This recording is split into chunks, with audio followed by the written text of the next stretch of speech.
Hello, Axnon. How's it going?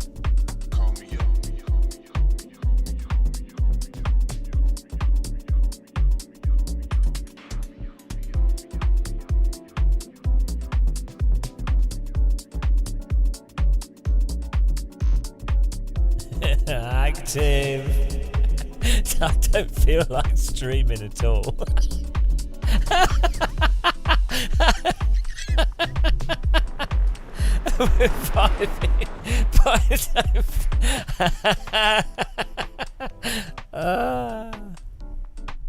Oh well. Oh, you know, my camera needs to be zoomed out a touch. Ugh.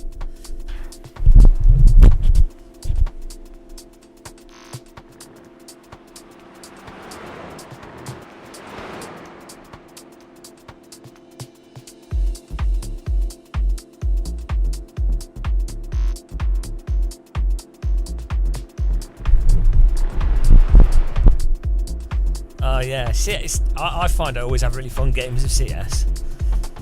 Oh, hello Mark, how's it going? Hello Unlucky Vader. Did they go? Well, what's going on here? Oh God. Hello. I've got some coffee. It's a start.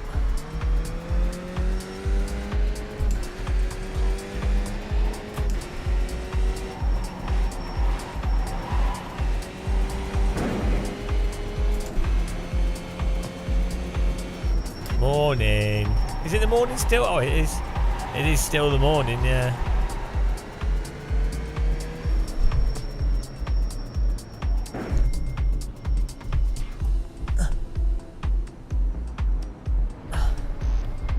Oh. No? Oh. Oh. I got some coffee, yeah. I have a DeLonghi Dedica.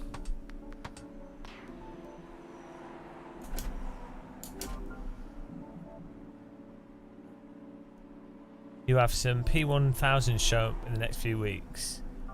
Finally a DD. Oh no, it's awesome. Oh, it's good. Yeah, it's nice having new nice pedals.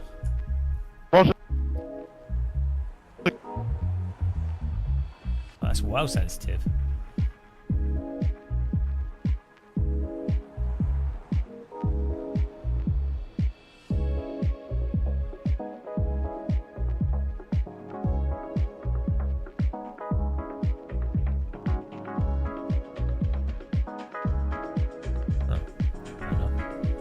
Fair enough. Oh no! I did the wrong setting here. Yeah, this.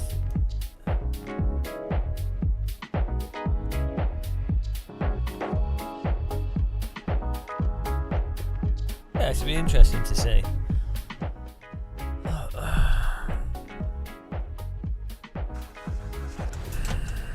Oh.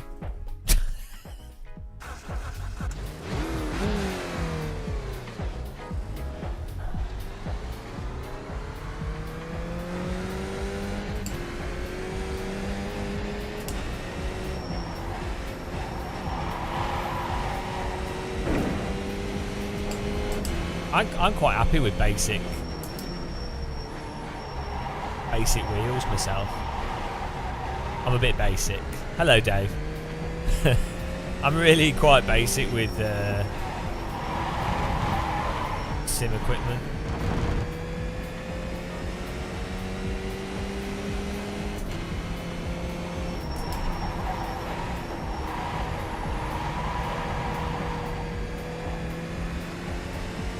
Hello, Geoda.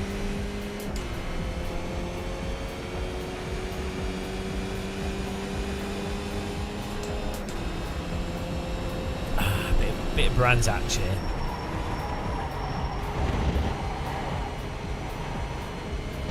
No, Thomas, I don't know. It's some like weird Isle of Man circuit. You have a R9 and a Club Sport.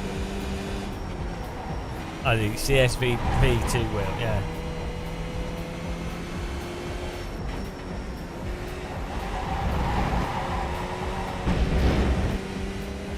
Yeah, I like the Moser wheels in general, to be honest. I think they've done a good job.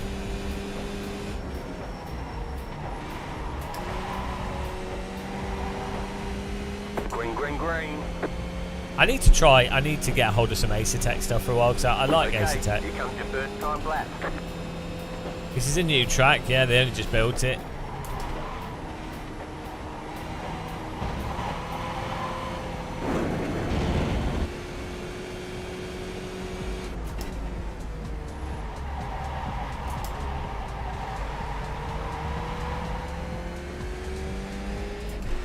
It's quite a hilly track, actually.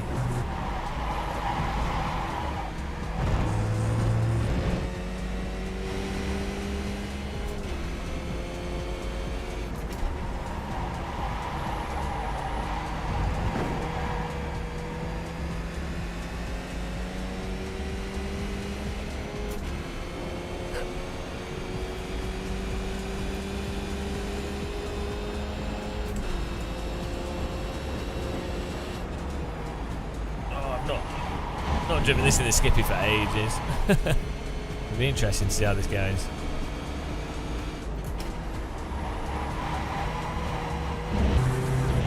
Brands Hatch is a good circuit for slower vehicles.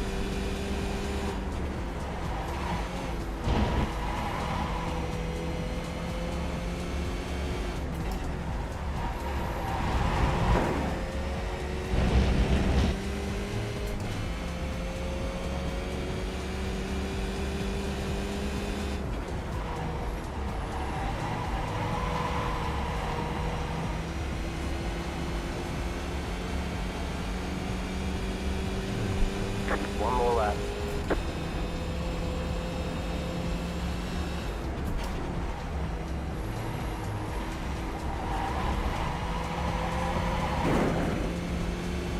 Carlu.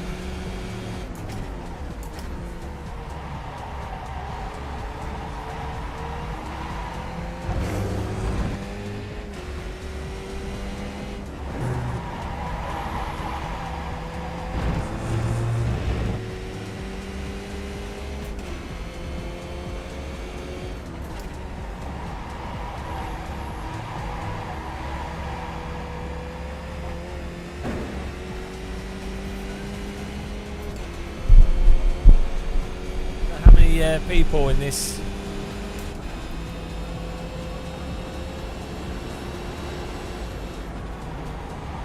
session. It was just when I loaded up iRacing, there was 3 minutes to go for this session, so I was like, oh, might as well give it a go.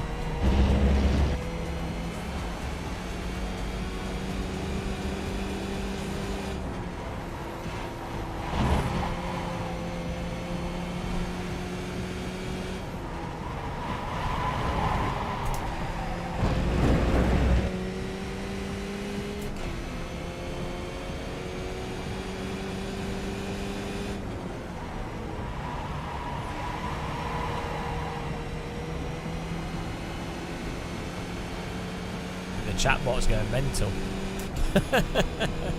Crazy chatbot.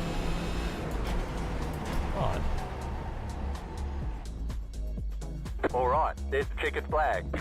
Get ready to get wrecked. 14 cars.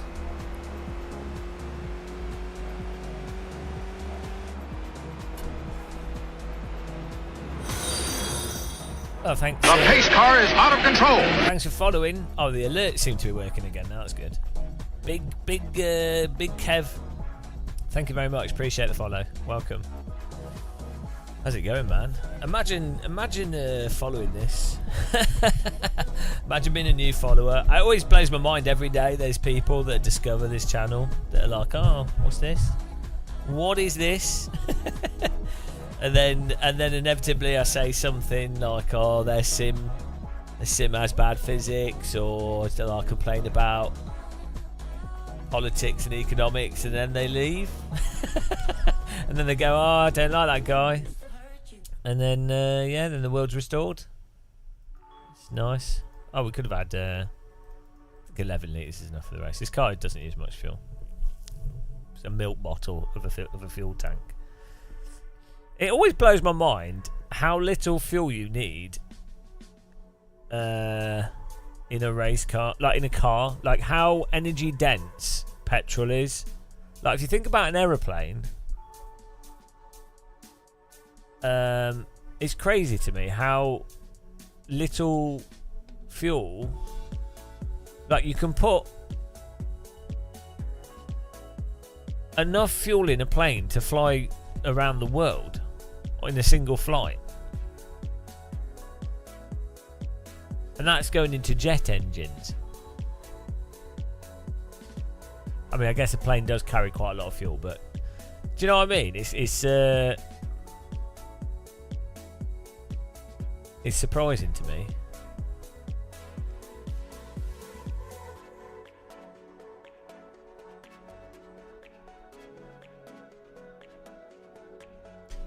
Does alcohol is that more energy dense than petrol?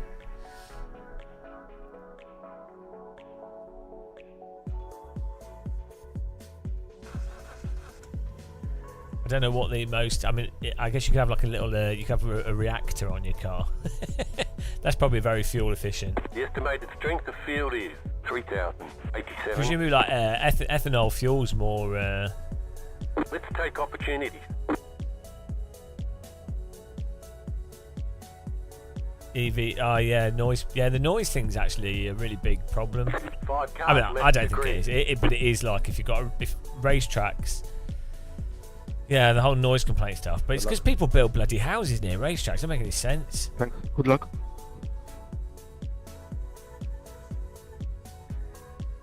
But yeah, the thing is, it's the tyre noise is actually really noisy as well.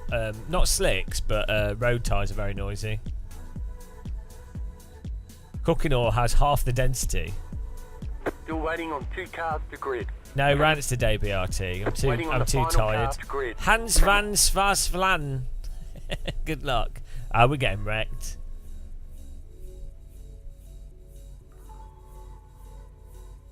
No, we had a good talk yesterday about the rise of fascism in America and Europe, and now I thought we could go back to iRacing. Oh dear. Oh dear. Oh, it's nice and relaxing though. I bet we're here for background noise. I'm providing a really good background noise for you. Ah, no, BRT. I'm just too tired today. Just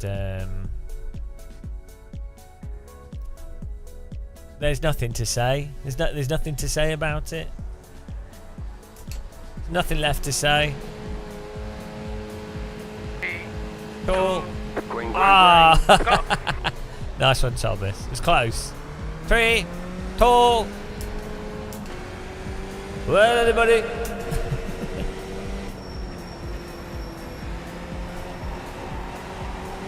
Last to first challenge this. Go. green. Left side. Clear on the left. I actually quite like this Skippy in iRacing because it's got cut slick tyres on it. It generally handles more, you know, it's more drawn out. Car right. Keep to the left. Clear. Makes it generally a bit less unhinged. Nice try, Brendan. I hope Tom doesn't go send on me. No, there we go. Sorry, telling me you slowed up a bit more than I... This black car looks like he's struggling for control.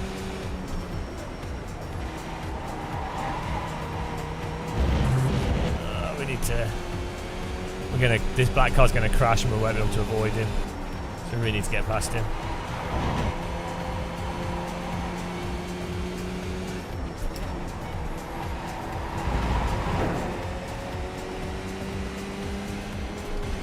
I don't know why he's gone outside there.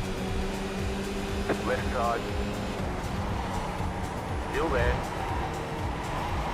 Clear on the left.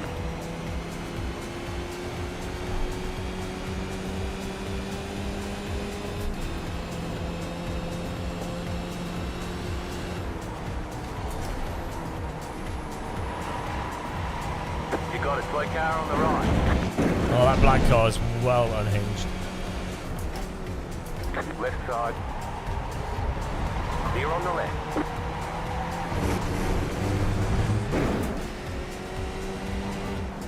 Car right.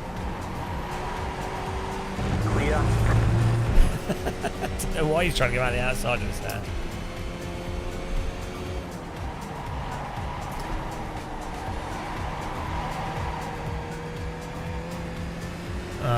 We've sadly lost the draft of the cars in front due to these people being a bit slow. No, it's exactly the same as it's always been BRT. It's exactly the same.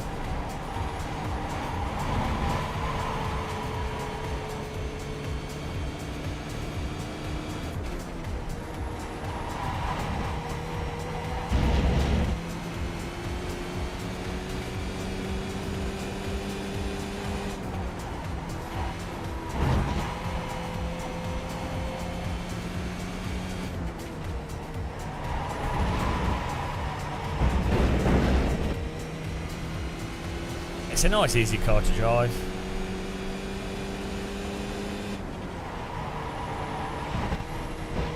Weirdly, the iRacing Skippy is easier to drive than the R-Factor 2 Skippy in many ways. Well, so the R-Factor 2 Skippy, they had a the International and the National, and the National was run on cut slicks, and the International was on slicks or something. But the physics, the R-Factor 2 Skippy drove insane. Should try it again, but it was absolutely mental. I mean, it was undrivable.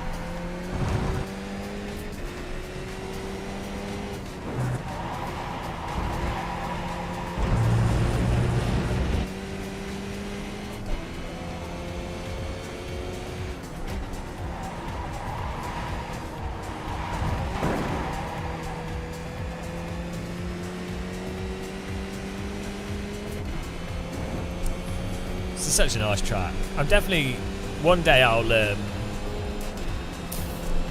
do something around here. Oh, I don't know, mate. Like, I don't know if an opportunity comes up.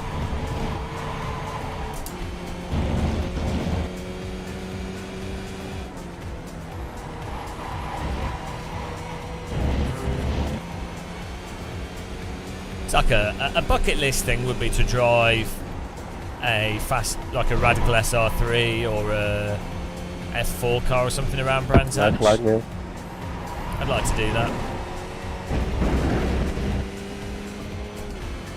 Be good fun.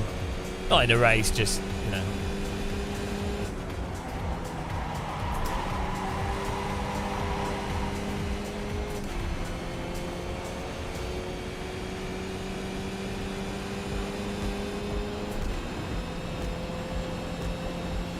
Just set your fastest lap of the session. It's kind of weird that in the UK, go-karting is quite popular. There's like quite a few people do it, but it's not that like proper go-karting. There's quite a few go-kart centres, but I always got the impression that decent go-karting is much more popular in Germany. Whereas in the UK, quite a few people do like crappy indoor go-karting stuff. It's still fun, but you know what I mean? You're not going to take that from Jeff, are you, no? It's not like outdoor. I'll let Jeff take you. You know, like decent go-karting. But then when you go to like Spain and Portugal and stuff, it seems that there's more opportunities to drive like faster go-karts on proper outdoor tracks.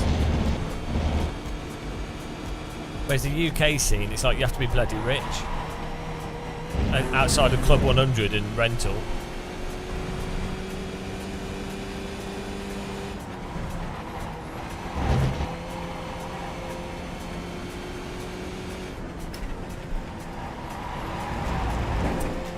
Yeah, I could do that BRT, but it'd be a very tedious video to go through. And I could just say now what. I mean, at the end of the day, Gran Turismo is probably the best with the gamepad. Outside of that, there's good gamepad settings for AC. AMS2's physics are pretty good.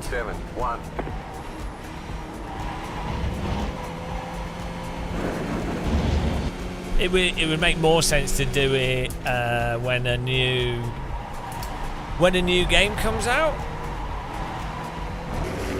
when there's hype behind it, if that makes sense.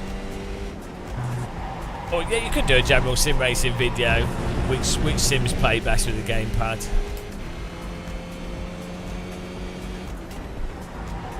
To be honest, probably AMS2 at the moment.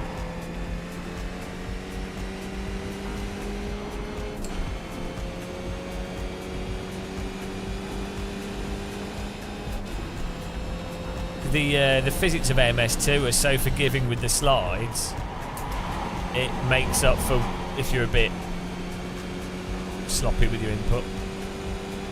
I found the gyro control worked quite well with AMS2 on the Steam Deck.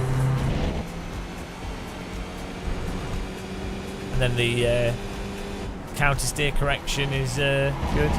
But yeah, ultimately, in terms of like players, basically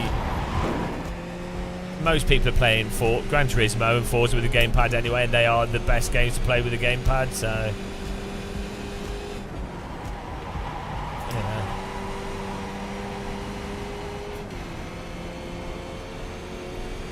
You're losing on the current front. yeah, it should. I think it would get a long tail.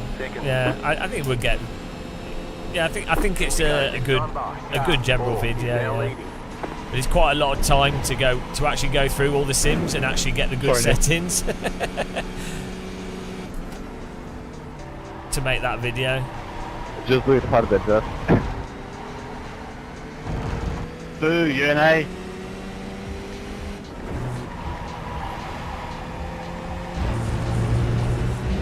It's the kind of video that's good to make if you're already playing with a gamepad and you've already set the sims Protest up. for inciting violence.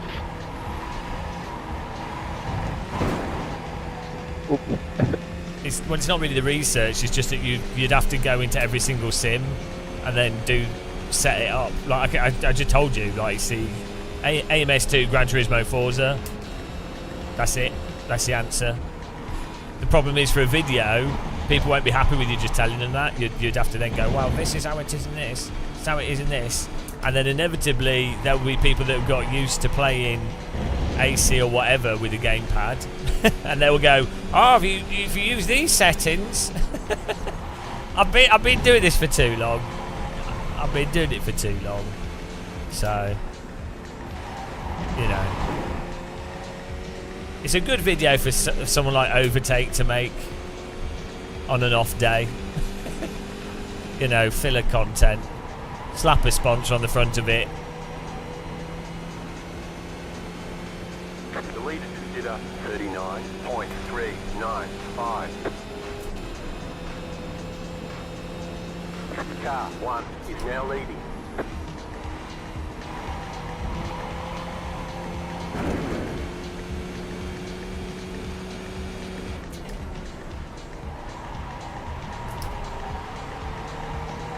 I don't know. I don't know if I will, EO, because I haven't got one. I ain't got one. I don't really want to buy one. Apparently they sell them in Argos now, though, so that's quite interesting.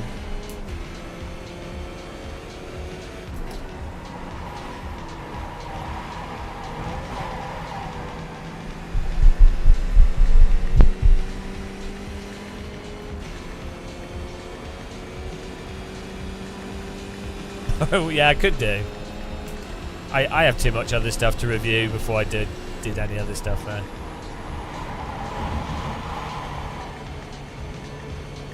I don't know. I wonder where the limit is with Amazon for doing that. Like the irony is, for me, like if I do that, if I did that, make a review video, they will actually get net more sales. So from their perspective, it would actually make sense for them to do that. It's cost. So if someone just did it and they didn't make a video or they didn't have many subscribers and stuff, it obviously wouldn't work out. But it's genuinely it would be cost beneficial. Anything that's under like £1,000, especially within sim racing, if they were to send it to me, because it would, think of it this way, to have like between 5 and 20,000 views of a product would cost about £4,000 to £8,000 in marketing. So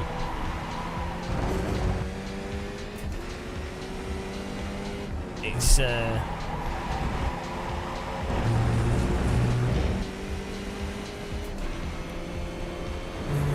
yeah, well, you have distance selling regulation, but I think there is a limit though. Like, I think if you keep returning stuff to Amazon, it's probably based off how much you buy though, because I buy shitloads of stuff on Amazon.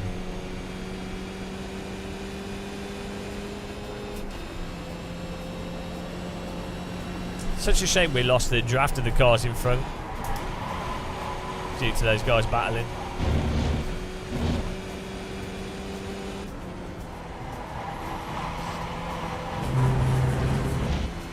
Yeah, the individual sellers, but like, yeah, it depends on the product, doesn't it?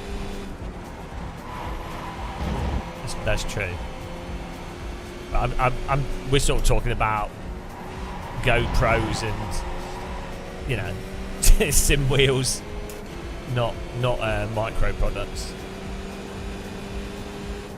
And if you're buying directly through Amazon.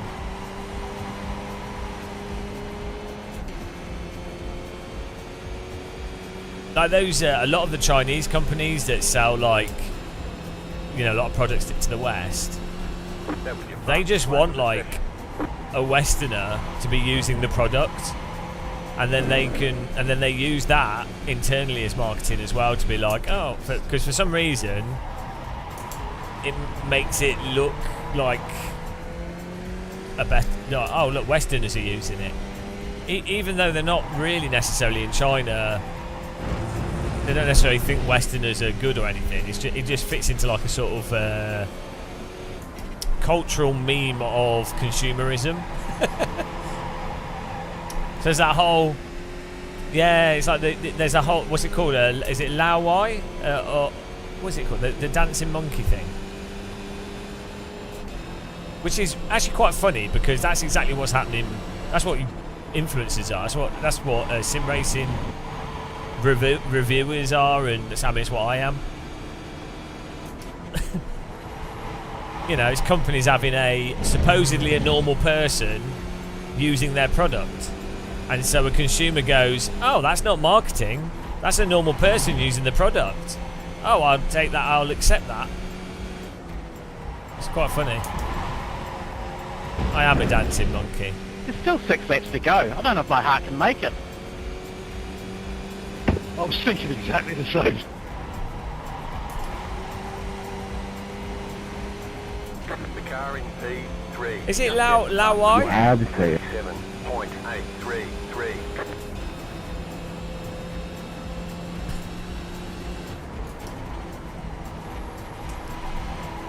There's that really funny story where that comedian was in China and his friends were all getting jobs as like white people in companies, right? But he wasn't white, he was like slightly brown, and so he wasn't getting the same rates, so he then pretended to be Mexican or something, or to be like he just outright pretended to be another ethnicity that he's not at all, and just completely pretended, and then so that they could then market that to then get the extra money, because it'd be even more of a niche. So stupid. As it go, we're just chilling out, or a move. But yeah, it's 100% that's what happens in the, like, British accent, for sure, still has like a soft thing to it, where people are like, oh, well, British accent, it must be correct. If you're talking a British accent slowly and in a authoritative way, people absolutely love it. Like internationally, Americans love it and Europeans like it.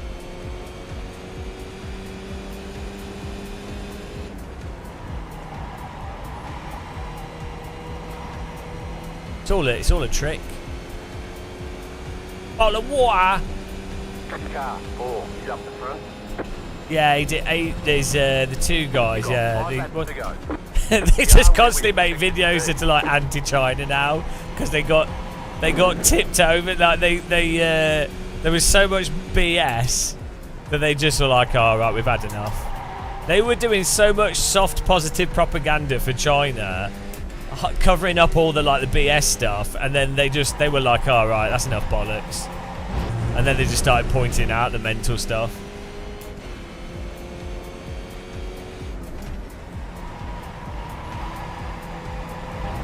China's huge though, so you know. There's really, I have some friends that lived in China, some crazy stuff, but you know, such a big country. Yeah. I think their videos are alright though, to be fair. Their motorbiking stuff's good. Well, China's huge, so people make the same mistake with China that they make with America, where they go, China. It's like going Africa. It's like, well, hang on. It's like you can't really distill China into a single word. It's a little bit big, yeah. China is massive. China is massive. Yeah, it's a little bit big. But like northern China, southern China, you know, these countries are so big and different in different places that it's hard to conceptualise them as a single thing. I mean, same with the UK, like, spend some time in London versus Devon versus North East versus like seaside town or, you know.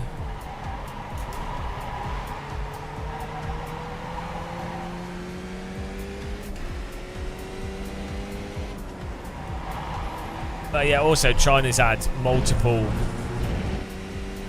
like revolutions and things through thousands of years. America's not really 250 years old, is it? It is if we ignore all the indigenous people that the British murdered. if we just ignore that part. Wait, I know what you mean, like modern. And even modern America though, like obviously a lot of the slaves those slaves that came over will have had their own culture, and that will have.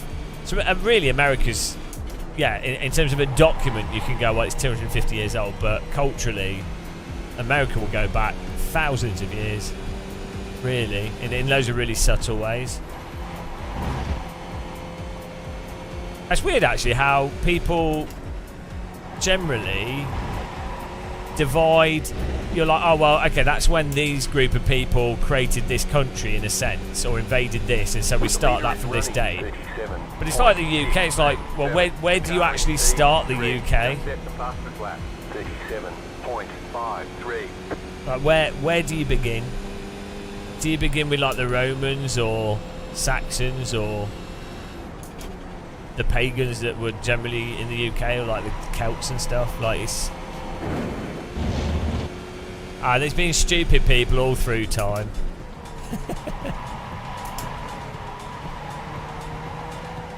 The thing with people is, in general, there's a capacity. This really scary thing is that people can be quite clever and incredibly stupid at the same time.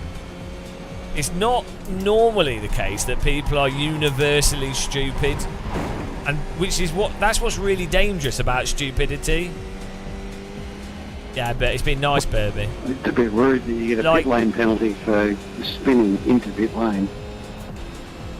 If stupid people were just outright stupid, it'd be very easy. You just go, oh well, they're just stupid, so it's easy. But and you go, okay, well, just ignore them, whatever. But you genuinely have people that are they're pretty clever with certain things. They're very high functioning with certain things, but then they're completely brain dead at the most basic forms of critical thinking. This is precisely what allows so much suffering to happen. 2 more, let's go. It's like skateboarding. Yeah, you can be really good at it, but it's still a stupid activity. You can be a genius at skateboarding, but you're still skateboarding.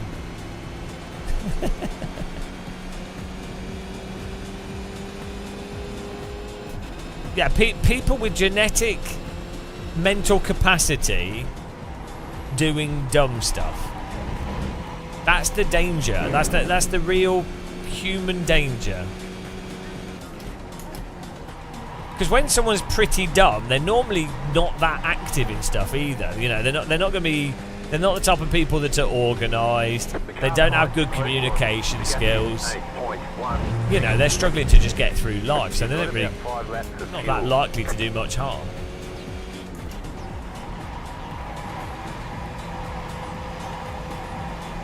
You can jump down just 50. I think you can jump down 60. Also, skateboarding is way worse than rollerblading. Is better than skateboarding. Let's be honest. Rollerblading is where it's at. I never understood skateboards. I do think I might try and learn how to do an ollie, but I'm worried I'm going to break my ankle.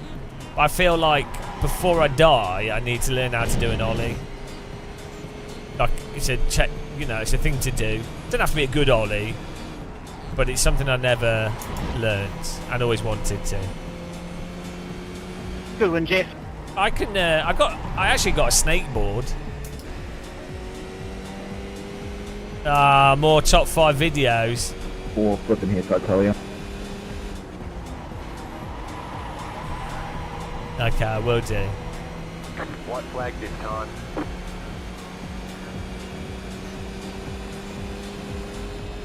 So someone called it gay. Well, I do think skateboarding is pretty gay, to be honest. I mean, that's not a bad thing, but it definitely is gay. Like, I don't think it has to be gay. Like, what I mean by that is like campy gay, you know. But definitely of sports. It's like skiing is really a bit gay. So's rollerblading, actually. Roller skating is really gay.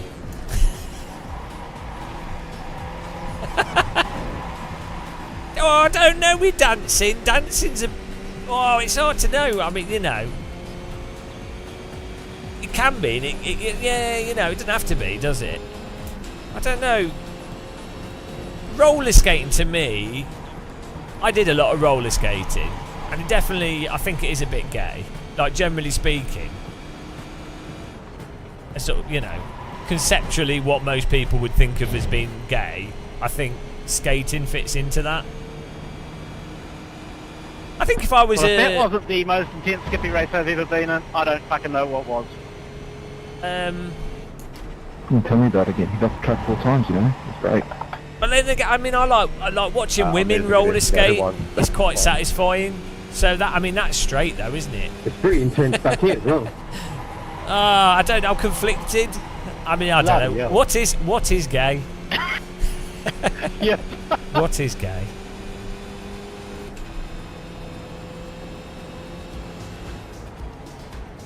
Go to the park and watch women roller skate.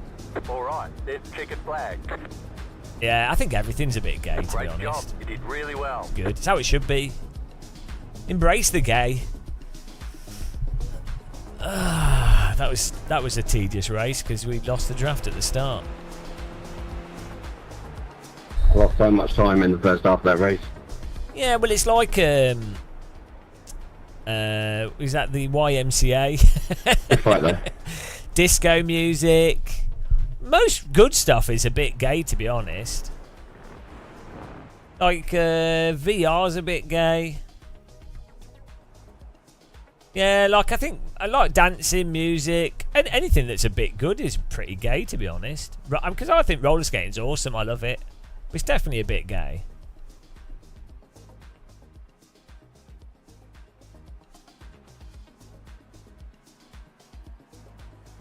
I love skiing as well, and it's definitely gay. No, it didn't happen, Mark. It's not happening. It's cancelled.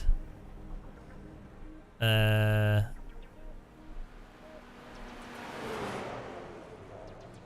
I don't know, but that's just, I don't know what rugby is. that's just homoerotic.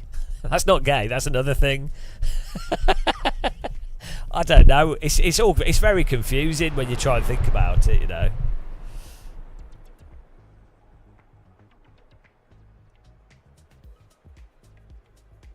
Right, the whole the whole showering thing and the whole bathing with a group of men, right?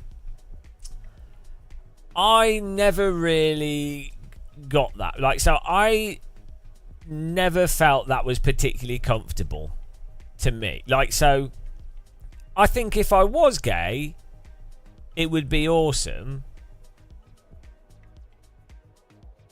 Like, it just felt uncomfortable being with a whole bunch of it wouldn't matter if they were women or men, to be honest. Like, going to a changing room, so it's like a non-sexual thing. The whole washing with a whole bunch of people is a bit weird in my head. Like, it's not a natural situation. It's nothing to do with, like, sexuality or arousal. It's like, it's a weird situation. It's like brushing your teeth with people. Do you know what I mean? It'd be weird to be in a room and everyone brushing their teeth together. Or like the whole Roman thing of everyone shitting on toilets. You know, everyone's in the toilet and they're all talking to each other. That's just...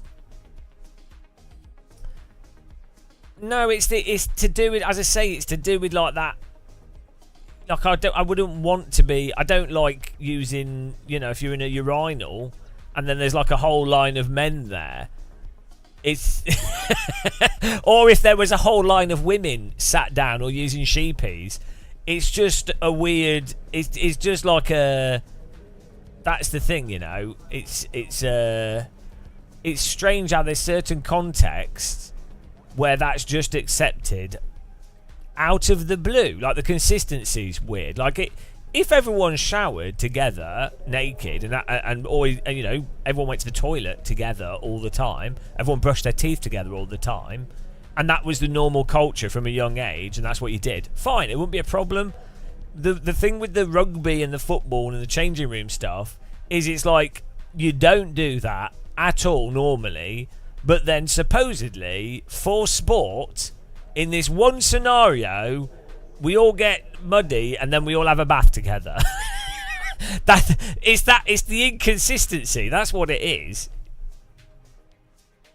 It's bizarre. Like, why just suddenly accept it there? Shoot me. Yeah, that's a good way to greet people. The morning hump. Haven't you done that? the morning hump. Yeah, but that's why the morning hump is specifically hilarious, because it's ridiculous. No one sees the shower, all the men in the shower, as innately funny. They just go along with it as if it's a normal thing. They're not like all going, "Oh, let's all have a shower naked. It'll be funny." That would make sense if they were like, "Oh, let's all run outside in the rain naked." Oh, lol. It would make sense, because you'd be like going, "Oh yeah, that's different. Oh, that's a silly thing. That's different to what normally happens." Humorous, but they just go along with it as if it's not out of the ordinary.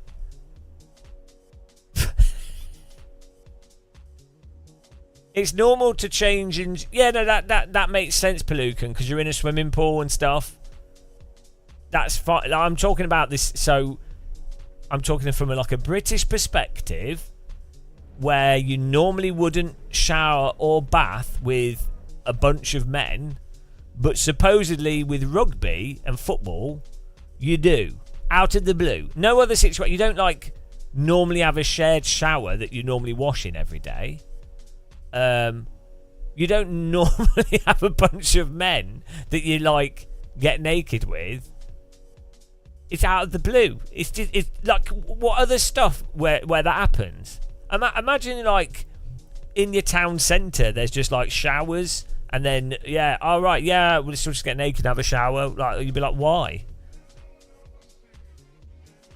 Not really, Pelucan. They had like cubicles. There was a little bit of that.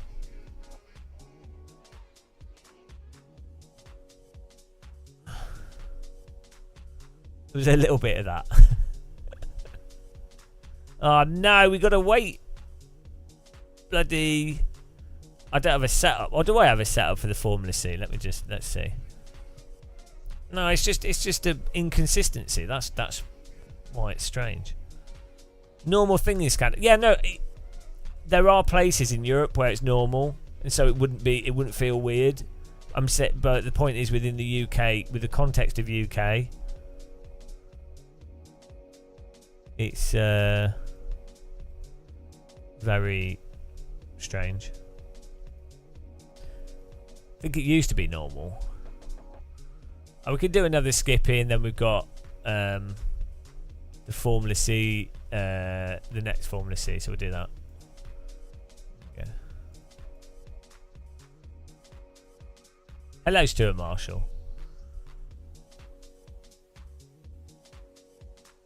Well, as I said, when I lived in France and I played football, we'd all have to shower, but then there was definitely like a pedo dad that would try and watch us, so that was weird as well. So that probably has led to me also finding that scenario weird as well.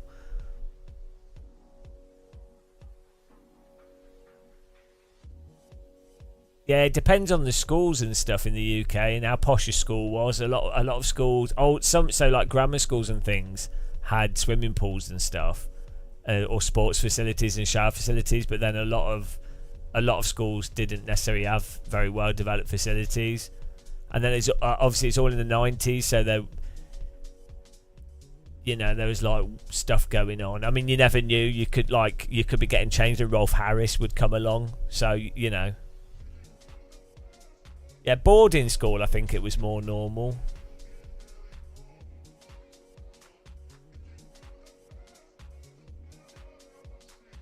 Well, actually, Palooka, that's the thing, though. That, to me, is more normal. As I say, it's not a... if everyone was just getting changed and showering and you're like, oh, it's like a nudist beach. If everyone's naked and they're not making a thing out of it, it's more normal. It's when it's just... out of the blue weirdness, that's where it's strange. Kill Rockstar. Rolf Harris drew a picture of me in his house in the 90s. I don't know if that's like I mean, that's hilarious, but also, I mean, is Rolf Harris still alive or is he dead? I mean, he wasn't as bad as Jimmy Savile, was he? Like that, like, but it's still like he was. So I like what, It's not even. I don't like it's.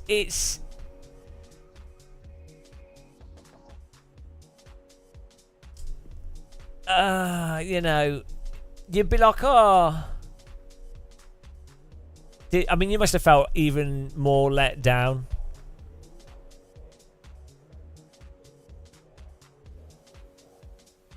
Good start, hello Tony. I mean, I felt let down by Rolf Harris because I liked Rolf Harris as a child. Well, Australian with a didgeridoo and music and drawing and art and stuff. I like that, and then I felt betrayed. Whereas with Michael Jackson, who we don't know for sure what happened. I always knew that he was a bit weird. I mean, dangling babies over balconies and stuff. I knew. I could tell. Whereas with Rolf Harris, unless you worked in the industry, you wouldn't have known, would you? So...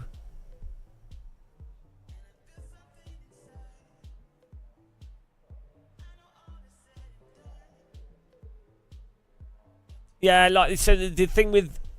I mean, Jimmy Savile is also incredibly creepy. I didn't really watch much of Jimmy Savile when I was a kid.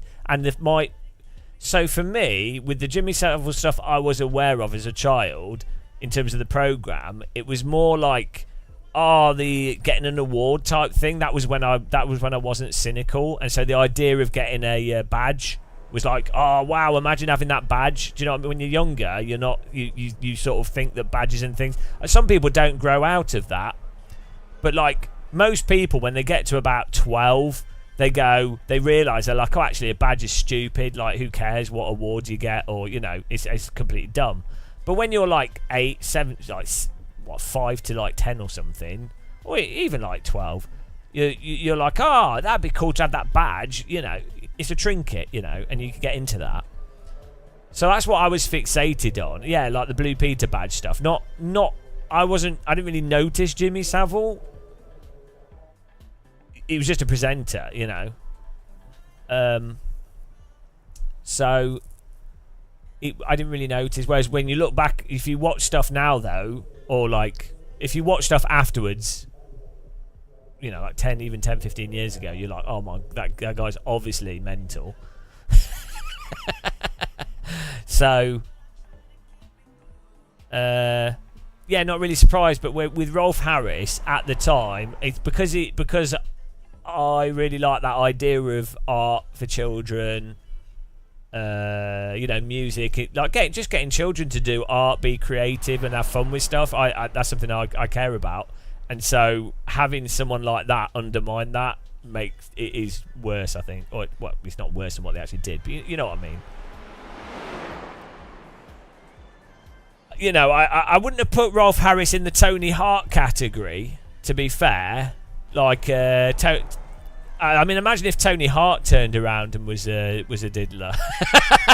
That would be devastating. That would be my entire childhood ruined. If Tony Hart was like, oh yeah, it turns out he was worse than Michael Jackson. the Tony Hart was like even worse than Jimmy Savile.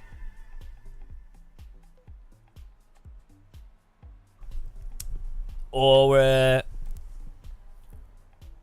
but what about what's his face? Philip Schofield. I mean, he's not really. He did groom that teenager, didn't he? So, but that's not. It's not on the same scale as Harris and Savile, is it? It's a different category. But because Philip Schofield was presenting all the kids' TV and did Joseph's Technicolor Dreamcoat and stuff. Yeah, Morph was amazing.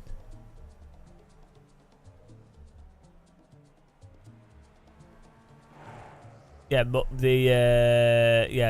the stop motion was Tony Hart's show. Yeah, who did was Morph done by the Wallace and Gromit guy? Was it the same studio? Aardman. Yeah, it was good. There needs to be more stuff like that. But that's the thing that I think is really good. There was that period in sort of 80s and 90s, and even with Blue Peter, I think, although Blue Peter was obviously totally square. Blue Peter was really square. I thought it was square even as a kid. I hated Blue Peter, but like the idea of getting kids to just do like arty stuff and not care. Then you had that art attack, didn't the guy hung himself or something? So maybe kids TV attracts people that are a bit yeah, who knows.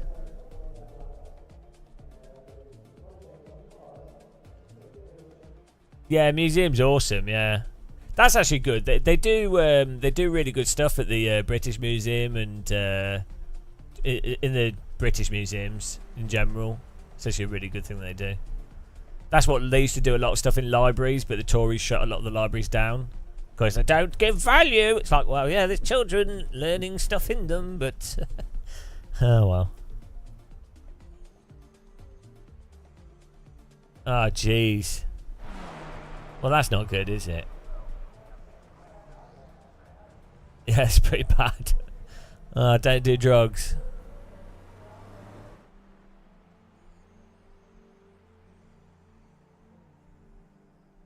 Realsley, thanks for the force feedback video. Only thing I must change, start the speed settings.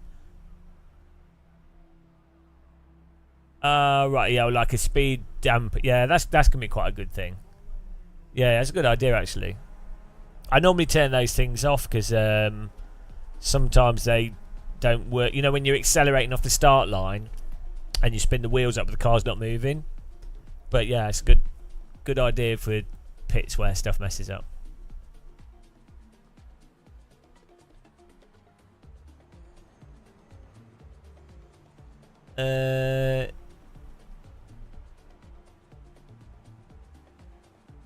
You watched the art attack. You met him.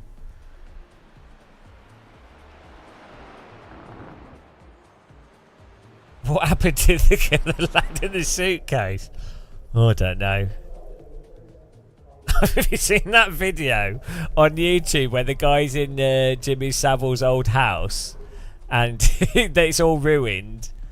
It was like a house that other famous people lived in as well, but Jimmy Savile had lived there for a bit. And so he walks into the house. He's like, "Oh, it's spooky, it's creepy."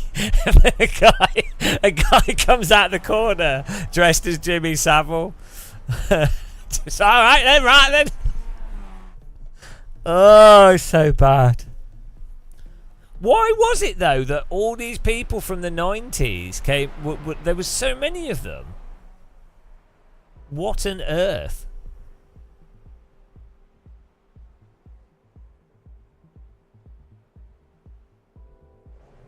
Yeah, I know, it's really stupid, Hyra. Also, the other thing that libraries do is there's quite a few people with mental health issues, like anxiety issues or whatever, that find it hard to get work in other places, and libraries are a really good environment for quite a few people that have mental health issues, for them to then do work, and it's like a very sedate and gradual area for and structured environment that allows them to then get into doing other work and stuff.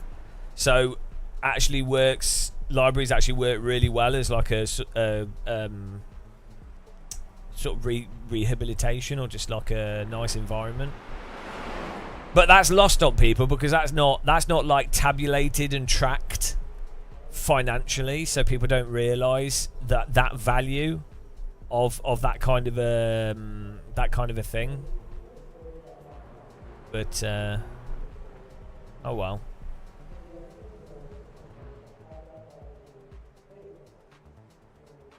The force feedback settings from Moser YouTube feel robotic. I don't know what we should try their settings and review them.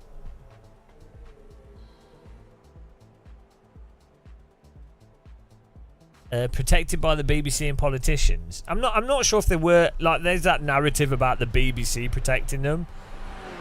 I don't think it's that simple. I think it's more a case of, if you know, you might know rumours, but you haven't experienced it directly with someone. If you speak up about someone, but you don't have direct evidence, that person that's in a position of power will get you shut down and you'll lose your job. So you can't speak up about it until you are already in a position of power yourself, right? So that ends up protecting those people a lot. And then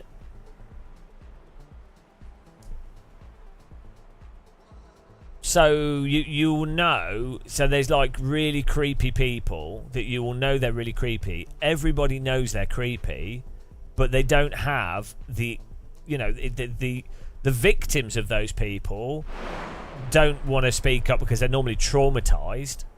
And so if you've been traumatized by someone assaulting you or something, bringing it up is traumatic. And you're like, well, what? The only thing you could go is, oh, if I bring it up, maybe something will stop. Maybe it'll stop something else happening to someone else. But like your own personal benefit, if you've been assaulted, you probably not. There's not much personal benefit from going to people. Like it's just traumatic. It's going to be difficult. So that's why people. It's really weird when people are like, "Oh, well, why didn't all these victims speak up?" And it's like, well, because they're traumatized. They don't want to suffer through the trauma again. It's not that hard to understand. And then when a group of victims speak up, it means that they can talk and they can go, "Oh, at least no, people aren't just going to dismiss me and think I'm making it up," you know. So.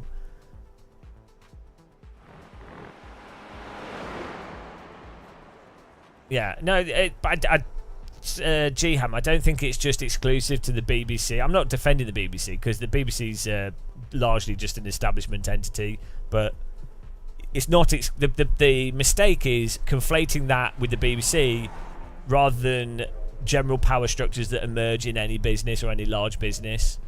And so it's used as a line of attack against the BBC by right-wing people that want to get rid of the last remaining parts of actual critical or actual media reporting as little as it is, or that exists inside stuff like the BBC. So you need to not conflate those issues with the BBC, because it's an issue that occurs in any large structure and large businesses.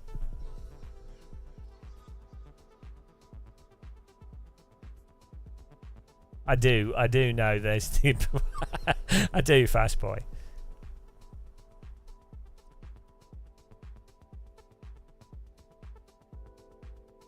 No, I'm not. I am not pro BBC particularly for a lot of their stuff. Like the BBC News is really biased. It's really, well, of course they do. I'm not saying they don't.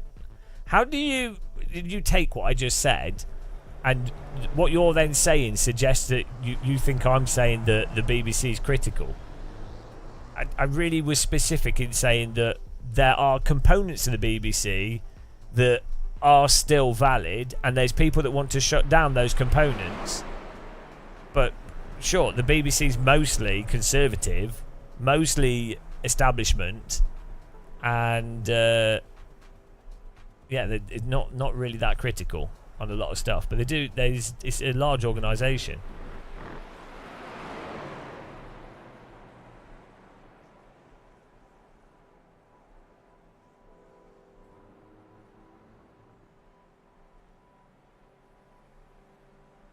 Yeah, it's not. It's any large organisation has these types of problems. Yeah, I did mention critical thinking and BBC in the same sentence because there is still some critical stuff in the BBC, there was on like Channel 4 or like other media entities. The point is, you don't falsely equate one thing with one entity when it's really obvious that it's being used as a way to attack the good parts of that entity. So throwing out everything.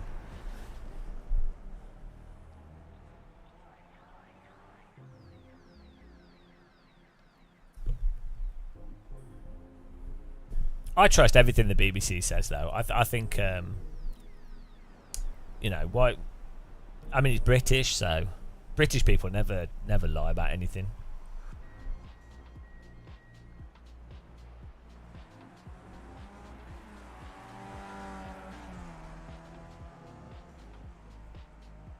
I think you do need like a state media broadcaster, and then that needs to be government regulated, and then it needs to be doing.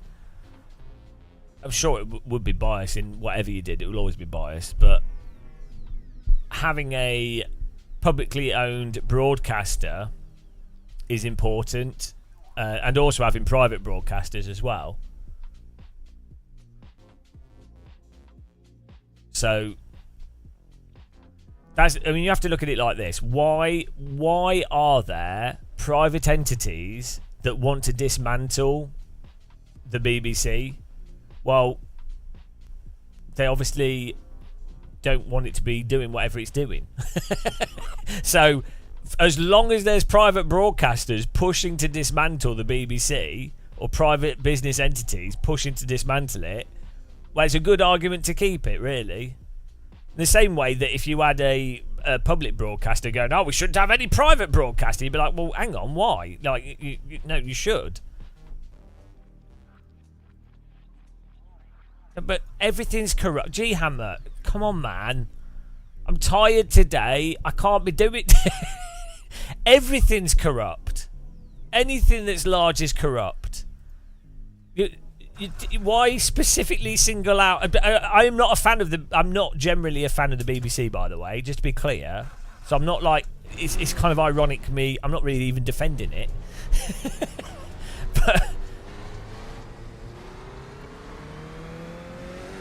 but everything, every large organisation is corrupt in some form to some. Come on, man! Don't be naive. It's as naive to think that the BBC is great, perfect, and some unbiased thing as it is to think that it's universally corrupt. Oh, hang on, I think someone's done a donation. It's a bit slow.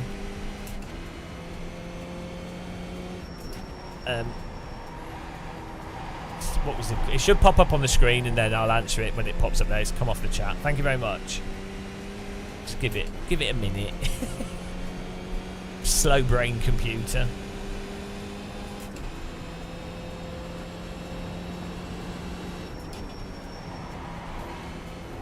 Well, yeah, it's pretty hilarious. You're totally corrupt. The BBC donated. I don't think I wouldn't get a job in the BBC. I don't think I'd want to. Like the studios, actually, some of their offices are okay. A lot of the studios are really miserable. 3, 2, 1, go! You quick question: should I stay with my G29 or upgrade to Amosa R3 or R5? A Moza R9 is really nice. Yeah, I would probably. I mean, you could upgrade. You don't need to. If you're happy with your G25 or G29, keep using it if you're happy with it. But for the price, I guess you could. I mean, a Moza, I probably wouldn't get the R5 because I think it is a bit too weak. It's all right, but I think it's sort of R9, R12, and then also like you've got the SimMagic stuff in that same region, and the Fanatec CSLs and stuff in that region. So they're definitely worth. It is definitely worth upgrading from a G29 to any of those types of wheels. Like, definitely will be really fun if you do a lot of sim racing. But I would personally, I'd try and stretch to an R9. I'd save up for longer and try and buy a R9 or R12 or sort of 12 Newton meter type DD if you can. But don't buy stuff if you can't afford it. Don't use a credit card. There's no rush. Doesn't really matter. You can enjoy sims with your G29. Especially, I mean, if you're wasting money on YouTubers, you might as well just buy a sports car, to be honest. Well, thank you very much for that donation. Really appreciate that. It's very generous.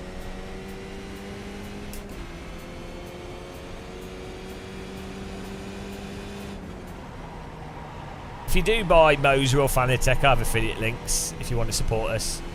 I think Matt Malone has an Acertec affiliate link. Random Call Sign probably has affiliate links as well. If you like YouTubers or streamers, try and use their affiliate links for stuff if you want to support them. Like, I mean, if you can use mine if you want to, but I'm saying if you like other streamers more, you try and use their links.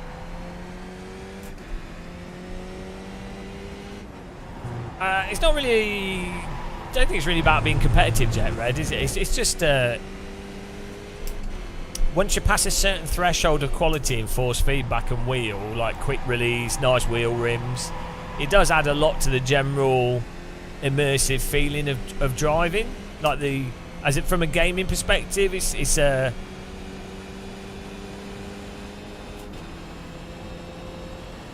like the difference between if you're playing football with a crappy inflatable football versus if you actually spend £35 on a nice football. Like there's a certain threshold where it's just more satisfying, but then it's like really diminishing returns. But at the same time, a cheap wheel slapped on a desk is really fine, really good. If you're happy with it, you're happy with it. And learning to be happy with whatever you've got, regardless of how good it actually is a good skill to have, really. You don't want to be like me, unhappy about everything. Absolutely miserable about everything. Life ruined by Rolf Harris. I remember that night. It's not a waste if it makes you smile, but you should ask the question, why does something make you smile, and could you be smiling from something else? So is something superficially making you happy? Is it just consumerism? Is it just novelty? And then you have to also, ultimately, really, like, anything can make you happy. or content, like you can just sit and meditate and you'll be pretty content. So you don't need anything for that. Like you can genuinely sit in a field and meditate, and if you practice that a lot, you know, you'll feel pretty chill. It's a nice feeling. so yeah, you don't need to buy products. There's nothing that you can buy that would genuinely make you feel content. You can enjoy stuff that you buy and it can make you excited. You can have happiness from buying things. I'm not saying that it's not that you can't enjoy stuff, but there's pretty much always free stuff that's arguably as enjoyable, or enjoyable in a different way that's equally valid. So, like, just imagine the enjoyment you get from buying a didgeridoo because subscribers have donated so you can buy a didgeridoo. Imagine buying an instrument, right, and learning how to play it, and then being able to play that instrument and then be able to make your own music. Imagine the enjoyment from that. Like, compared to, like, steering wheels and driving sims and getting good lap times and stuff. Like how can, like, sim racing come close to being able to play an instrument or, like, draw or paint? Good luck, everybody. Or make music or something, or, you know, even if you use synthesizers. How could anything come close to you being able to play around with something to, you know, be creative? I don't know how anything can really beat that. Not that the other stuff's invalid and you can't enjoy it, but if you're like, I know some people have a disorder then they can only enjoy driving, so some people are broken. So yeah, I mean, I do really like force feedback, so total hypocrite. Yeah, no, I mean, I really like force feedback, so I do really enjoy that. To be fair, like, swimming, though, is kind of force feedback all over your body. Or, like, kayaking's really nice.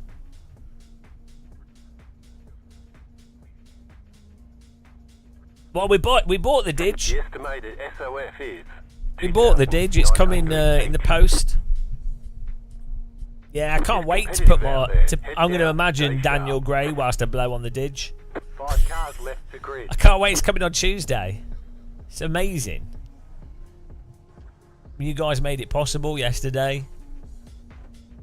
I genuinely wanted a didgeridoo since that night with Rolf Harris.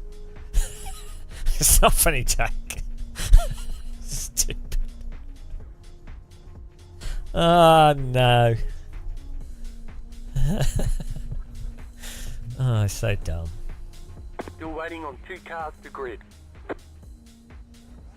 Yeah, get your piano. It's all good.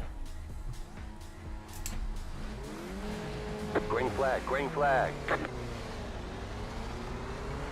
Here we go. Skip Bibbidi Barber at Branza Hatcherino.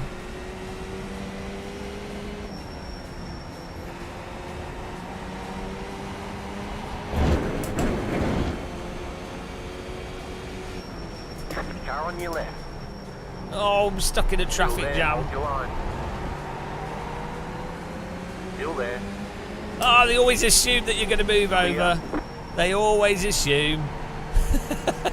At 2 miles an hour, they always assume that you're going to move right. You don't have to move right, but you do, because otherwise they drive into you. Every time. At 2 mile an hour crash.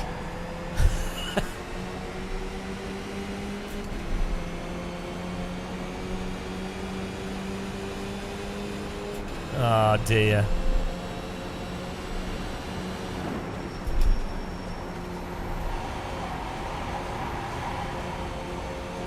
Well, this looks like an accident about to happen.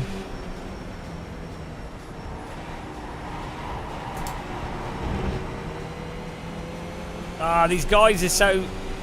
I need to qualify better, because if you lose the draft of the front guys, you're done.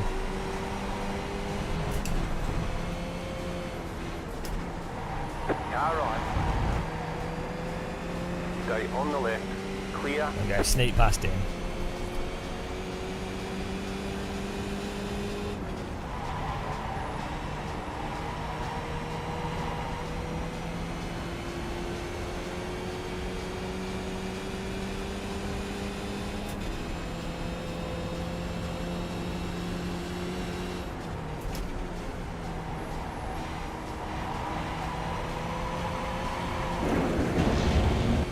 want my mouse cursor on the screen.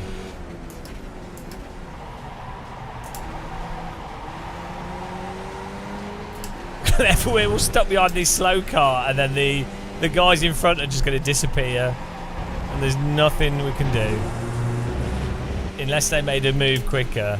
Nothing they can do.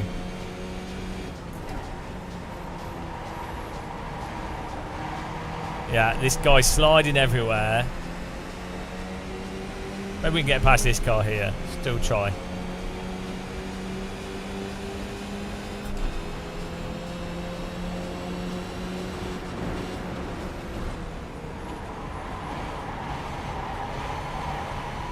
Car on your left.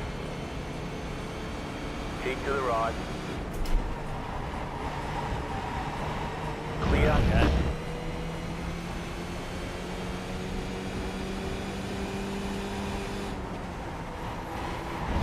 What are they doing?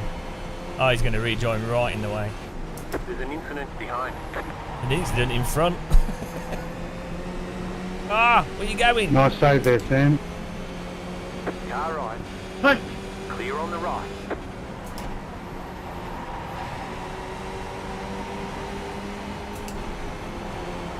Car on your left. Still there.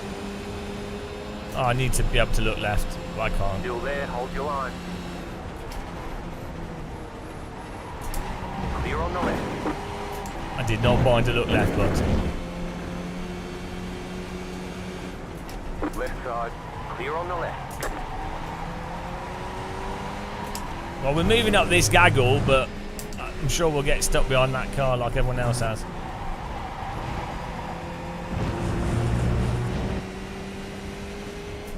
The stuff that happened to Bob Ross with the people that tried to take the business off his family. I think the thing with Bob Ross was is that I think he was traumatized by Vietnam War. I think, and I think that's why he sort of went how he did. I think he was just trying to cope, to be honest. Yeah, there's a good documentary about that, like who owns his paintings now and how they sued his family and stuff like that. It's really complicated. Car stopped on the right. Oh dear. You got it. Slow car on the right. Go left. Car right. Stay on the left. This guy's going to drive into us. He's Stay on the rated his left. car too, so he's going to feel. That's okay. Clear He's on going to the feel right. like he should be in front. No, he's all right. The car in P1 just set the fastest lap. 38.432. That was your fastest lap of the session. Car 1 just in front. Surprised he got into the wall without damage.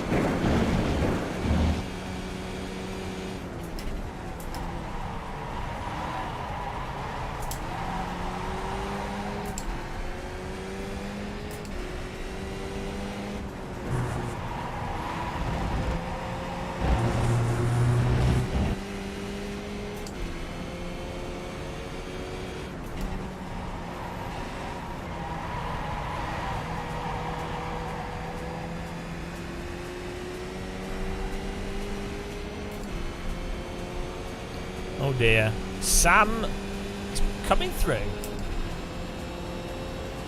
The other guys just let him past. What is wrong with iRacers? Oh, he's got a lower number. I'll better let him through. He's faster than me. Don't want to race. Oh, what a hot lap. So silly.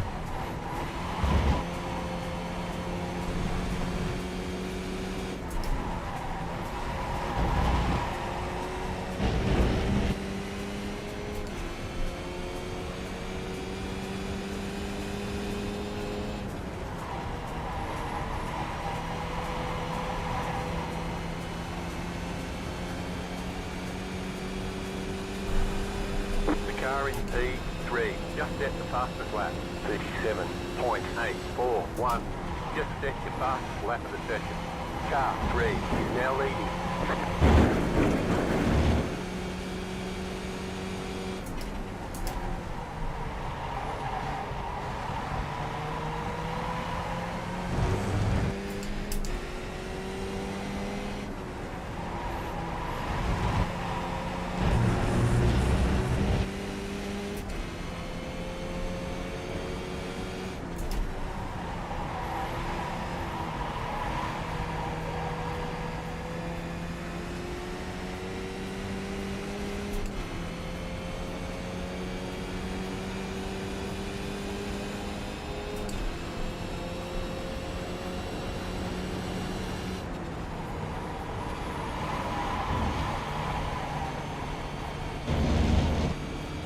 Bit more of that, please, Neil.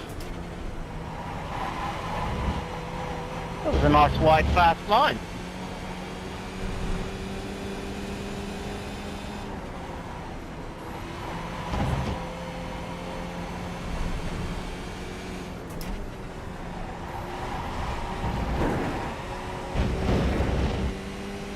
Sim racing intensifies. Well, this is like walking this car. You're pulling away from the car behind. The gap is 2.7 seconds. It's a nice walk through the countryside. Car 1 is now leading. 10 to go this time by.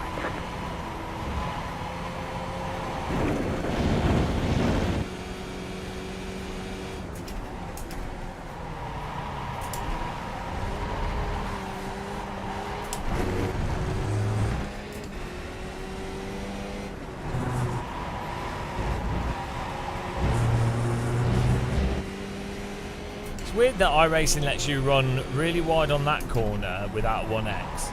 But at Alton Park, there's that tiny bit of runoff, and if you tap it, you get a 1x. It's like, well, hang on a minute. You're not allowed to pass me, Mr. Muscle. Ah, no. ban him from knowing who I am. Absolute spy. Sorry, Yannick. All good.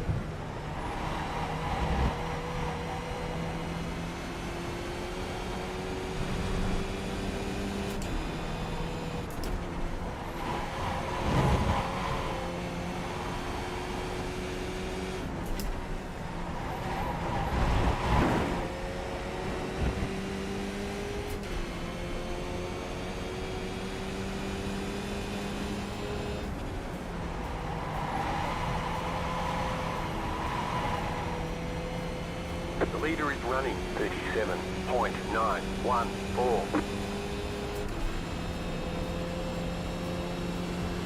Try and overtaking a nice, easy, clean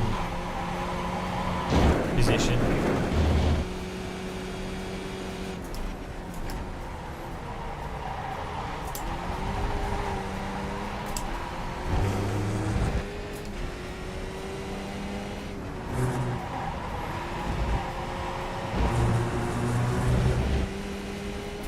Cut the chicken.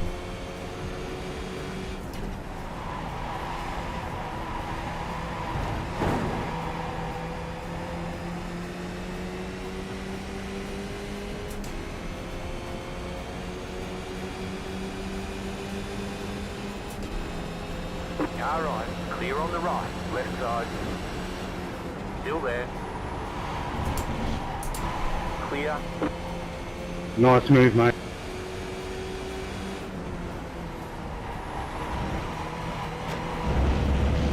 Why is he bump drafting me? It's a bit close. He sounds like he's got an Australian accent. Is it genuine or sarcasm? I couldn't quite tell. Not good for ping.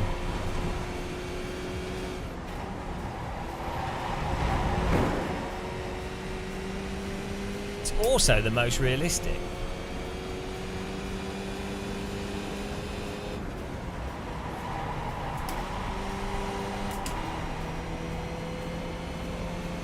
The car in P1 just set the fastest lap.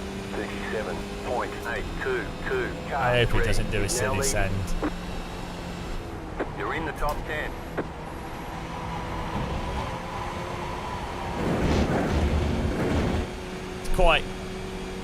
It's quite complex to do that. Now's your chance, Neil. To do like an advanced AI stewarding is pretty complicated Yeah, I'll get right on that. in a way that actually would work. 4 tenths back, you can do that in this corner. Just send it.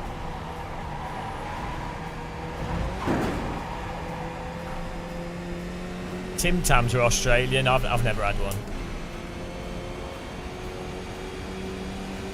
Car on your left.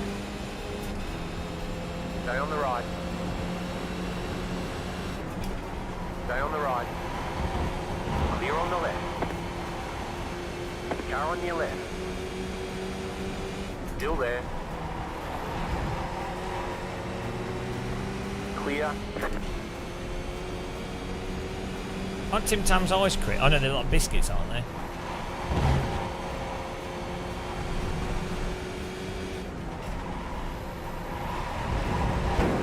Australians and their weird food. What about Golden Gate times? That's pretty funny. Australians are like, yeah, good day. Left side, car 1 has taken the lead. Still there. Keep to the right. Still there, hold your line. Keep to the right. Well, that was close. I have a suspicion he's going to drive into me at some point. I'm holding pretty standard lines here.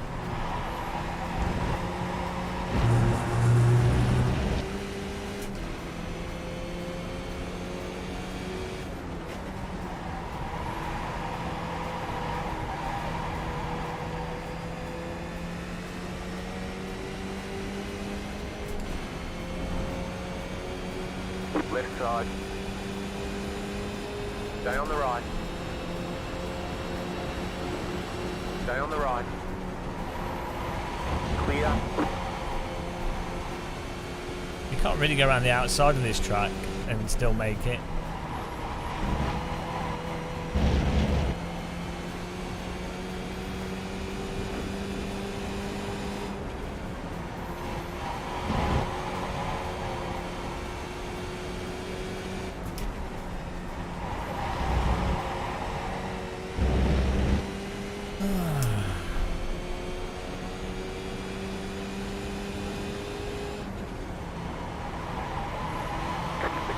P1 just set the fastest lap. 37.547.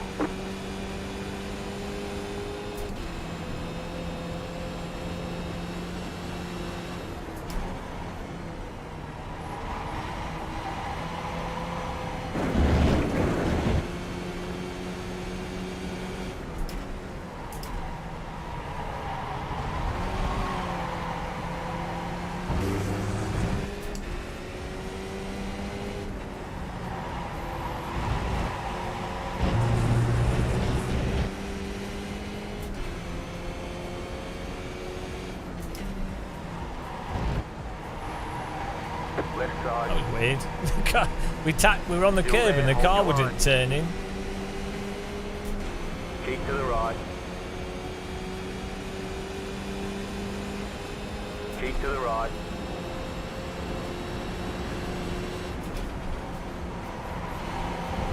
Still there, hold your line.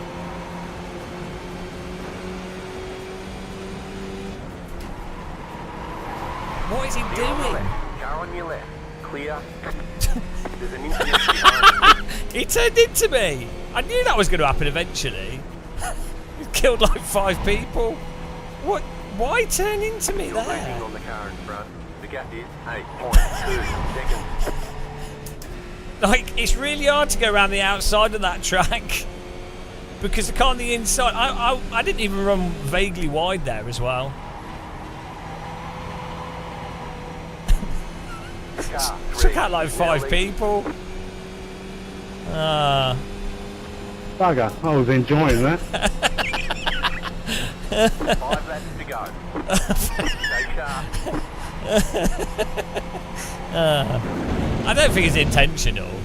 It's just iRacing is unhinged from the lightest of contacts. It's so unhinged, this sim, from the gentlest of taps. No, he was being friendly.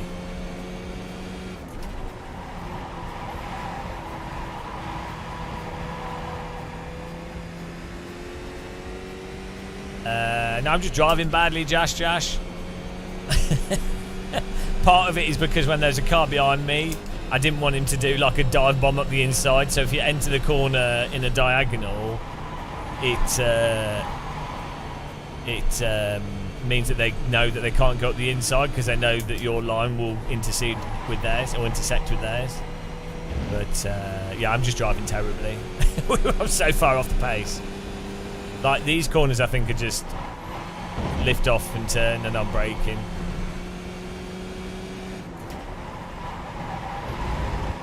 I'm not used to driving this Skippy. I haven't driven it for a long time.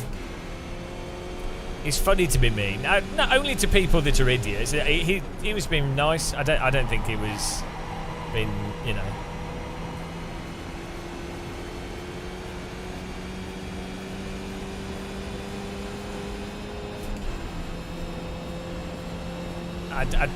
You shouldn't be mean to people. If someone's nice, you shouldn't be mean to them.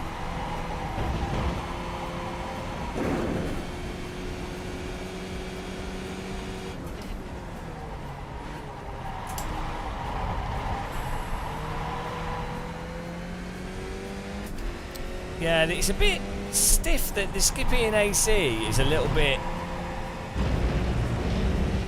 bland, I think.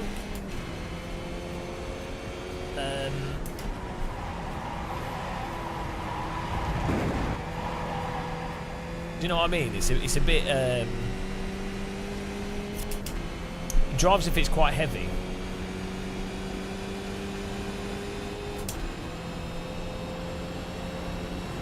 Yeah, well, I mean, it was funny. Something can be funny without you being mean, though. You can laugh at stupid stuff happening. You can enjoy other people's failures. That's because you're not doing anything. You're just responding to the reality that's occurred. That's what's weird, actually, is when people can't laugh at their own failures. Like, if something's funny, it doesn't matter who it's happening to. If it's happening to you or someone else. An absolute failure is hilarious. I think a lot of 37.164. Car 1 has taken the lead. George, until it was intentional, he was trying to race fair. Yeah, no, I think he just turned in a bit, and then iRacing netcode is like, and iRacing tyres go. It's fine.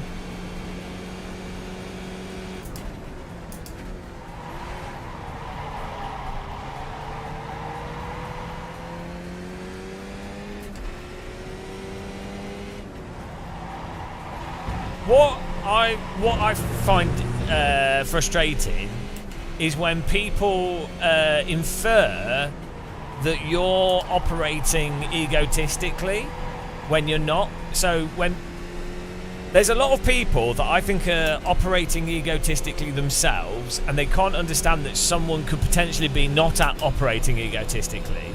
So someone could be laughing at themselves, or they could be laughing at something else, but not from an egotistical perspective. But if someone themselves can only frame things from an egotistical perspective, they don't understand that concept, and so they automatically imbue the other person as being egotistical. And I that's really annoying, because there's nothing you could say or do to convince them otherwise. On the actual, the actual reality of things, and I mean, it shouldn't be frustrating because there's nothing you can do about it. So it is what it is. But it just gets away from the truth.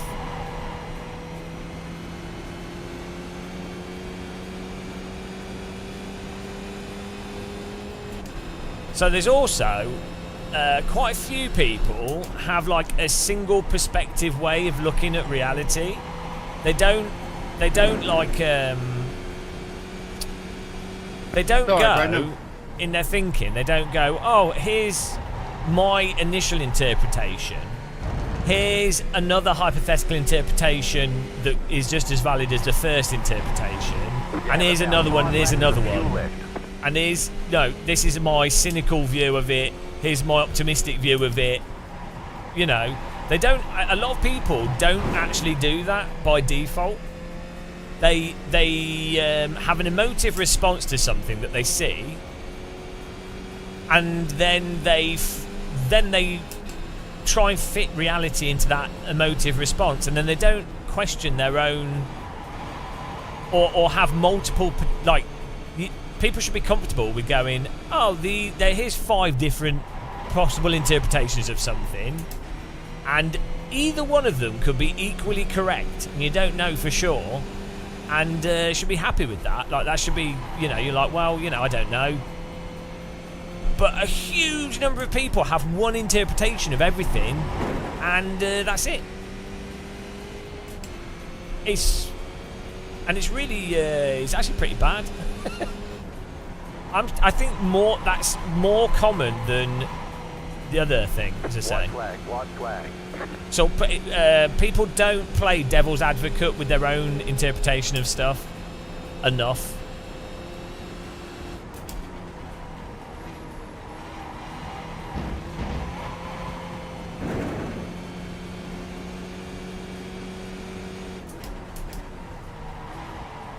There's also that situation that arises in conversation where someone says one interpretation of things because they're just presenting a single interpretation, and then a person reads that interpretation, and then the way they read that is they go, oh, this person is ignoring this other interpretation, or they're arguing against this other interpretation, so I'm now going to assume that they're arguing for what they're saying entirely, and that they've ignored all the other possible permutations that are likely.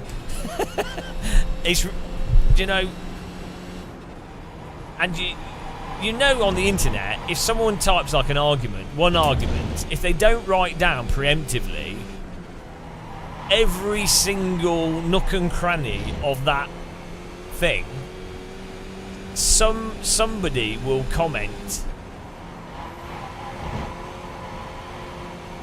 Not in a friendly way. Like, it's perfectly fine for someone to add to a conversation and go, oh, here's another point or whatever. That's fine. But someone will, like, interpret the initial thing as a negative. I thought I was ahead at the line.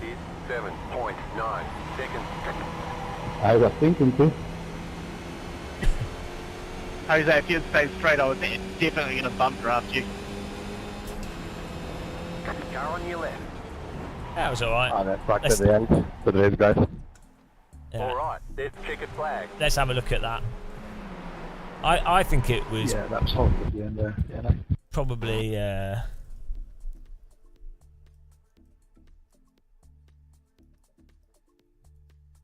don't have a mute button on this. Probably a bit of net code and their cars going over the limit.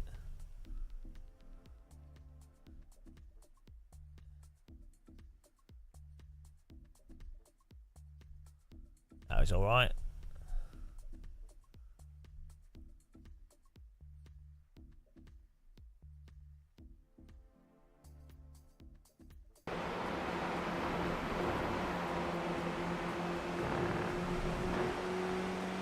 Yeah, it looked like I turned in on you though, yeah, no apologies, mate. No worries. It happens.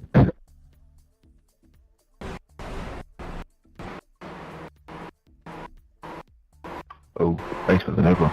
Yeah, it's like with net code as well.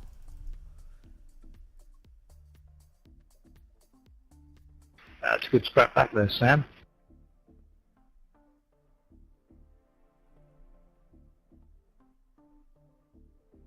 I mean, I'm not missing the apex or anything. It's the thing, you just can't you just can't turn in on the corner like that. If there's because my car's going to understeer to some extent. I'm not going in particularly hot. I'm skidding across the yeah, I mean, you know.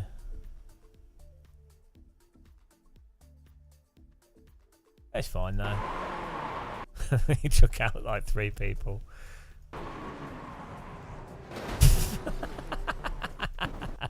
Oh dear.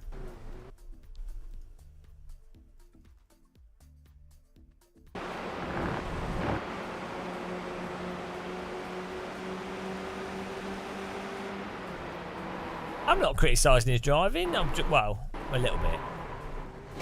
Oh dear.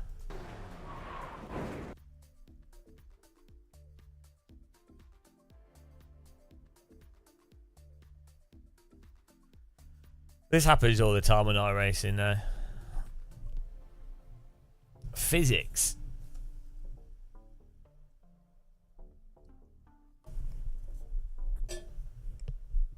It's quite good. He did try to get a really wide line into it.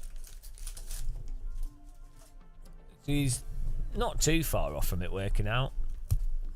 Right.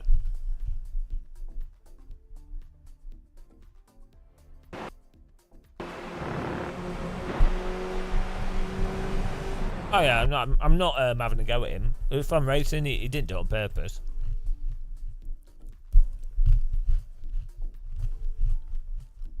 But he's not that far off from it actually working. Because you can enter this corner with your wheels on the grass.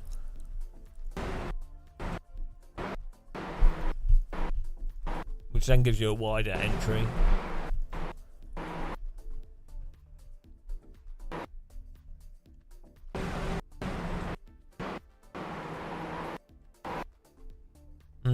The thing is, it's not hard because if you take a slightly wider line through here at this speed, you're going to run off the track at the end. And iRacing is really brutal with once you start sliding, the tyres slide forever. So the car on the inside has such a big advantage in iRacing. Yeah, that's just normal oversteer into that corner though. That's just how you drive that corner.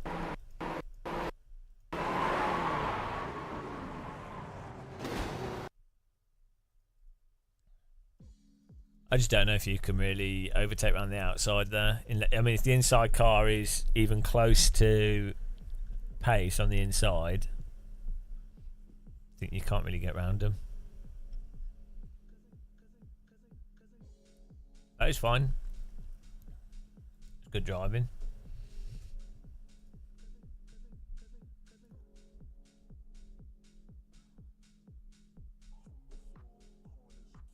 Yeah, no, it's just driving. It's just I thought iRacing's netcode was better, there wouldn't have been an accident.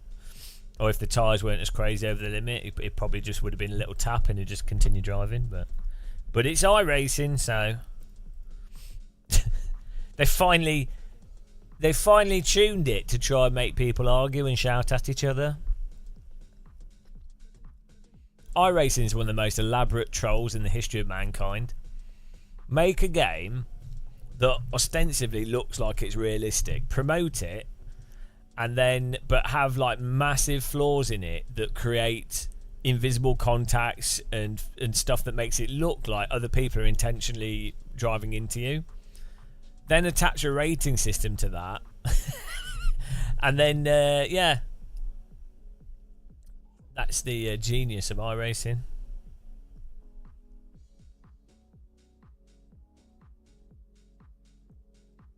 iRacing is pretty good if you're slow, to be honest. I think once you get to like 3k iRating in a lot of stuff, iRacing just turns so much into hot lapping simulator that you really aren't going to be driving with people.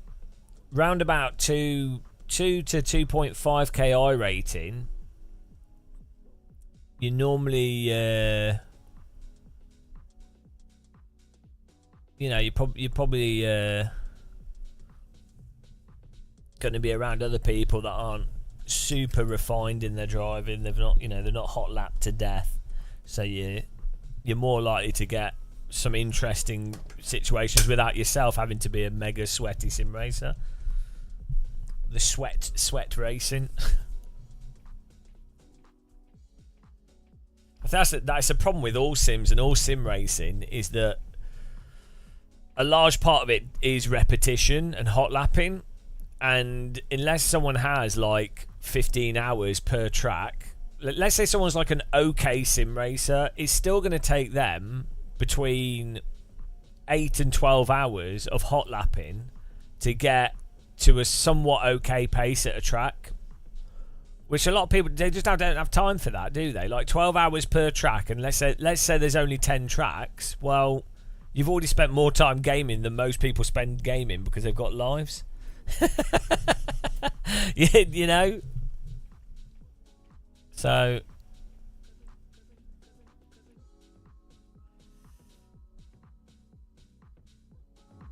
I do think stuff like Skippy's quite good though. Cars that have quite a bit of draft help draw people together. Alex, it's difficult to trust him. Yeah, but then you're normally a lot faster than them, so you just overtake them on a straight bit of track and drive past.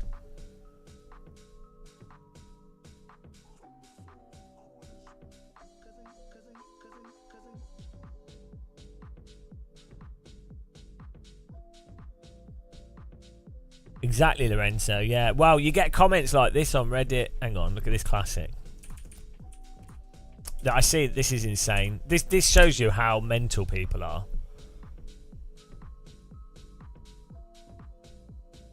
Here we go. RSim Racing.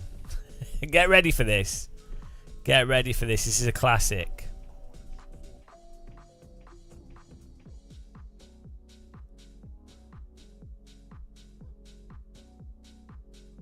Oh, where is it?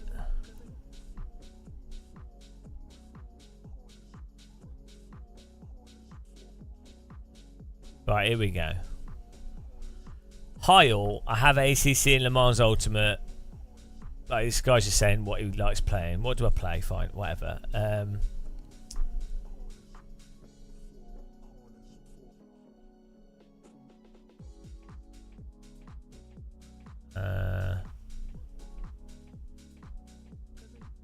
Let's find this comment.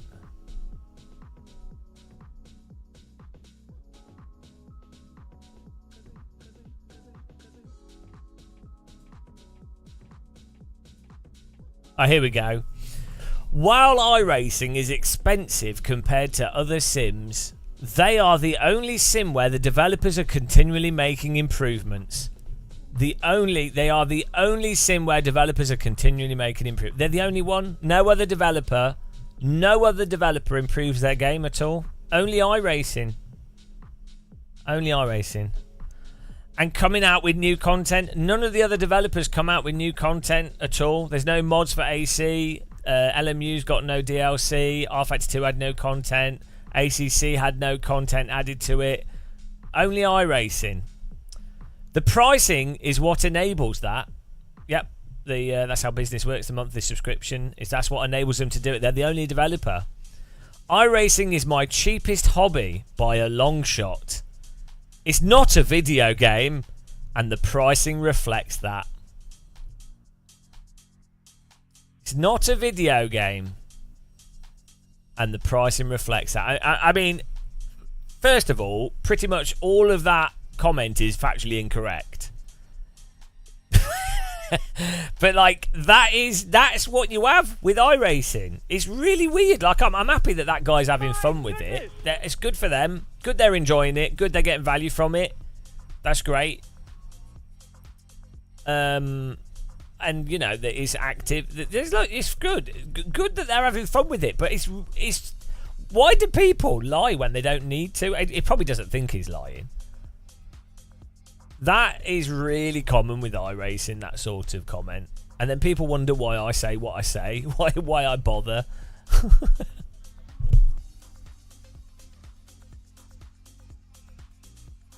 BRT, LMU, they get... Well, yeah, it's a weird thing. Like, I do... So, I think that people are actually mixing up different things with that, in that I think sim racers are fed up of games that aren't finished, and it kind of feels relentless, and then they're like, oh, I need to buy more content, but the game's not finished. So that's what they're really saying.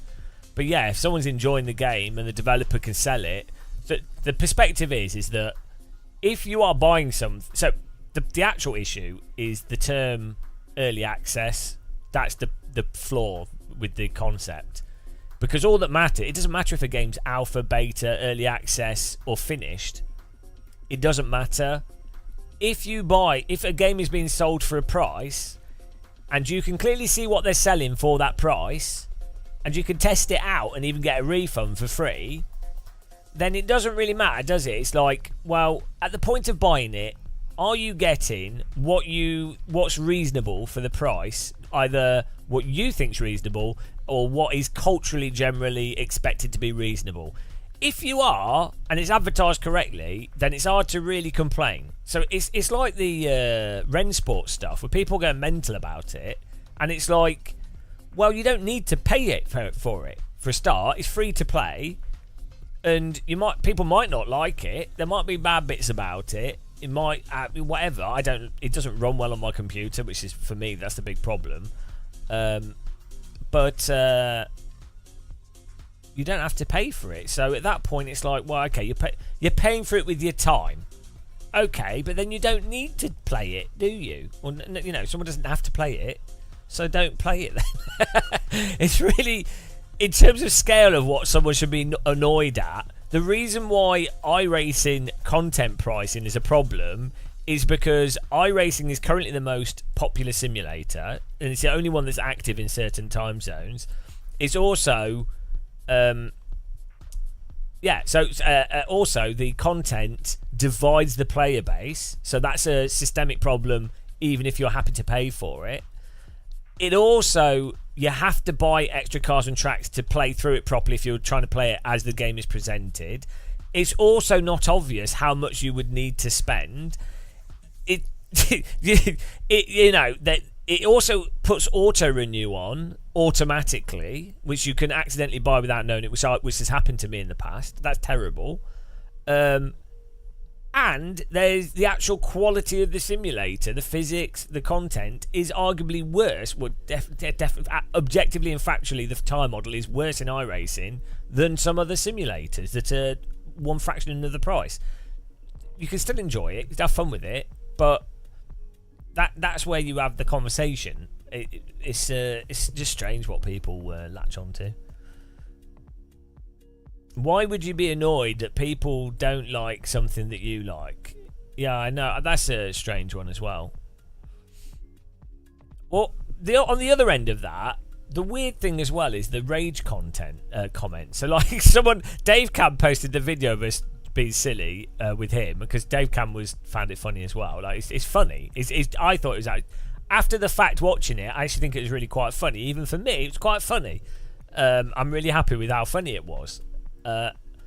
Obviously Dave can post it because he's like, oh, it's quite amusing.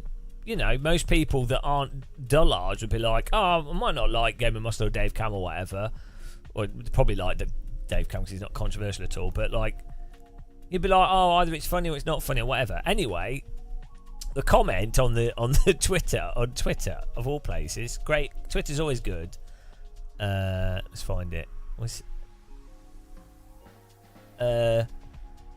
That dude really tries hard to be unlikable. Right. He's gone out of his way, so he doesn't like my content or what. So first of all, he's assumed myself with the content, which is weird. Then he's gone out of his way on a Twitter post to say, oh, I really don't like that person, which is really weird. And then he's made the mistake of inferring that we're trying to be likeable as well. It's like a multi-layered non-understanding of reality. But yeah, no. What can you do? Tom Scott wants his T-shirt back. This has got a pattern on it, so it's not a Tom Scott. This is a North Ridge shirt, yeah. Because it makes me look like a rock climber.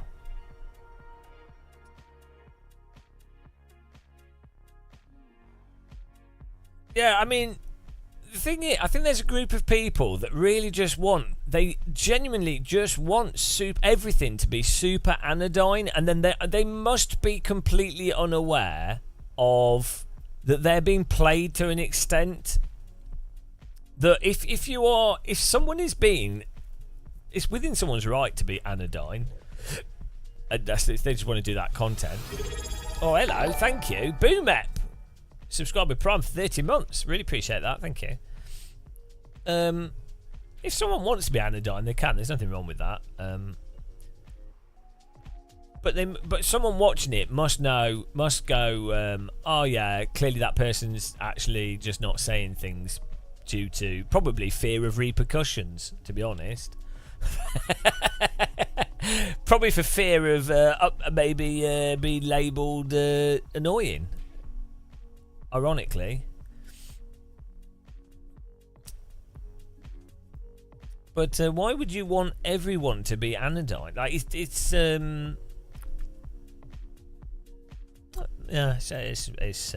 weird, isn't it? What can you do? What can you do, guys?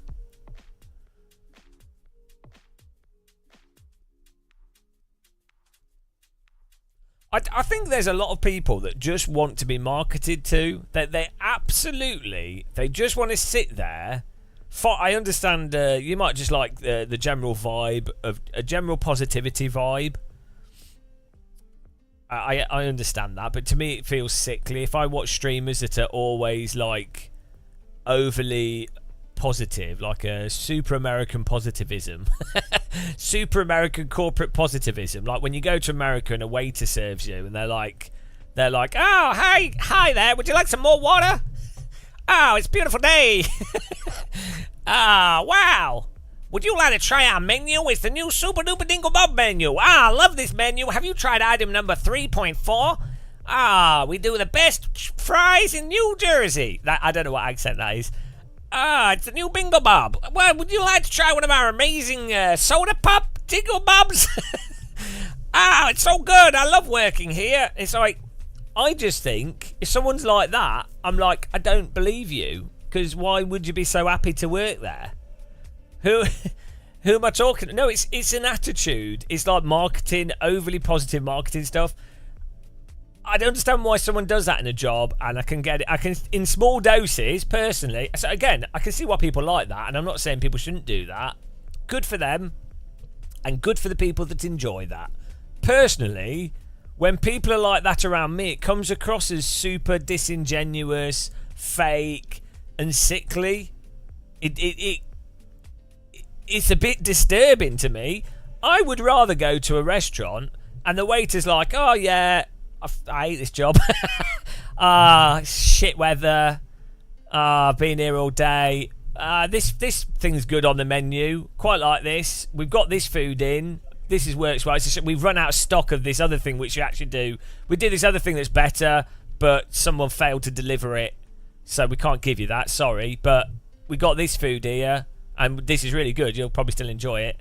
That, to me, I'm like, oh, awesome. Good. I'm happy. Do you know what I mean? You know, it's just like genuineness. Yeah. I think someone's going to murder me when they're too friendly. I'll just get suspicious. I'm like, oh, you're going to poison me. Maybe I've just been in England too long, and I just don't expect people to be happy.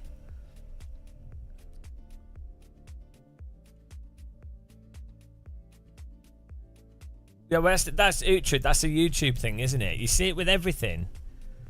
It's fine, and it's fine, but I think it's a little bit disturbing. It's just capitalism, and also some people just don't, you know, that it's a mindset that they get into when they're just doing a job. So I'm not really attacking people that do that.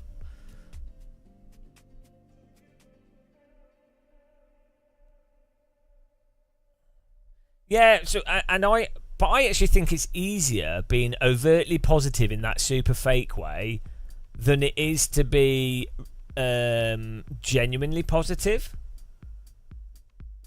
because you basically turn your brain off and you just turn everything into, you don't think about anything, you just frame everything as positive. I think that for me that's an easier thing to do. So I understand why people do that in jobs, because it's less effort sometimes. So just because you've lived in Middlesbrough. Now that's why I've got 3 legs. After you spend more than a year in Middlesbrough, you start growing different additional limbs. It's just a perk of the Northeast.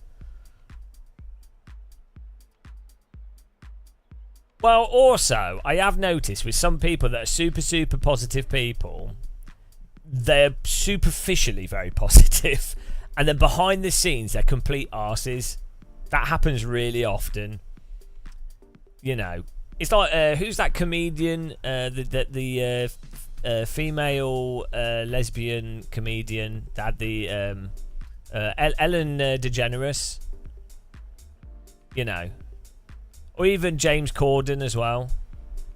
You know, like you can tell that behind. You can just tell. You know, so it's you can just feel it.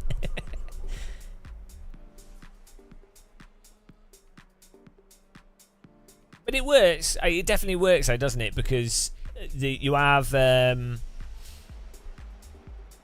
more nuanced someone is, the less of a wider audience appeal they will have. So you can understand from a capitalist perspective and convenience perspective. A lot of positive people are generally Christians. I mean, if I was genuinely Christian, if I was genuinely religious, I would be if I believed it, I'd be really positive. Well, I don't know. It depends which version I decided to believe. But I would. Well, I'd just think life was a complete joke because I'd be like, oh, well, I'm going to heaven, so try my best to get other people to heaven. But it would, you know, I think it's a reframing of your mind. I think it's actually quite dangerous, but. The Matty Online, I think you're going to be super positive regarding the 1.6 AMS2. Been playing the beta lots recently. Really nice. Oh, maybe. I don't use the beta, so I can give it an honest first impressions. The big problem I have with AMS2 is actually outside of the handling. It's the camera makes me motion sick because of the roll correction, and the filtering is really bad. So. And then ultimately AMS2 drives worse than AMS1 and AC, so so it's like, well, I appreciate they've done lots of work in it. I like the engine. I like Project Cars 2. I like the content. But then there's the netcode is terrible. There's so much stuff with it. It's just like off.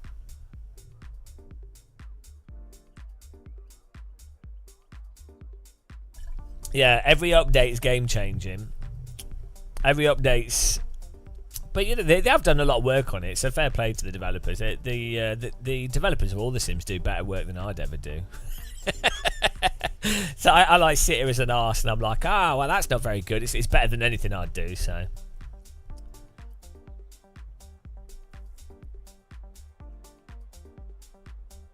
Well, the Matty Online, the problem is that yeah, for the visual spectacle of VR, sure, and the performance, sure, but VR is still just a screen, so you then just come back down to the physics, ultimately at the core of a driving game.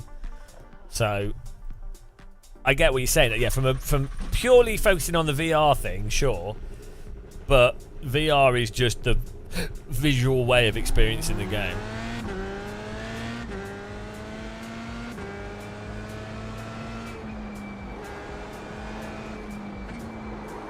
But yeah, no. When you do get a good, I think a lot of people that haven't used VR don't necessarily realise how having very good frame timing impacts VR and the sense of presence. You really have to have used a high-end VR headset on a fast computer with good VR games to really. There's a certain thing in your brain where the VR has to pass a threshold for your brain to go, oh, that's reality. It's a subconscious part of your brain, and I think a lot of people don't realise, or they've never experienced super high-end VR, so they don't really know that. A really good example of a simple game that does that is Compound, which is just like Doom, almost like Doom. Very sort of, it's 3D, but 2D enemies, very simple environments, but the game runs absolutely flawlessly. And so when you're playing it, it feels like you are in the space, literally. Like it's not. It feels like you're there.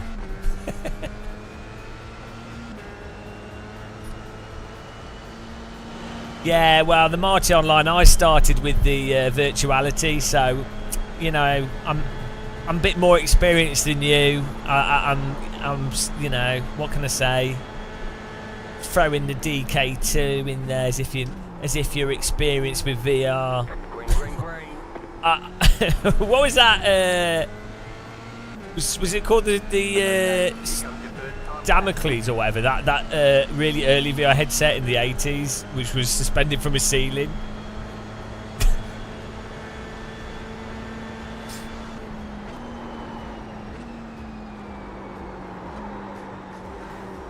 It needed to be attached to a pole. Yeah, not everyone's as cool as me. They wish they were. Yeah, well, I mean, I bought a DK1, DK2, Quest 1, Quest 2. Oculus sent me a CV1.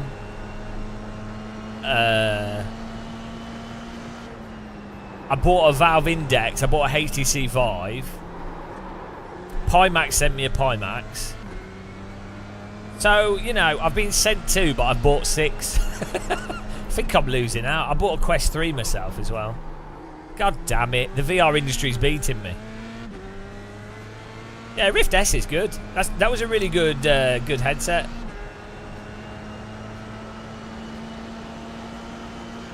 Well, I think VR's worth investing in now. To be honest, the Quest 3 is incredible.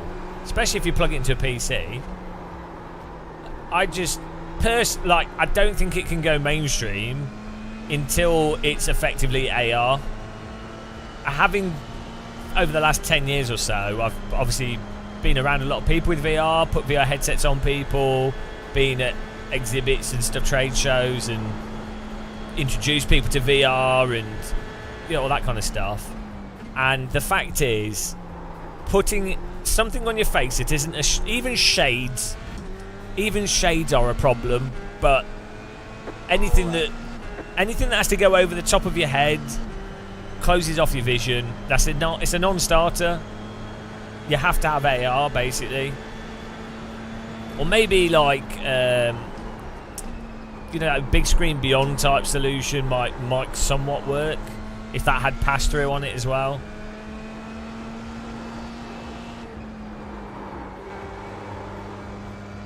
But that's for mass market. For hardcore gamers, Quest 3 is totally fine. And also for kids, Quest 3 is totally fine. People are growing up with Quest 3s and stuff, and they just accept it. So a lot of it is a cultural thing.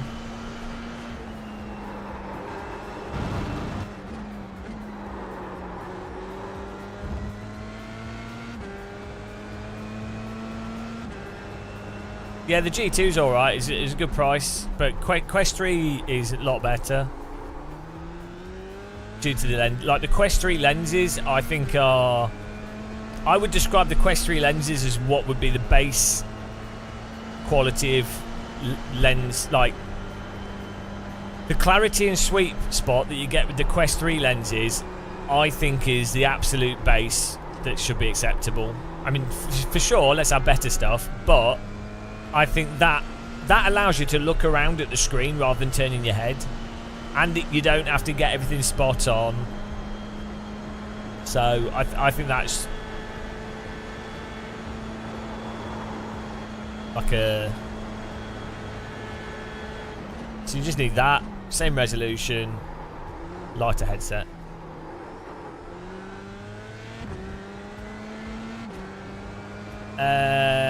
The sweet spot is tiny,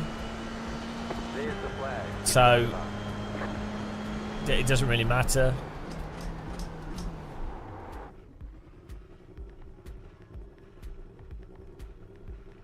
It's not really to do with how sharp the sweet spot is. It's to do with the sweet spot in a G2 and most headsets. The sweet spot is like this big. It's like tiny, whereas the Quest it's like that big with the Quest 3.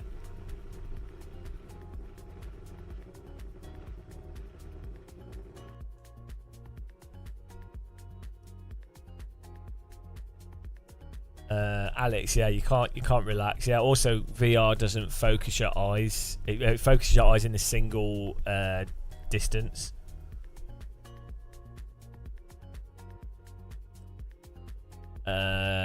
The Rift S is worse than the GT. Yeah, I think so. No, the Quest 3 is insane. The sweet spot on the Quest 3 is like... you can move the headset like this and it's still sweet spot. Honestly, that's the most impressive thing about it. Because I learned over years to, instead of looking left and right in VR, you turn your head. With the Quest 3, you're like, oh, just look to the left. It's crazy.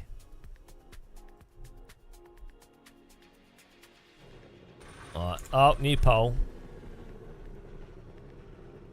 Ah, no, wrong button. The estimated strength of field is 2,000. You ready? Top 10. What a go on. It's competitive out there. Head down, stay sharp.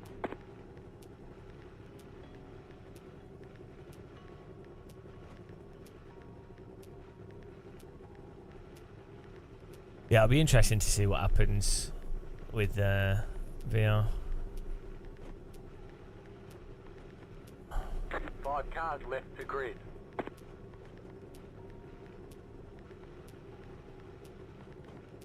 It's funny how this F3 car is one of the better cars in iRacing, and it's one of the...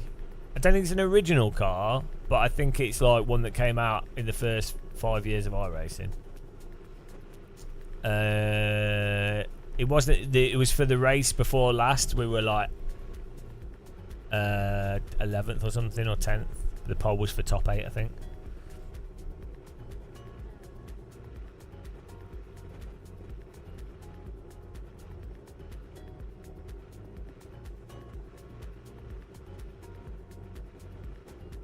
Oh, did I? Oh, fail. Sorry. Pole fail. Oh no, well, let's get some points back in this one. Scammed. Green, green, green. Please.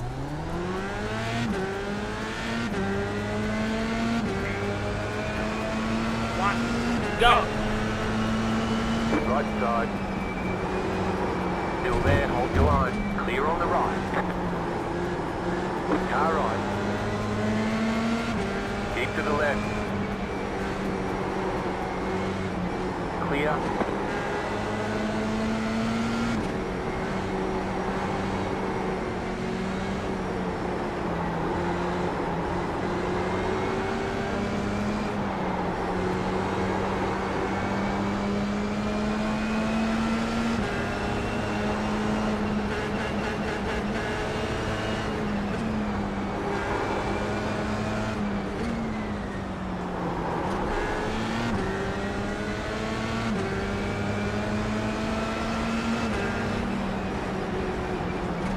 Car right.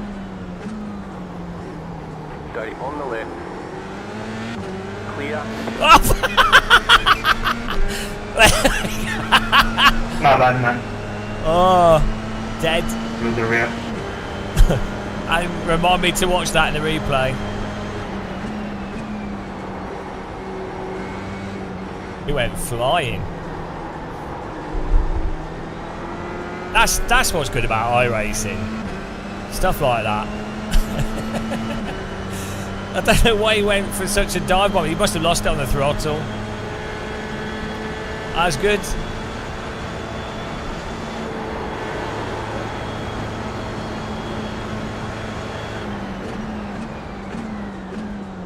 Car right. Clear. What is going on behind us?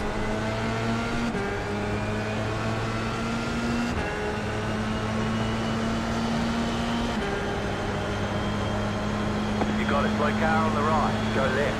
Left side. Keep to the right. Clear on the left.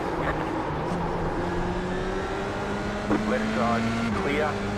Oh, this guy's loose. He's a weapon.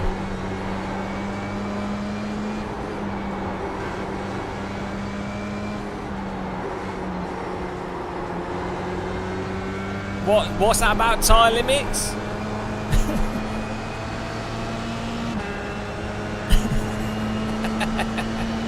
The old tyre limit tale, the iRacing tyre model story. It's a classic story. It's one of the best stories ever written. Oh no, here it comes! Here it comes! Clear on the right.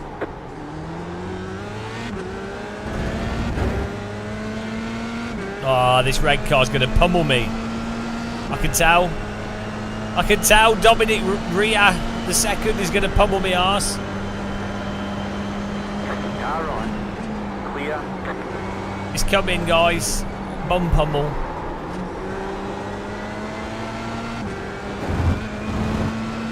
We ain't finishing this race.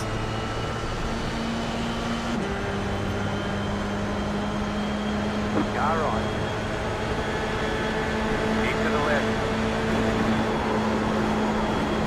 Still there. Clear on the right. Car on your left. Clear on the left. Oh dear, there's no way that we're surviving this.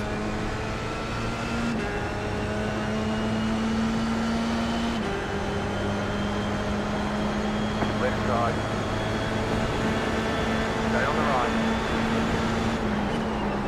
Clear. That was a nice overtake by him. Fair play to him. He squeezed me before I could squeeze him. It's a good overtake.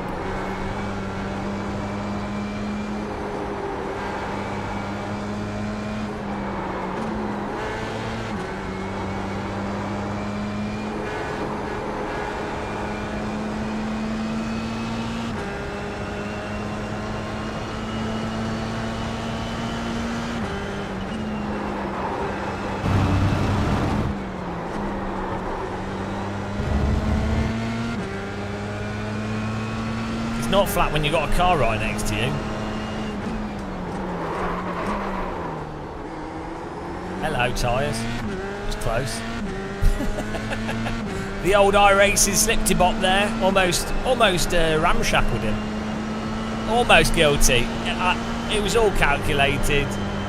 It was fine. I knew we were safe.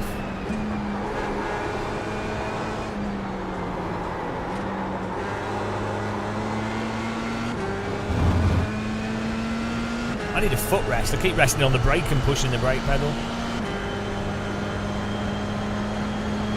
Got to keep those brake pads warm. Chortle.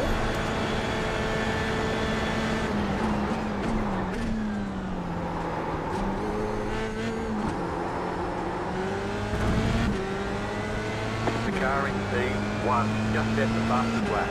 52.497. Just set the fastest lap of the session.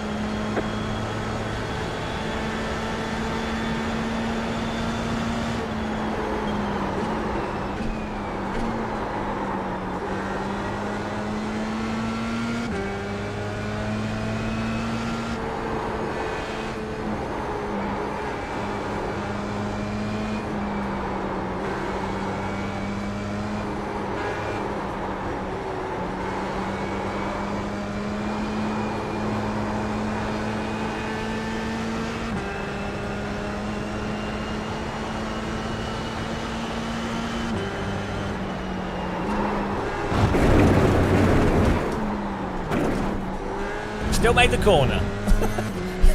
Still, I couldn't brake on the grass and then I was running out of track.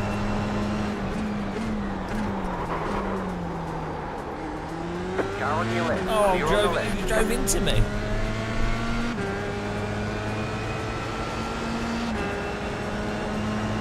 What is it with iRacers driving into you? They love it.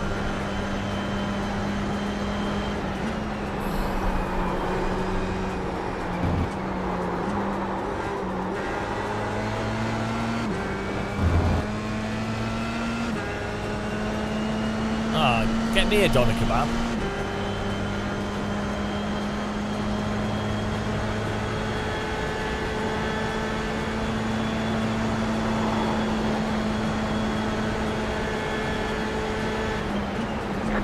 Oh my goodness. Clear on the It's right. a good move. I thought he was too far back to send it. Car in C1 just set the fastest lap. I thought, oh, he won't go for a move there because he's really far back. Fair play to Here we him. go, next time by.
Car right. Oh You're my on the right. goodness. That was very close. Oh wow. I don't think I'm ever going to drive for Aston Martin either way, so it's fine.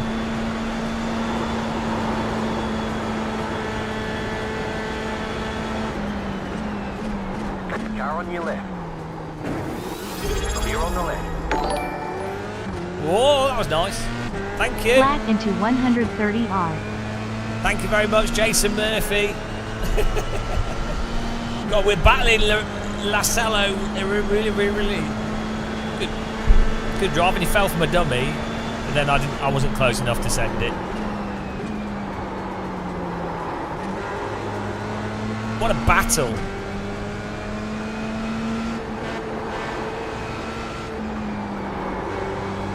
Yeah, thanks for being a member. Really appreciate you guys supporting us by wasting your money. The government's been informed, but thanks for keeping us independent.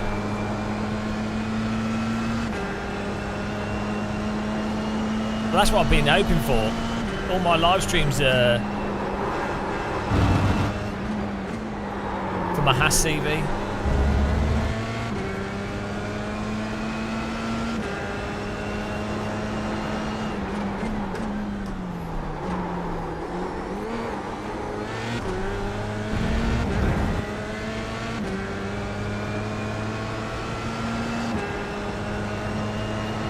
Baptista Cuntius catching us.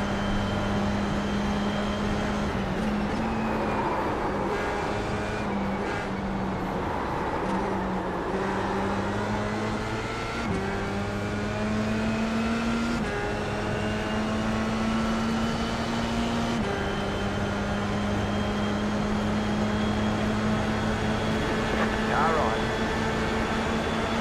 Keep to the left. Clear. The leader is running 52.686. Right side.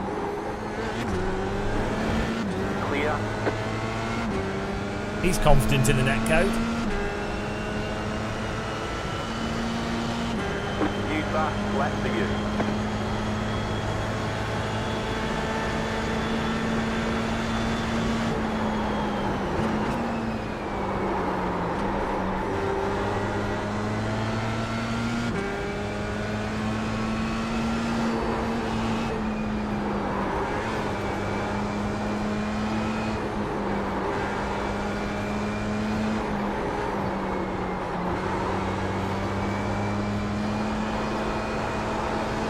Using a Mozart R12 here. We're currently in 5th gear though, which is not the top gear. Oh, the Ferrari's off. And the Ferrari has left the track. Schumacher has lost control. Is it? It's Ralf Schumacher.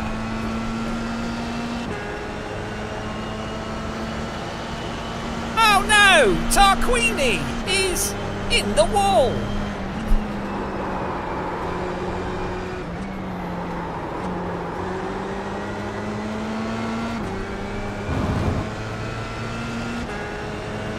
It's been working well for a while, yeah, it's good. Right side. Keep to the left. Still there, hold your line. Car right. Keep to the left. Yep, just Revere drive on the into me. right. Yep. Good job. The old drive into you to pass. Tale as old as iRacing.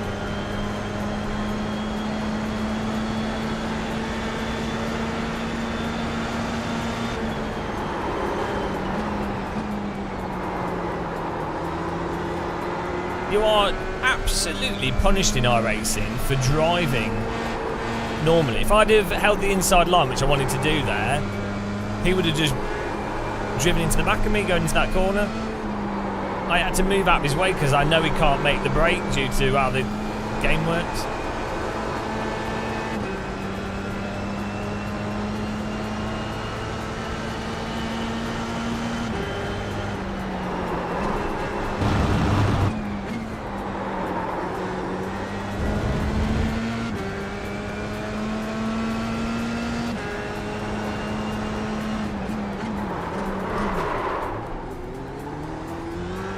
Give him a 0x. iRacing with the 0x Bonanza.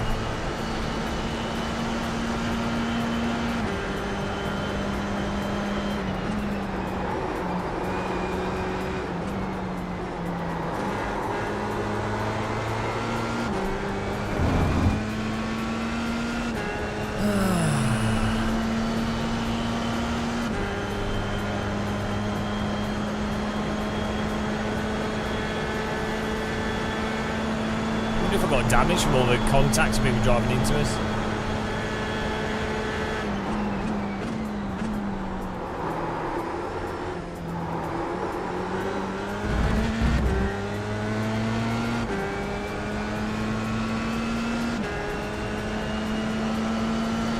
That was your fastest lap of the session.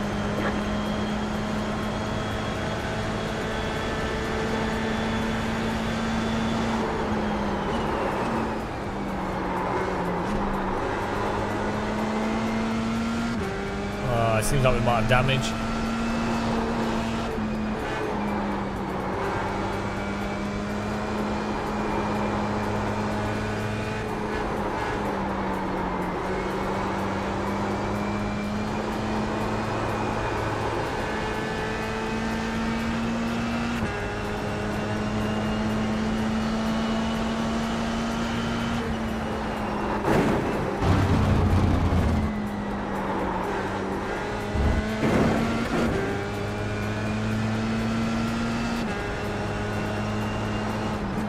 Hello, can't park there.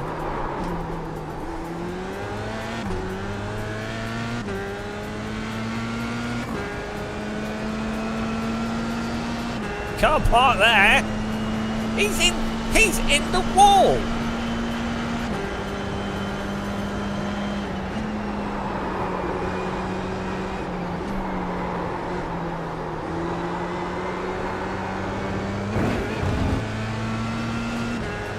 We've had 5 car contacts, but they've all been 0x's, which is pretty miraculous.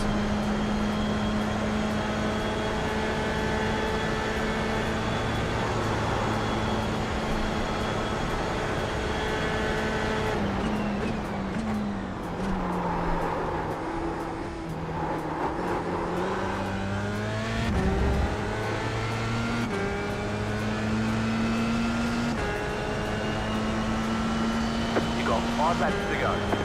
Time to push.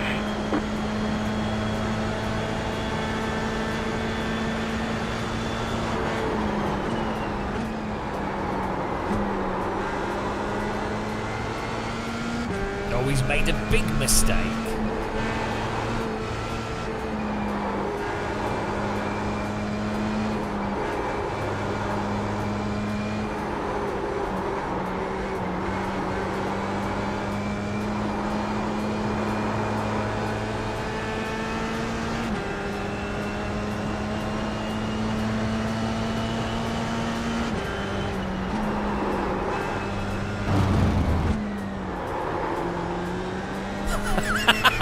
Tyres stuck over the limit. Thank you, iRacing, for your glorious tyre model that really does... Hang on, sorry, I've got a clip for that. iRacing is the most advanced and comprehensive racing simulation software in the world. It's also the most realistic. iRacing is the most advanced and comprehensive racing simulation software in the world. It's also the most realistic. I've seen many an F3 race in real life where the guy locks up a bit, catches the car, and then can't get the rear tyres to grip the road for 3 seconds. It happens all the time. It happens I don't like it happens ACC, all the but time, I do guys. like the normalist. Totally That is normal. amazing. So it's probably one of the What probably was one that? of the one of the or not the best simulation to practice, like even F1 or GT mods. They're really, it's really good. I do appreciate the position donation by him, man. All right. Keep to the left. Keep to the left.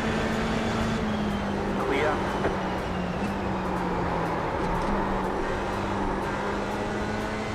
Gave him the squeeze, and he gave up the inside.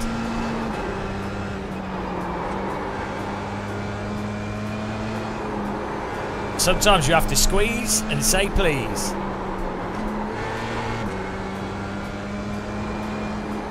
You're gaining on the car in front. Exactly, Jason Murphy. 1.5 seconds.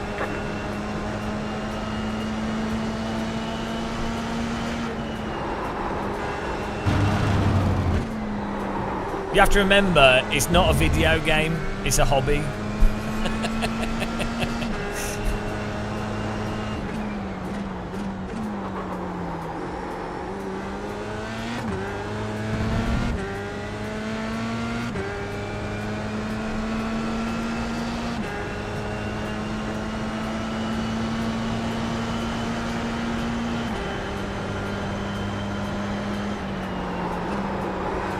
I mean, in fairness, this isn't a video game for me right now. This is my job. I think that's even worse. That's even worse. This is actually my career. The irony. The irony. Oh dear. There's an incident behind. I demand a refund. My goodness! My goodness! It's Tarquini! New bus. And Jarno Trulli is out of the Hungarian Grand Prix.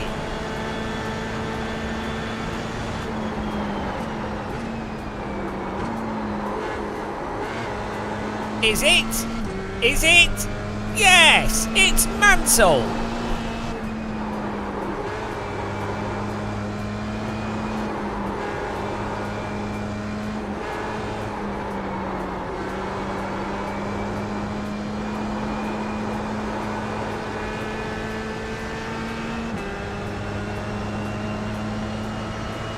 Okay, let's go. Fuel west.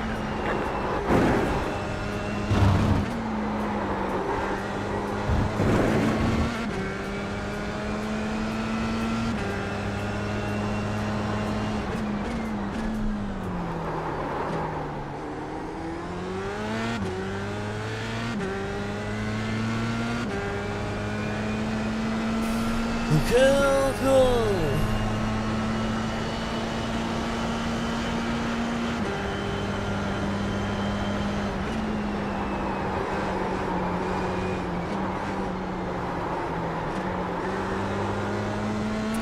F1 was good until 2007. That was when it got bad. 2 left to go. 2 to go. Which is a shame because I think Hamilton is like one of the best drivers that's ever existed, right? Certainly up there. But unfortunately, Hamilton's entire career has been when F1's been shit. Same with Verstappen now as well, which is a real shame because when you see it when it's wet, or when you've seen when like in F3 and stuff, Hamilton's insane. and that guy's entire career has been in the period when F1 is completely bollocksed. The DRS and two big cars and just the basic driving of the vehicles, the strategy, everything. Absolutely terrible. It's a real shame. Because I'd love to see Hamilton, Alonso, Verstappen, Norris, Russell, all these drivers. I want to see them race. I want to see them driving huge, ruthless prototypes. Fake prototypes that are worse than prototypes. I like prototypes. Don't start him on it. It's almost don't get him going on that. It's almost as bad as UK politics. Or FFB. Oh no! Not that!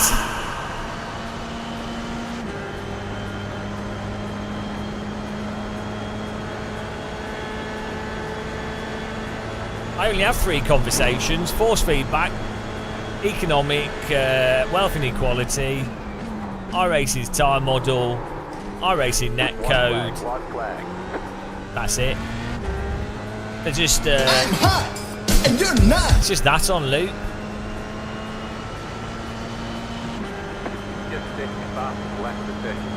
I don't know what Brexit is. Yeah, we should bring back some milk and grass. Yeah, it's all about the milk and grass. Those were the days. Those were the happy days where we could talk about milking spiders and chickens. What a time that was.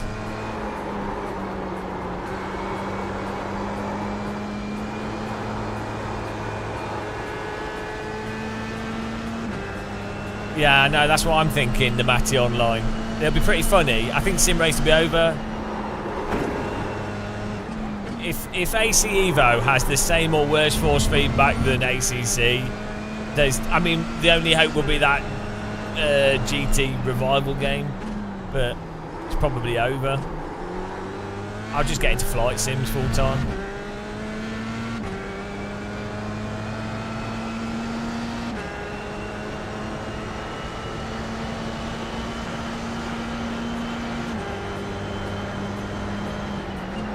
I think Rennsport's in its own little thing. Hopefully it comes out on console, and hopefully they keep developing it. But I think Rennsport's its own little... Not really sure what's going on with that.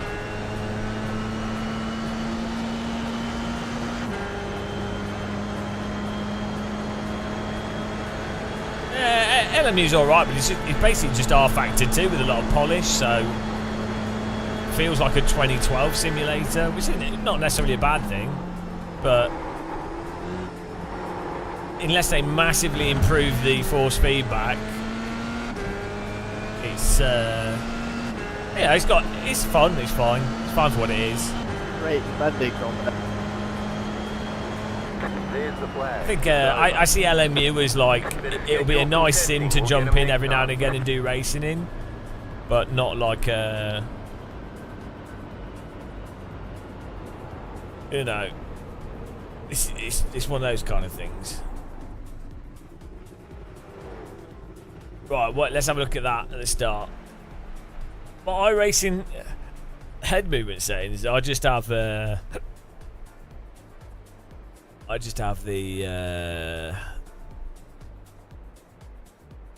neck motion on 100 and pitch chassis at 70, roll chassis 100, shift horizons on 0.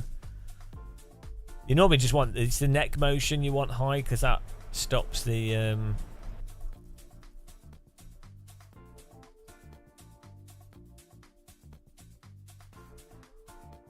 stops the camera bumping stuff.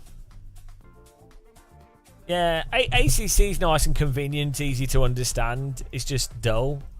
I think most people playing ACC most people playing it didn't really. Well, so there's a lot of GT3 drivers. The GT3 cars are supremely dull anyway. Maybe not in real life, I don't think, but like in Sims, they're very dull. And so people learn how to drive. So there's a category of sim racer that basically learns how to play the specific video game. They learn how to lap fast in that car in that video game, which is perfectly fine. And then they enjoy doing races with that thing. It's not really about the handling. Doesn't really matter that much. The actual that car compared to another car doesn't really matter. It's like they're in a race basically, and it's something they can have a race in, or they can be close. They're not even racing. They could something where they're on a grid with other cars and they're close to other cars, and their lap time can be reflected of if they're doing a better lap time. That for a lot of people is more than good enough. That's fine. And then, so they don't really care that the physics are a bit shitty. They don't care if force feedback's a bit shitty. They don't care that you can't actually race properly because the cars are too big and have ABS and stuff. So you can't, you know, it's very limiting in terms of what you can do for overtakes on a lot of the tracks. They don't care. They just like the general vibe. And that's what ACC really does well. Then with ACC, you also have the LFM 45-minute or 3-hour races and stuff for live streamers. That's really good format. Large grid with lots of cars. 45 minutes to 3 hours is perfect for a live stream. Perfect for people to watch and see if you're going to win. So it's really good for viewership. And ACC was also released on console, so you get the console viewers as well as the PC viewers. So from a live streaming perspective, it stacks up your view numbers. Even though ACC is less popular than iRacing on PC, it stacks up the view numbers, so then it makes it more viable. Like how Gran Turismo is viable for streamers. You can be quite successful by playing Gran Turismo. It's just got the audience there. So that's why ACC kind of works quite well. There's those main reasons. Even though it's a bit shit. Like, fact of the matter is, if you drive GT3 cars in AC, they might not be as complex, but they drive much better. They're more detail, more dynamic, more interesting. The pace car is out of control.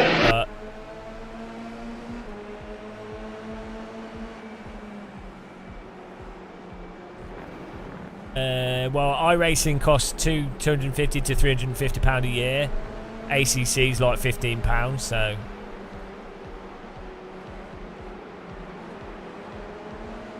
yeah, setup's important in anything once you get within a second and a half of pace. But yeah, with GT3 cars especially, it's going to be quite limited what you can and can't do. So thanks for following, by the way, Kensfield, appreciate that. It's just ACC. If it wasn't so dull, I think my theory, as I always say, is the Unreal Engine causes, like, first of all, it's deferred rendering. So then you can't use normal anti-aliasing, so you then have to use temporal AA or DLSS, and they always make things look like you're drugged. And it always looks blurry. Whatever you do, it always looks blurry.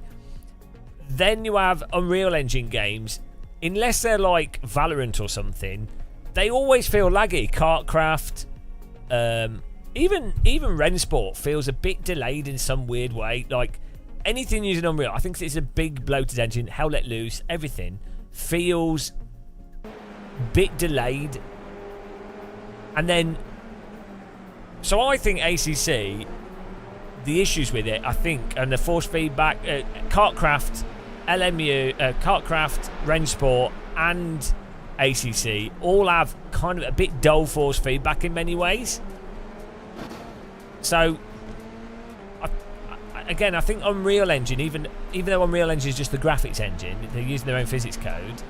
I definitely think Unreal Engine has impacted that.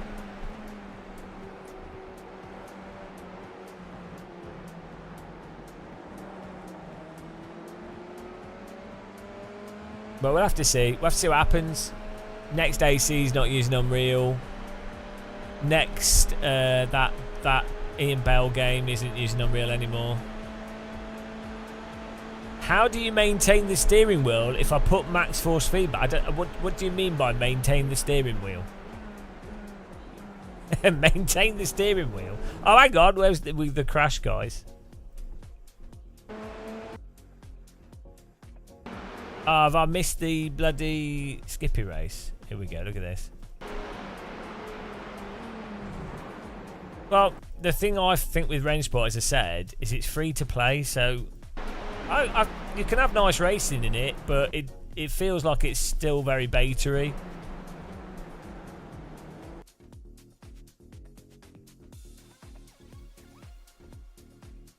Was it on lap 2 that crash happened? It still feels just really beta-y.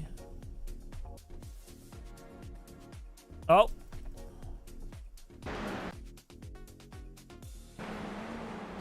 Oh, okay. Oh, no. Oh, dear. Oh, that's nice.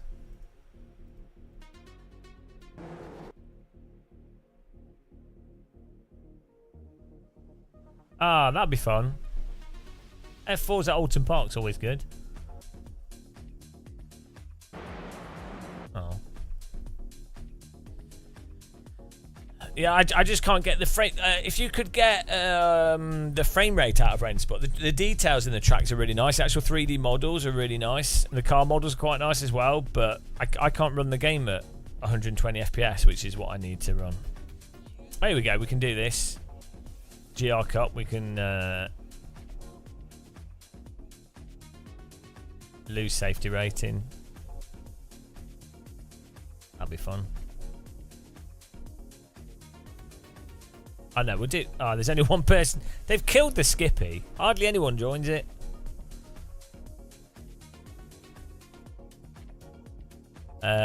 Using an LG C1 OLED. Well, your views, your force feedback probably was in reverse, so just reverse it.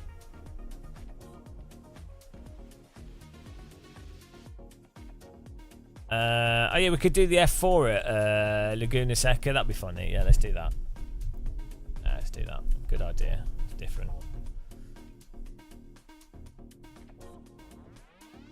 Yeah, no, I get 80, 90 FPS. It doesn't really matter. It doesn't matter what settings I use, but I need to get 120 FPS basically. But even if I put it on the lowest, even if I put half resolution.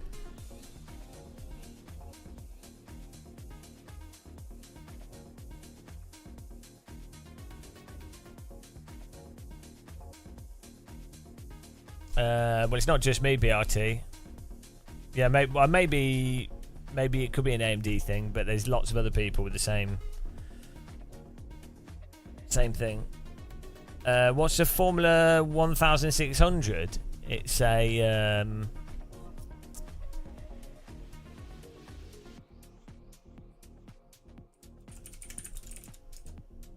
Formula Ford.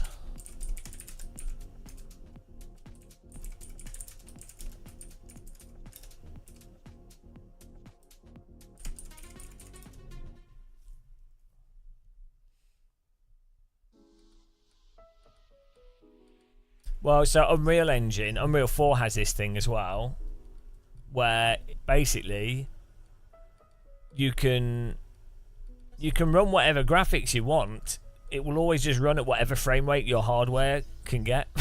So like older game engines and older games, you could be like, oh, I'll turn the shadows off, and then you gain like 20% performance, or you're like, oh, I'll reduce the view distance and you gain 10%, or you reduce the AA and you gain 5%. You know, so we like the old Battlefield games, or I don't know, Assetto Corsa, or whatever. Older games, you change the settings and you get more performance. With Unreal 4 and Unreal 5, it's like, oh, you can run it to 80 FPS. Oh, thanks to Shine. He's just raided us with 5 viewers. Thank you, man. Yeah, Unreal, you'll hit that frame rate very consistently, but you change your settings and it'll be like, oh well, you've gained 2% performance for turning the graphics into half. Ah, you did it. Nice one. Did you win? You better have won, otherwise you've let everyone down.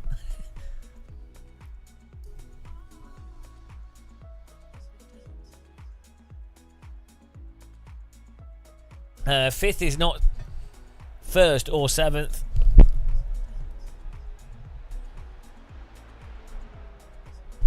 Something smells damp. I hope there's not a flooding going on.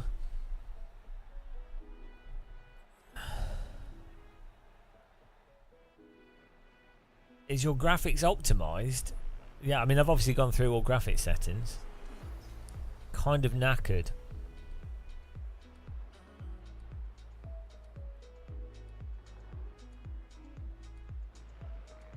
Yeah, I think post-processing AA is just not very good, to be honest.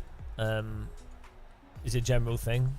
Especially for PC games. On consoles, it doesn't really matter too much. But if you're playing like competitive driving or shooters, it's just not very good. Yeah, no, I have a perfectly fine system, BRT. There's other people which have exactly the same issue with the similar systems.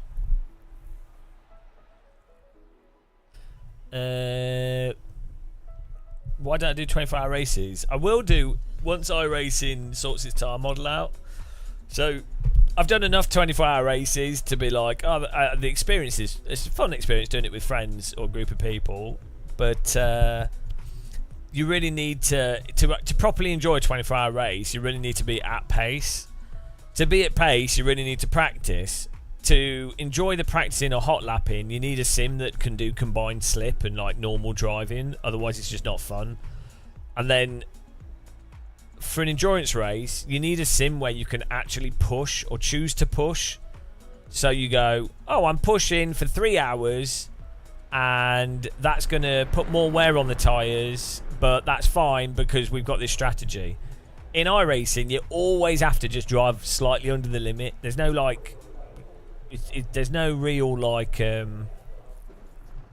degrees of driving, particularly on the grand scheme of things, compared to AC, R Factor 2, you know, other stuff. So then you have in iRacing random netcode. So if you're doing a 24-hour race and your race is ruined due to the people that decide to race mental in the first 2 laps for no reason, so then your practice is ruined.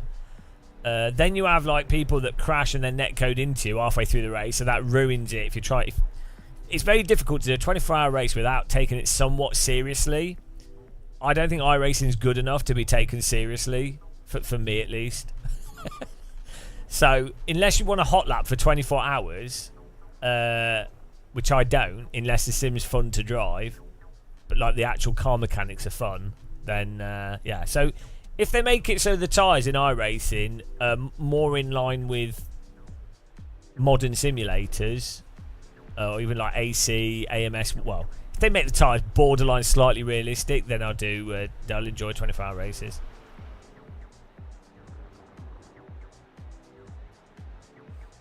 That's why I'm not really doing them.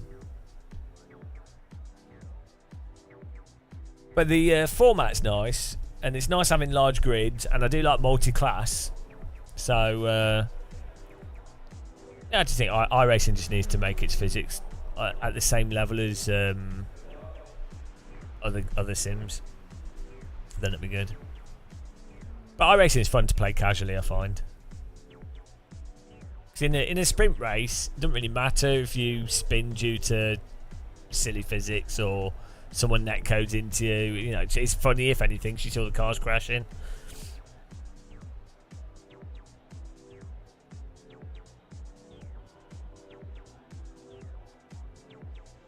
Yahoo Sports, is that still a thing? I thought Yahoo like basically went out of business.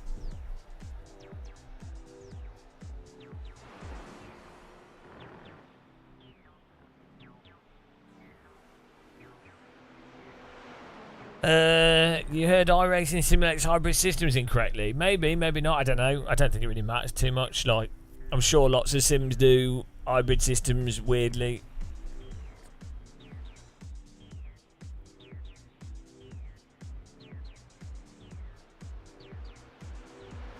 There's loads of weird ECU stuff with cars.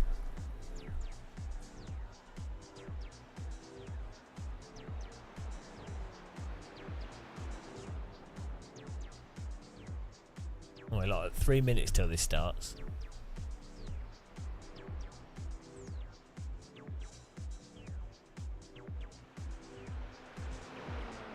Whew.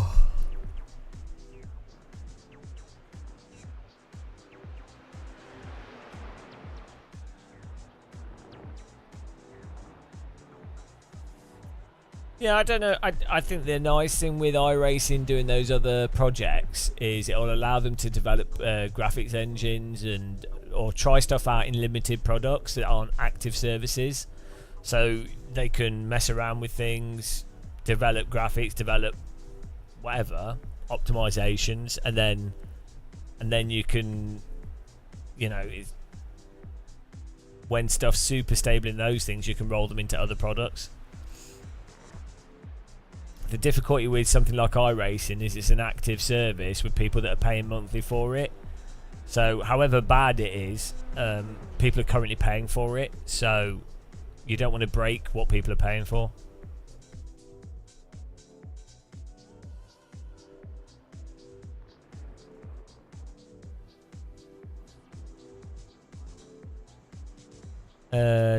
Yeah, well, exactly. But then you need force feedback for the tyres to really be able to tell how much you're driving on the tyres, to be able to do that. And then you'd need, you're just gonna you want to drive very quickly but carefully, not be sliding around all over the place. But there could be times where people, I mean, you've seen it if you watch endurance racing. There's times where drivers are absolutely battling for hours. That's one of the awesome things that can happen. I mean, the last 24 Hours Nürburgring was a disaster this year, and Le Mans I don't think was that good. I mean, it wasn't bad, but But there's been previous years where they've had GT3s, especially, have been very close. And then you'll then have cars really trying to push whilst on like worn out tyres or older tyres. And so again, you're going to need a simulator that can actually handle tyre physics properly, because as the tyres get more worn out, they're going to be more prone to going over the limit. And if your simulator can't handle that with the physics just turning off, well, you made it so it doesn't work properly at all. So you have to be able to, you need tyres that work. Tyres are going to have to work well in optimal conditions for them to work properly in worn out tyre, wet track or whatever, for that to all make sense. But anyway, it's just what it is. This should be interesting.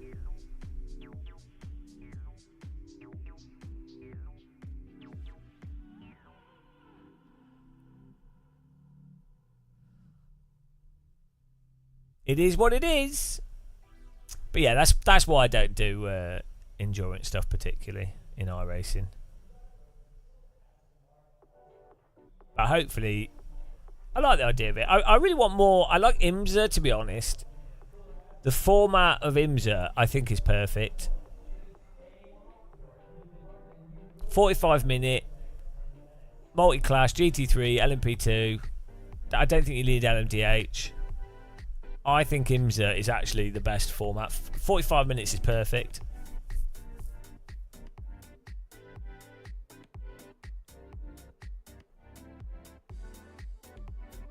But this like weird cloudy fog weather.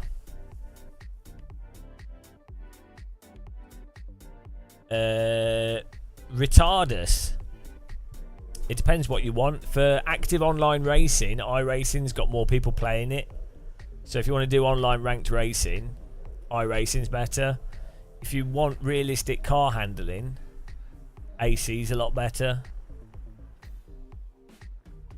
Generally speaking, for drifting, tyres at the limit, balancing a vehicle, force feedback. Well, there's no such thing as general gameplay. So, like, depends what your idea of gameplay is. Like, if you like drifting or cruising, or you're going to create your own server and do a league, then AC, even the netcode is better in AC. So in that sense, the actual racecraft you can have and the precision of driving and stuff and the handling and the simulation is much better in AC than iRacing.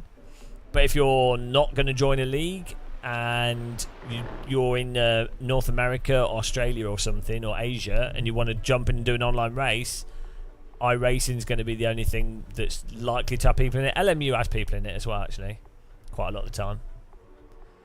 Why is iRacing popular? Because it's been out since 2007, and it was the first racing sim that had online ranking and splits. So, and also a lot of marketing, and it does have like high quality track models. It runs quite nice on a range of systems. It works at a basic level. So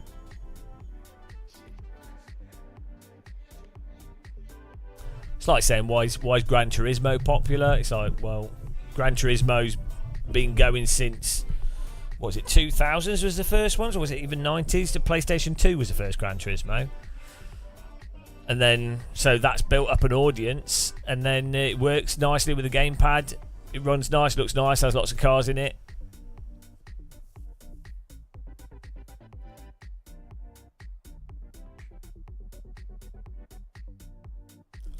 You sold your sim gear and bought a Mazda MX-5. Comes with a free motion rig. Bargain! Why would you sell your sim rig though? Like, a real car is going to cost so much more, just tyres and everything. Yeah, I missed Gran Turismo because I didn't play. I played the old F1 Challenge games, and I played like World Rally Championship and Nigel Mansell in like 95 or 96 or something. But I was into PC gaming when the PS2 and PS1 were things. I was doing like the sort of PC game stuff. And I used to actually play like Command and Conquer, Tib's Son, Worms, Air Attack, Microsoft Flight Sim, that kind of stuff. I wasn't really doing driving games for that period. I did Colin McRae Rally on PC. Yeah, Voodoo 2 is where it was at. Come on, I was already ahead of everyone.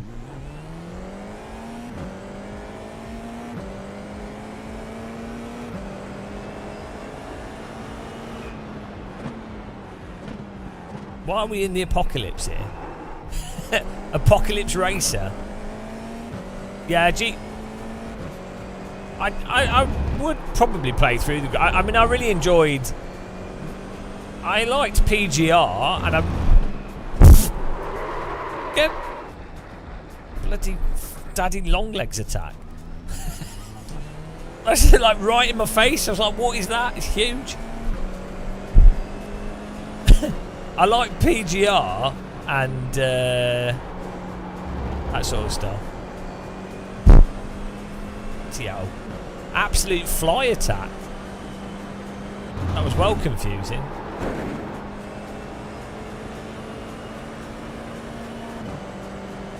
Yeah, I was playing Battlefield 1942, Codename Eagle. Oh, hello! Euclid with the Twitch Prime. Have a rocket. Thank you very much, guys, for the subbing. Thanks, Euclid. Really appreciate it. You're on the list. Off you go to the gulag. Again, if anyone donates and I don't read it out or notice or nothing comes up on the screen, please let me know. Oh no, Lewis is in here. Oh no, it's F4. Good luck, Eric. Oh no, I forgot how bad this is. Oh no, guys, I forgot what F4 was like. I forgot about this. I forgot. This is a huge fly flying around in here. Oh dear. F4's like iRacing's daycare centre. It's good though. It's good to keep it's good to keep kids up games instead of stabbing each other. So.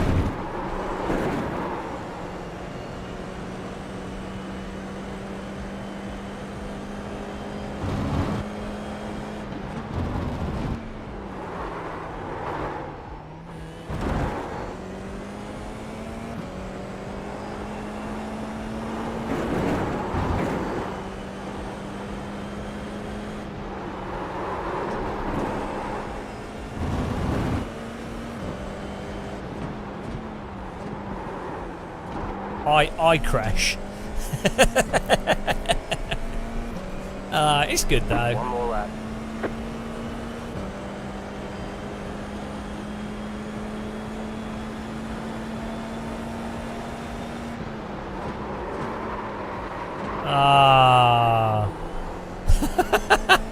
Oh dear, iRacing.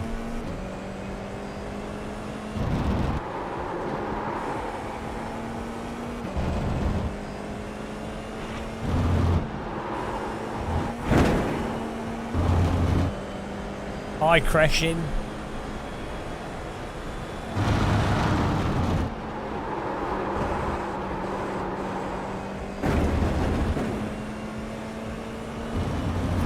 Hopefully these like go-kart kids will win F4 drives in real life.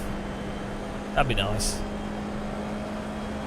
Then in the future, Formula 1 will be like these kids screaming at each other on the microphone, and you'll be like, oh yeah. I'll be in New Zealand because World War III will have happened, so I won't notice.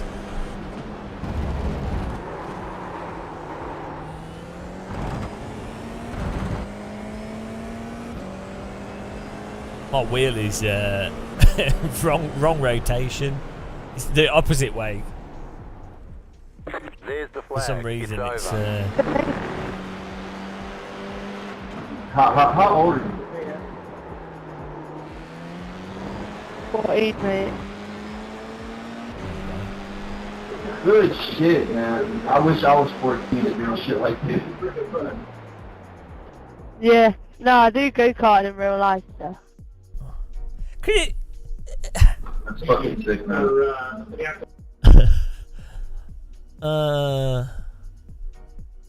Yeah, my parents couldn't afford to let me go-karting at 14. Probably wouldn't have been able to afford iRacing either. Hard. I didn't have Sky TV, so I grew up in abject poverty. I think we could all, those of us that didn't grow up with iRacing or go-karting or Sky TV, we struggled. It was hard. It was a hard time in my middle-class family. Every day I woke up with tears in my face. Every day. Yeah.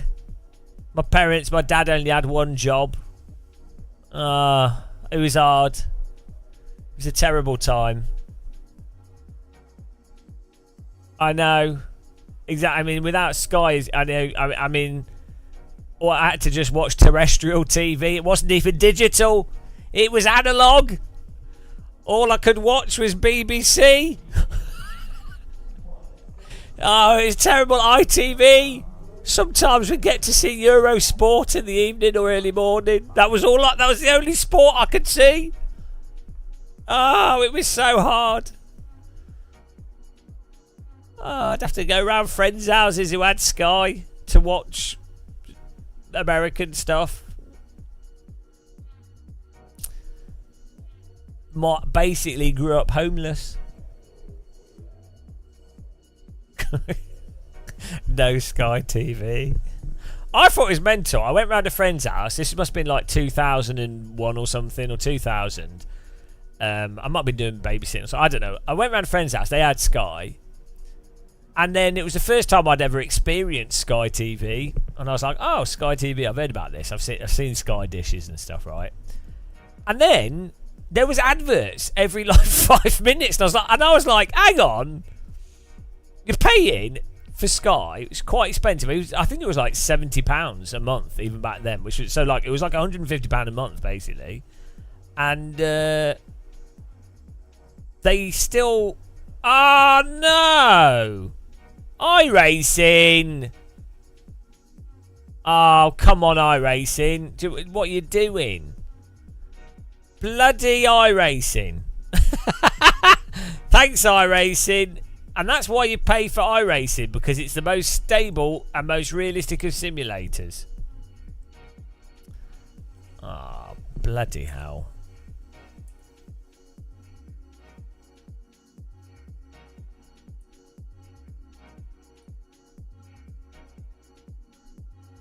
Well, what do I do now? We're screwed. That's it.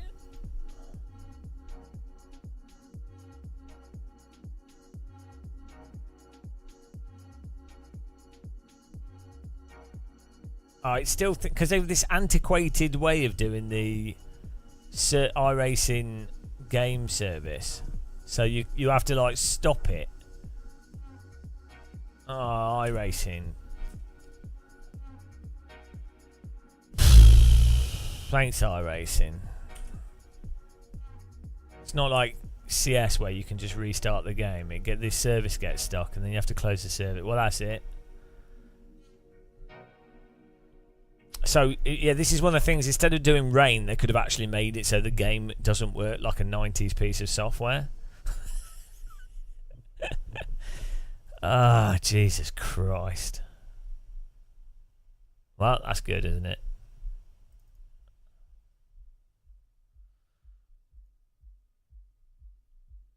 There's always some BS with iRacing.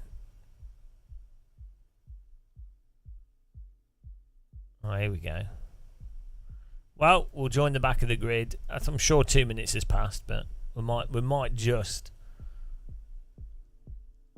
Well, no, Drift Wizards, I said this really early on. I was saying it for AC as well. Rain seems like a good idea, superficially, but the reality is it's worse driving in the rain than the dry. And people are like, oh, you don't know what you're talking about. It rains in real life. You know, what do I know? It's hard enough. It's hard enough driving in the dry with people doing random shit and netcode and everything else. It's hard enough doing that.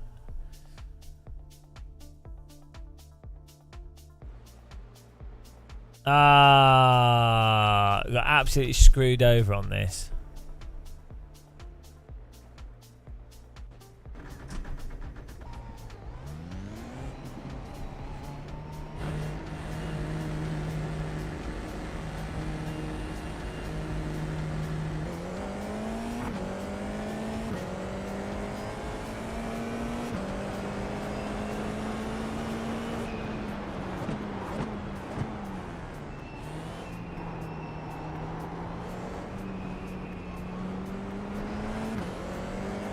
Right side, clear.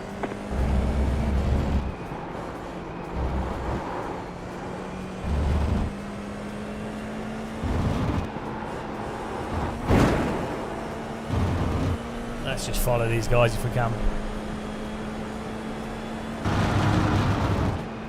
Well, as I also said in a video, it doesn't make any sense doing rain in a sim that can't do dry properly. Like, I feel sometimes I feel like I'm in an alternate universe, and it's just like, guys, right? I get the superficial idea, but is it? Right side, still there, hold your line. Stay on the left, still there, hold your line. Clear. Have they actually thought about it? Trying to let all these cars go past without getting wrecked here, like. So many people do not think about stuff at all. They just repeat some hypothetical idea in their heads.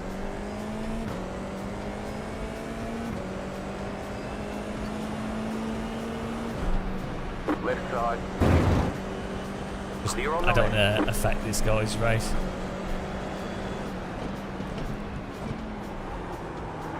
But even this is the thing, right? I don't think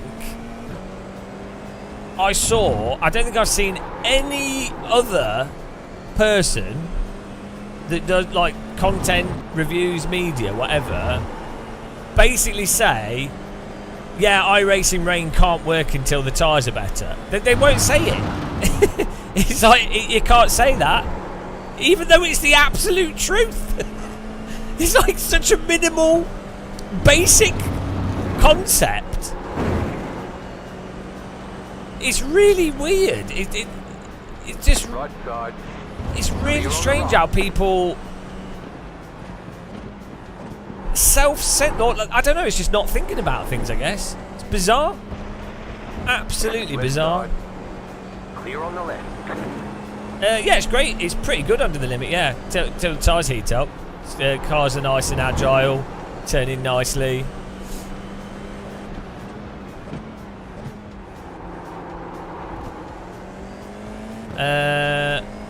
Yeah, if you don't drive onto the limit, you don't notice. But if you're actually driving quickly, most fast drivers will notice, and it will absolutely, you know. But it still means that you have problems, especially if you have a wet track, or like, you know, especially if you've got variable conditions or worn out tyres, or you know, those things. So.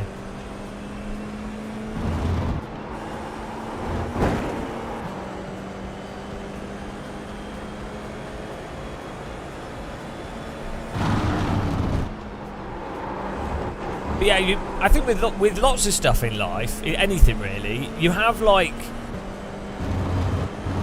narrative, like there's like specific narratives that you're allowed to go along with, or that people will go into. So with like politics, you'll have like the general right-wing narrative, the general left-wing narrative, the supposedly centrist narrative.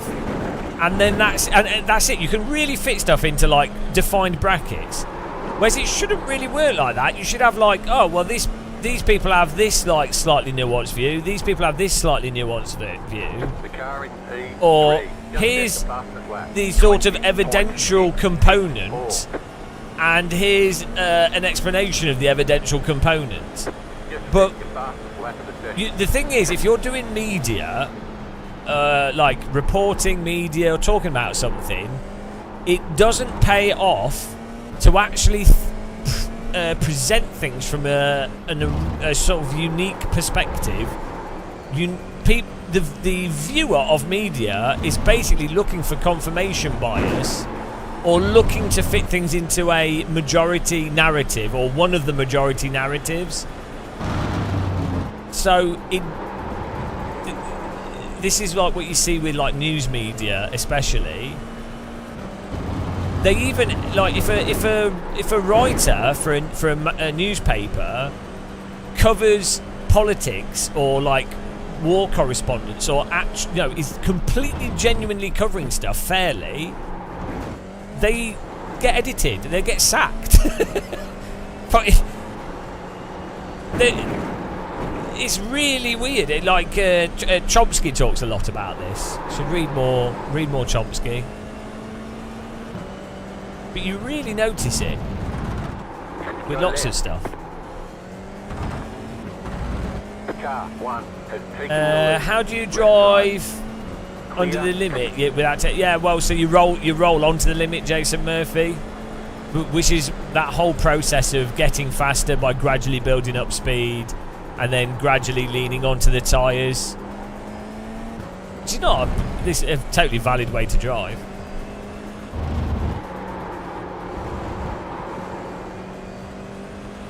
This is F4, Formula 4.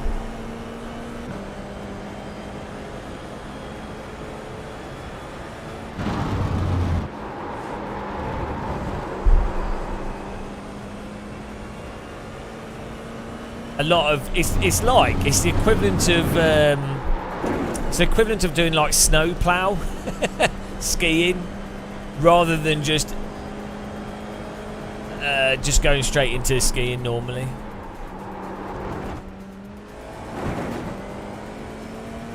There's a surprising number of people There's an incident ahead. You that got a can't slow car on the drift. left. or can't hold slides, and then they think that's totally normal. Like they can't catch oversteer naturally, or hold oversteer, and they think that's totally normal. And so they're basically in iRacing they'll instantly push the brake and the accelerator, or they would just bin it straight away. Or in a sim which lets you actually slide the cars around, they just crash as soon as that happens. So from their perspective, it's a skill issue, which it is partly a skill issue, but it means that they don't realise that you should be able to actually hold combined slip in a sim quite naturally. It's not a particularly hard thing to do.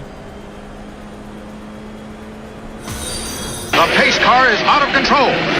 Good luck holding any kind of slide with a why? No, it doesn't matter what wheel you're using. I think you're thinking of like opposite lock and like mental slides. In a Formula car or a GT car, combined slip might only be a few degrees of slip, and it might not even involve counter steer. But the point is the car's in a slide, and then you're holding that slide with small steering input. But the whole car is in a slide. It doesn't necessarily mean that you're going opposite lock. It's like the steering speed in a Formula car is normally pretty quick as well. So yeah, I think you're mistaken as to. Nice moving under braking. Nice. You're a fucking idiot, Grayson. What happened, Derek? Mate, what steering angle first corner do you take the get? outside line and then swoop to the inside out of nowhere. No, I almost crashed. We're good, but if this was like FIA, that's a penalty. I mean, What? This guy is not gonna... What's going on? Yeah, always make that. Sorry, unlucky. You don't. And he fucking ruined me, bro. Fuck. I'm good though. I'm good. Okay.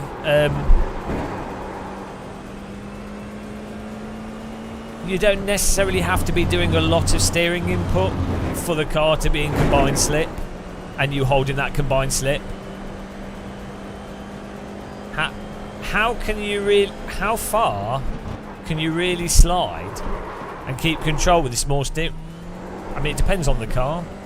It also depends on the type of slide. I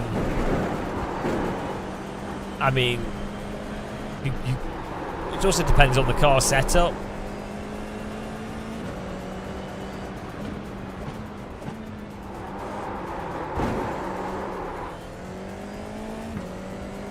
I mean, you could slide a Formula car a surprising amount, especially an F4 car.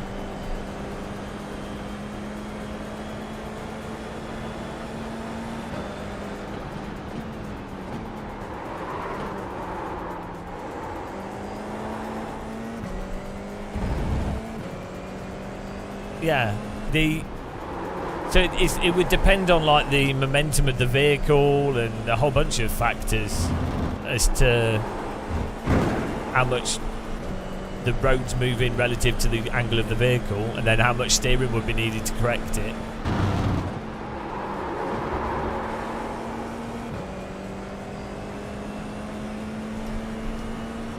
Yeah, like all tyres can slide.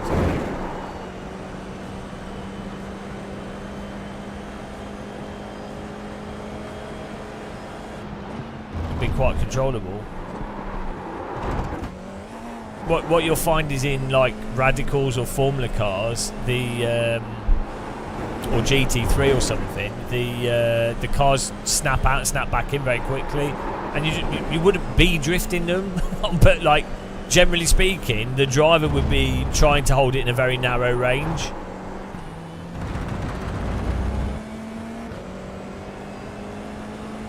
But effectively, every single car in existence can slide around quite a bit and be held in combined slip.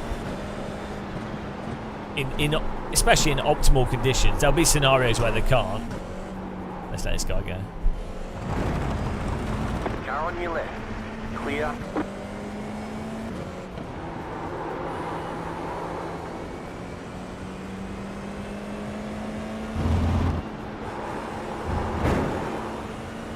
No, this is an F4 car. Super Formula's more like F3.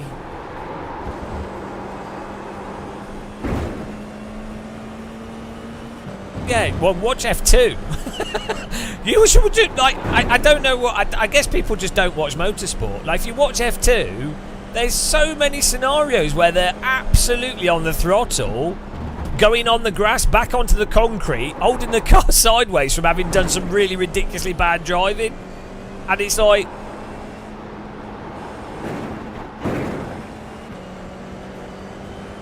what, the steering angle in the limit. No, the steering angle isn't the limiting factor.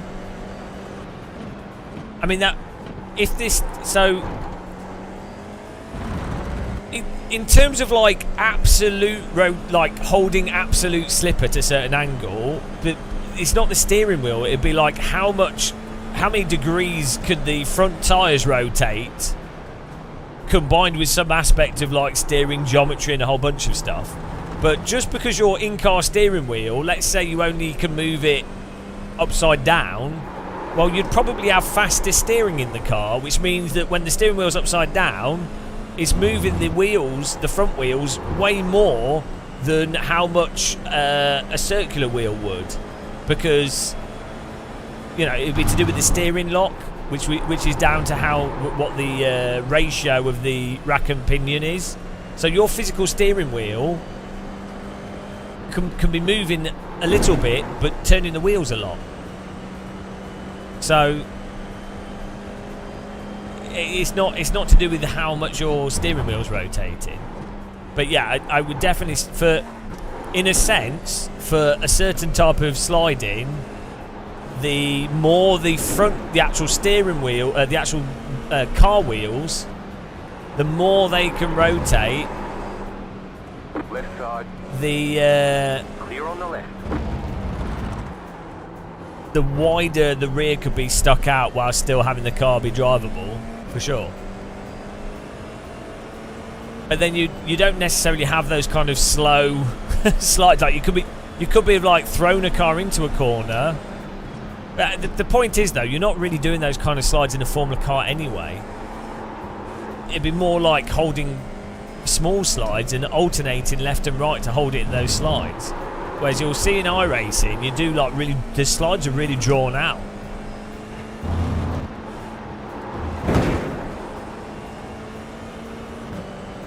Well, yeah, maybe that's a spec of GT3, I don't know. I'm pretty sure GT3 cars, they can change the steering sensitivity depending on the car and depending on driver preference. I don't know if it's regulated steering sensitivity. I'd imagine that they can have more or less sensitivity depending on the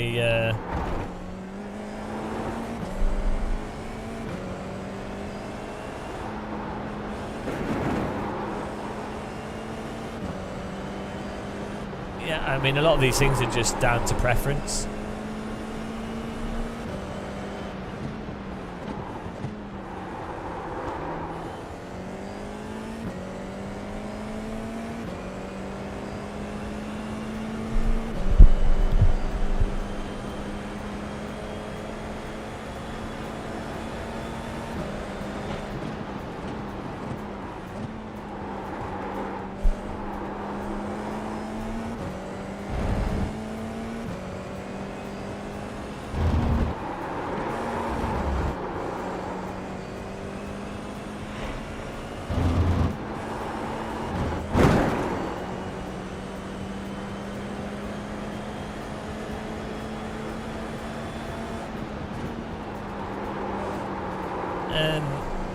Well, no, it doesn't.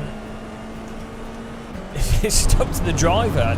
Or there might be specific cars that have specific specs, or there could be race series that have specific lockdown specs. But you can run different. Well, you can have different power steering as well, which would affect how it feels from the driver's perspective. But then, I mean, if you some power steering systems, presumably you could change steering sensitivity purely through the ECU, because you're not necessarily directly connected to anything. So then it would entirely be down to the driver. Like, if you're not physically connected to the rack and pinion with the wheel, then the onboard computer you can make the steering more or less sensitive.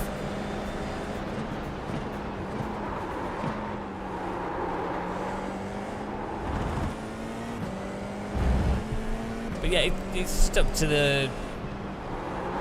Either way, it doesn't even matter. Like, you can drift a Radical SR3 if you want to, and you can slide around F2 cars if you want to.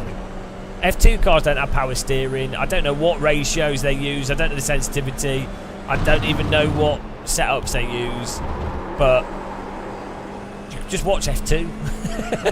Just watch the stuff that happens in F2 and the slides, the contacts, the incredibly bad driving, which is great. I love it. The bad drivers are going to be better than I would die of heat exhaustion. I'm shit at driving. Even the worst F2 drivers, I imagine, are a billion times better than me. But sim racers have a bizarre view of they think real cars are not as controllable as they actually are. You just got the white flag. That means one more lap to go. Yeah, you'll make so Simon, there's steering angle is just the rotation of the steering wheel, right? That was your fastest lap. But then there's a gear, there's a rack, the steering rack, and then there's the pinion, I guess, or the gear that the steering wheel then attaches to that rack. So you could have more or less cogs in that, which will then make the steering more or less sensitive, or like there's. It's not just about steering rotation.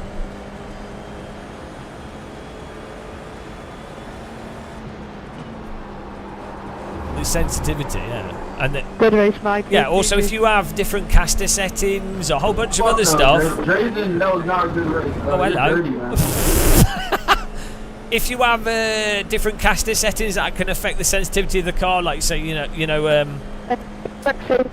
oh my goodness, a car could actually be quite unsensitive in many ways, but with the geometry set up in a certain way, the driver could like turn the car in, knock it in, and because of the setup of the car, that starts it in a rotation, which means that they don't actually have to physically turn the steering wheel that far to then, once they've initiated a rotation, they could do that within within this like 20-30 degrees of input. And once you've got the car in slip, you could then just drive from the pedals and hold the angle. This is just stuff that doesn't work properly in iRacing at all. Like, in fairness, like high downforce cars aren't generally loose like that, and you do have cars that aren't downforce cars in iRacing, which are closer to that. But yeah, probably in race cars. I don't know. There's loads of different power steering systems. But I was just saying hypothetically, if you have a power steering system that's effectively drive by wire, then it could just be done through the computer. Obviously, it's going to depend, isn't it?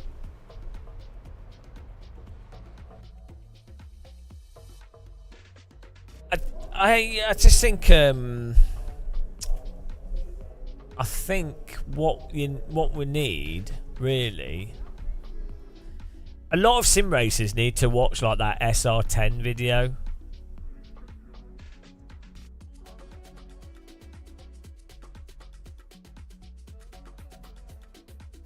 Well, what do you mean there's no way to verify?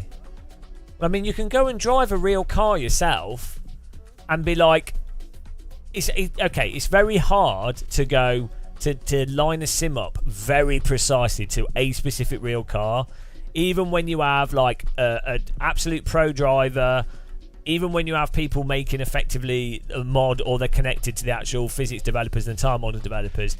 It's very hard to get things actually in parity. That's really, really difficult. But if you're just talking about, does the car generally drive like a car? No, it's really obvious. The only problem is sim racers that are like fanboys of a certain game or something. Like it. Not if you're talking about ginormous physics issues, Simon North. Yeah, for subtle stuff, I 100% agree. But not when you're talking about, does a car generally drive like a car? Like, the only people struggling with that are bizarre, either people that probably can't, I don't know, they can only drive in one way, or they're mega fans of a specific simulator. They're the only people struggling. Same with flight sims. I've not met a single pilot that before like new flight sims came out. I've not met a single pilot that was like, yeah, Microsoft Flight Sim, the older ones, is great. Like for jet planes, but like for light aircraft, not a single real world pilot was like, oh yeah, the stalling in that makes sense. Like, they just wouldn't, because it's so obvious. They'd be like, oh, there are some things that are correct. The instrumentation, these things work well. These conditions work well. These things good. These things bad. But the stall behaviour is so comically bad in the old Microsoft Flight Sim. Nobody would disagree with it. Like, well, maybe a fraction of people. I never met anybody that flew real planes that was like, oh yeah, the stalling made sense. With driving sims, though, for some reason, there's like people that will argue stuff that's so broken. We're not talking about subtle details. It's really weird. I don't know what it is with driving sims. I think it's because they're probably doing it. It's a competitive framework. They spent a lot of time on it, so maybe that's why they get more defensive over it.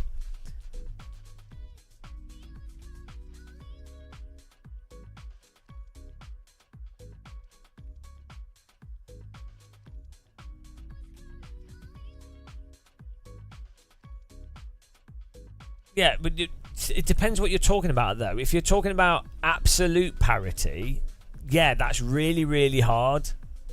If you're just talking about, does this simulate? Does this? Let's say you're making a video game that has a car in it. You're like, okay, it's not.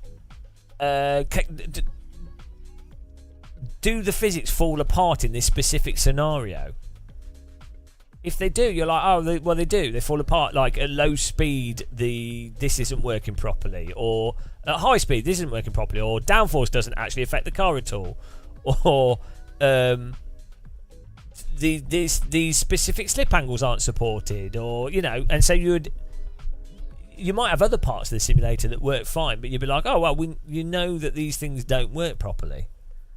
And that's all before matching up a simulated physics thing to a real world, as a model for literal sim testing. Pilots don't do super duper movements with their. Well, it depends what type of flying they're doing.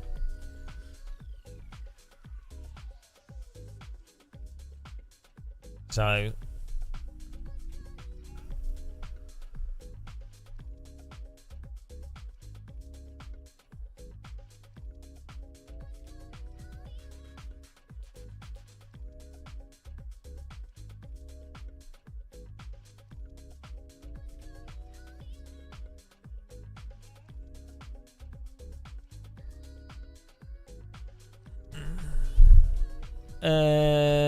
Yeah, well, not normally they're going to be flying within a specific envelope, but however, if you're a Cessna pilot, the dynamics of the aircraft when you're landing is going to stand out quite a bit, because you stall a Cessna onto a runway effectively. So if the ground effect doesn't work, or the stalling doesn't work properly in that scenario, then you'll really notice it. Or when a Cessna's being flown in more turbulent weather conditions, you really notice it. Glider pilots, you're really going to notice if the lift and other dynamics don't work properly. Yeah, it probably is easier to simulate planes and cars because there's less complex interactions. Yeah, I mean, I can sympathise with all developers doing it. You have to be an idiot to be a physics programmer. I wouldn't do it, but that's a separate conversation to just being honest. I don't know what you're really arguing or what point you're making.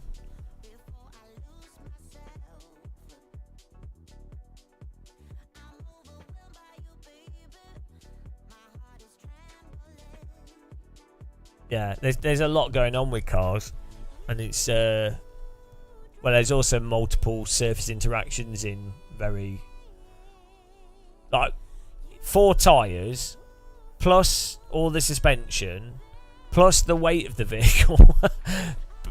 You know, all the crazy shit, but plus the tyres themselves, tyre flex, tyre temperature, all that stuff. Whereas a plane, it's like, okay, you could probably break it down into just the wings and the control surfaces, and then they're all acting on a single, a single thing.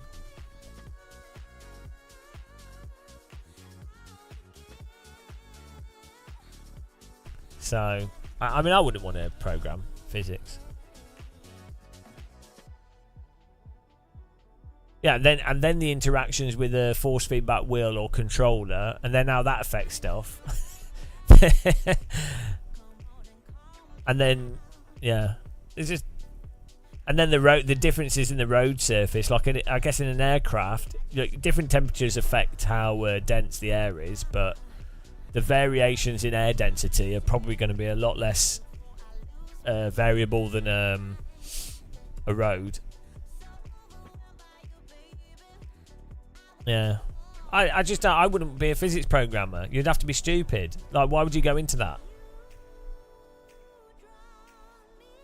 Well, so from my understanding, well, they know in iRacing there's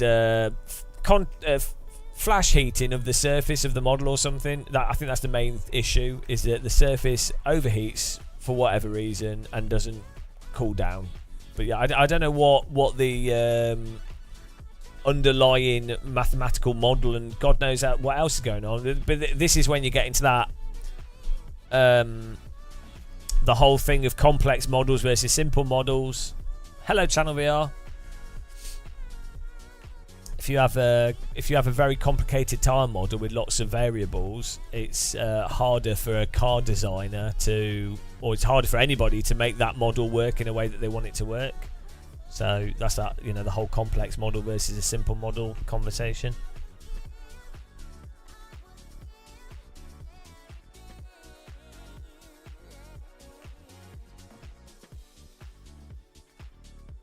Well, that's the problem, isn't it, Simon? With a lot of these things, it'd be really interesting to sit down with physics programmers of Kunos, like Stefano, or the iRacing or rFactor 2, whatever. It'd be really interesting to sit down with them and have them go through the source code. Well, no, I'm not, because I'm dumb. The only thing I do is say, here's a big problem. That's a problem, and we can all admit that. AC curbing, big problem. No force feedback in LMU and rFactor 2 for braking, big problem. It means you can't drive naturally. iRacing tyres at the limit, big problem, means you can't drive naturally. That's all I comment on, because I'm not a race driver. I'm not a physics programmer. I just say like what are really bloody obvious high level things, and then the problem is you have people that don't know any better and are brainwashed, or God knows what's going on, or they're fanboys or whatever, and they take issue with the most basic of simple observations. I'm not going into any depth. There's esports drivers that will go into like really deep conversations about how the tyres wear over time, or the tyre pressure issues, or nature of tyre pressure in ACC, or there's loads of stuff that they go really deep into, or the ECU systems, the ABS, whatever. They go into that. I don't talk about any of that because it's really it's way more subtle stuff that, to be honest, until your curbing works properly, or you've got feel for the braking, or your tyres actually allow a car to drive at the limit, it's all irrelevant. But it's not an iRacing tyre rant, BRT. It's a sim racing rant. It's just like, it's such, what blows my mind though is I'm talking about really dumb stuff because I'm not that bright. I'm not that knowledgeable, so I don't go into stuff that I can't talk about. Because I can't, I'm too stupid. So it's bizarre to me that people can test the most stupidly obvious stuff. It's not that it's just obvious to me, like most people in the industry will say exactly what I'm saying. It's just sim racers online. Like, yeah, I don't know. I don't know. And then it's because you'll see there's like thousands of YouTube videos all playing along with the BS. Oh dear, Dazza Snipes. Because you can use... Right. First of all, have you watched Motorsport? You can watch... I know you're not being snooty. You just said that. You've watched cars. You drive on curbs. Curbs are designed to be driven... Well, they're not really meant to be driven on. They let the driver know that they've got the car on the outside of the corner. And they protect the edge of the track. And they're kind of like a safety feature. You know, like... Sometimes you can't drive on curbs. It does depend. But, like... You can use like logical deduction that when something like mental happens and when you're playing AC and a car just like insta spins, you'd have to be like, hang on a minute, that would be really dangerous if that happened in real life all the time. That would be a really dangerous situation. So it's very unlikely that it's a total natural behaviour. So like aircraft in the old Microsoft Flight Sim and old flight simulators, the way that they would just stall and then be unrecoverable, like you couldn't do like a spin and nose down and build up speed, or you wouldn't have any like warning to stalling and then the plane goes, or a range between some planes stalling in a stable way and some planes stalling and then snapping. The planes would just be like a brick, and it's like, well, obviously that's not how physics work. There are some really, yeah. But like when it's doing that with what are the most predictable versions of the like aircraft in a simulator, or the most predictable cars, or every single aircraft in the simulator does it and every single car does it, that's how you can notice. That's where you're like, oh, it's very likely there's an issue, right? So that's how you can know without doing something. Or like you don't have to have flown a helicopter or plane. It really blows my mind why people think you have to have literally have done something to understand how something works as well. That's the same thing as that teacher thing, isn't it? It's like, oh, how can someone teach something if they've never done the job? And it's like, because they're telling the truth. Ah, Hell Knight! Thank you very much. 22 months of misery.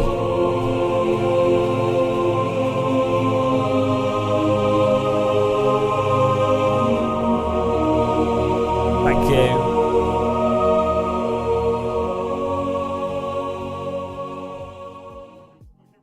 Thank you very much, Hell Knight. Appreciate the support there. Yeah, there's a whole bunch of these tropes. You can't know something unless you've done it, which is insane, because there's so many things that people know that they've never done. So why would people then think that you can't know something without doing it? Where does that come from as a baseline? Where does that come from? Where does that come from? I don't disagree, Jet Red. It's unrelated to what I'm saying.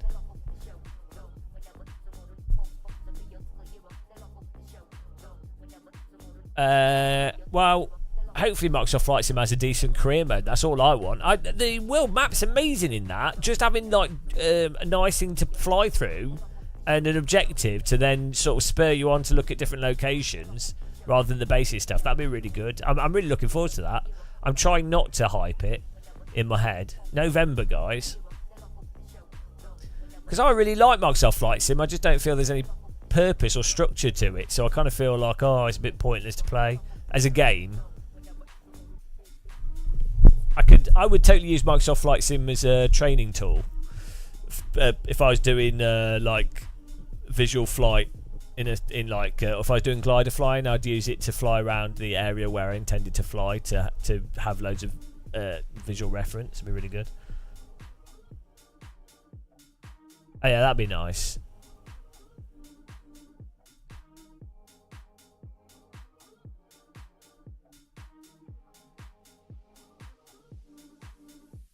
Yeah, this.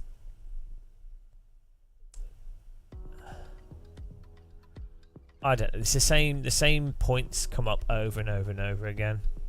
I mean, maybe I should be happy. Maybe I should be grateful because it means that you don't have to think about responding. You can just reply with the same answer. It's like if you if you're atheist and you've got Christians and they're like, "Oh, how do you explain trees?" or "Where do you get ethics from?" You're just like. But fair play. If it's their first time thinking about it, you know.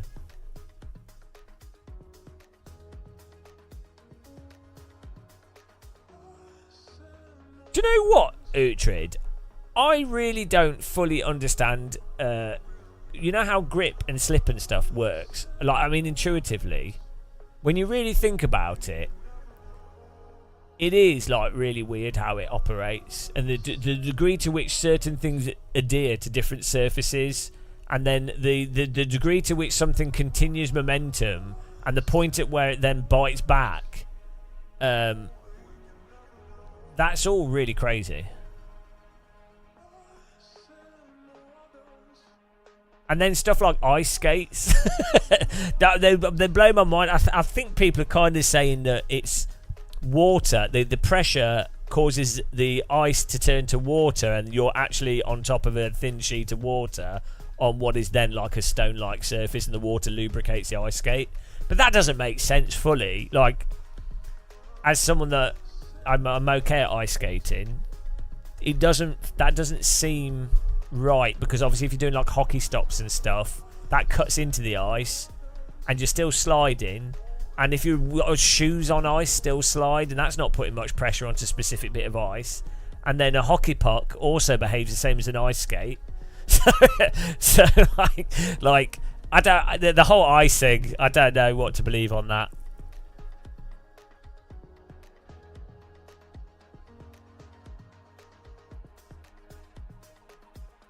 Yeah. Also, right, the amount of grip. A bicycle tire on a road, like a racing bike, Tour de France bike, on like a road, the contact patch is like half a centimetre, and yet there's a bike rider that weighs 50 to 70 kilograms, and that bike is going around a corner, and it's gripping the road pretty well. And it's not like a race car tyre that's sticky. Like a bike tyre is quite cold. It's not gummy. It might have some grooves in it, fine. But like, that doesn't make any sense. I'd never trusted racing bikes ever. Like that does not make any sense. It's not right.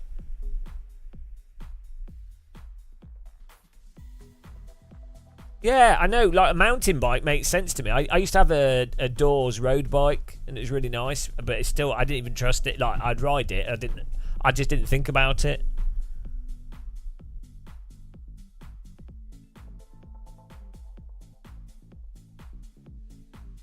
Yeah, no, I know, but it still doesn't make any sense. It doesn't make any sense, does it? It's also, yeah, that. Well, do you know what? Let's go. Yeah, we got a race in 5 minutes. That's why we're chatting. I need to eat something. I'm shaking. Let me just grab some fish. I'll be back in a second.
put some rice on.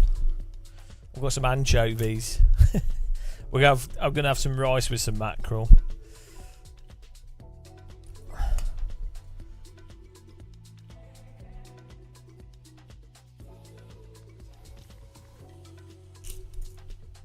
Who doesn't just have a tin of anchovies in olive oil?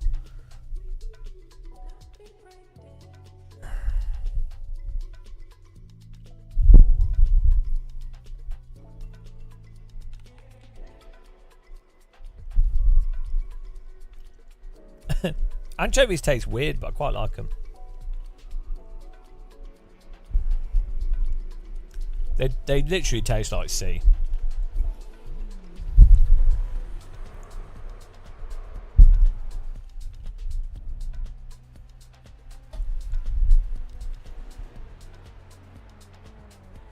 Yeah, it's a shame there's not you can't really get like canned vegetables.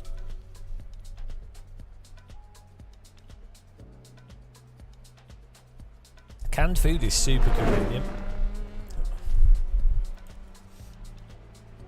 I mean, you can get pickled like gherkins and stuff, but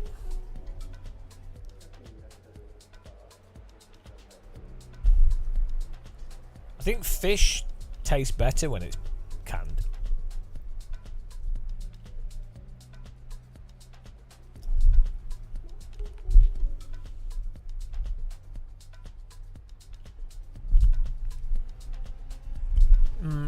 Oh yeah, there are. They're just expensive, aren't they? Compared to frozen vegetables.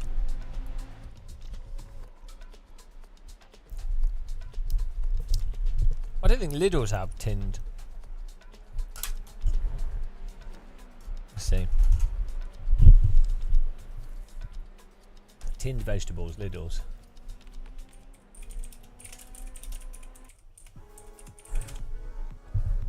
There we go. Sainsbury's have mixed vegetables. 60p for a tin. Chopped and chunky. In water. 55p from Tesco's. That's not too bad, actually. Waitrose have sliced carrots for 20p. Ah. Cardo's expensive. So Tesco's.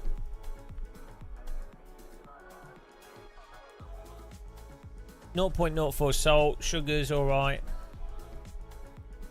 27 calories for half a can. That's actually not too bad.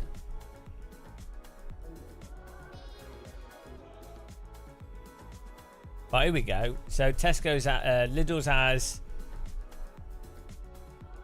sweet corn. That's it. Kidney beans and sweet corn. Yeah. Thing is, I think maybe in Europe it's more of a thing because you've got places without, well, in the past, places without refrigerators.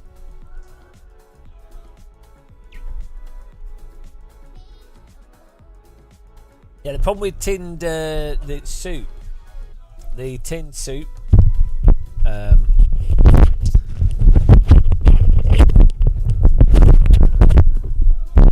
problem with that is it often has a lot of salt in it. Or a lot of sugar.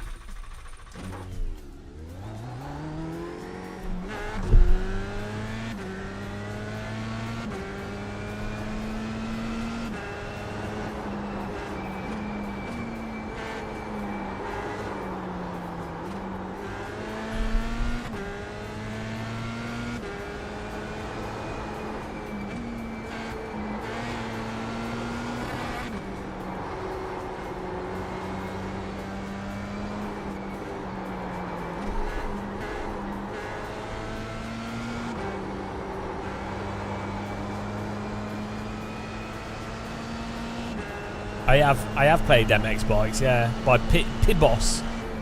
Isn't that the guy? He also does he's done a go-kart game that's really good. That's pretty crazy. That guy's done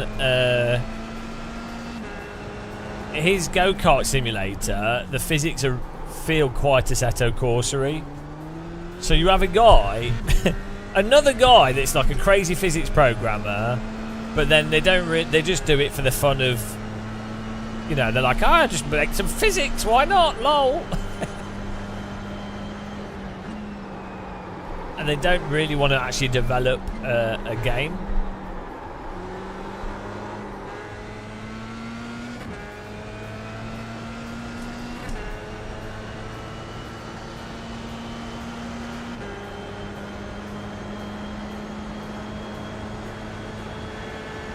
It's so hard to... The bike thing has nice physics, but it's really hard to play.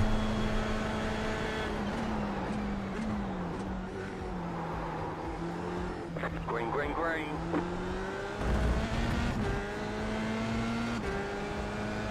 Okay, here comes your first time black. Oh yeah, I'm using the game physics here. I normally use IFFP, for some reason it's turned off.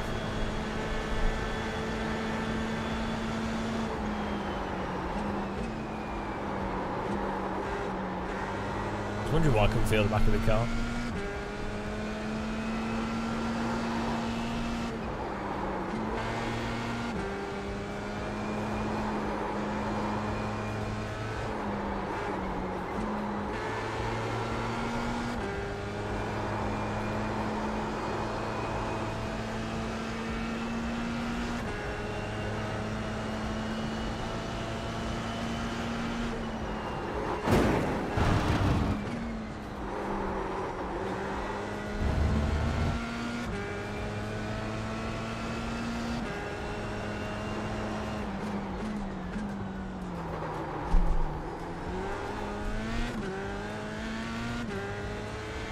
Yeah, the thing is, IRFFB gives you like a nice sort of force for the rotation.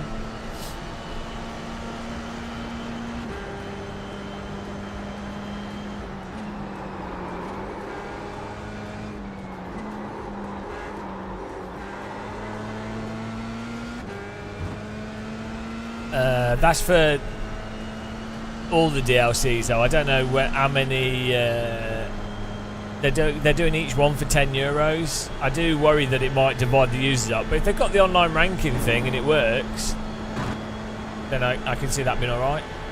I don't know if that DLC's also going to be for 25 as well. It's like a season pass. One more lap. They might end up creating the same issue that R-Factor 2 had, where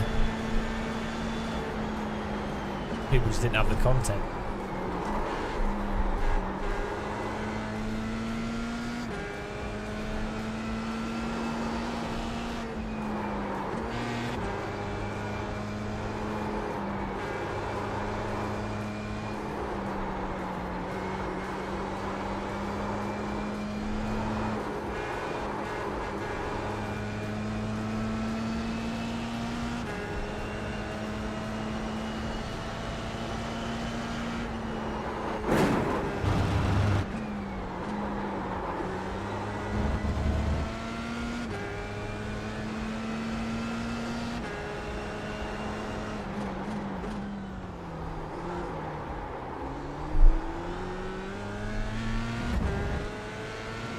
I wonder if we are better doing that corner in second gear.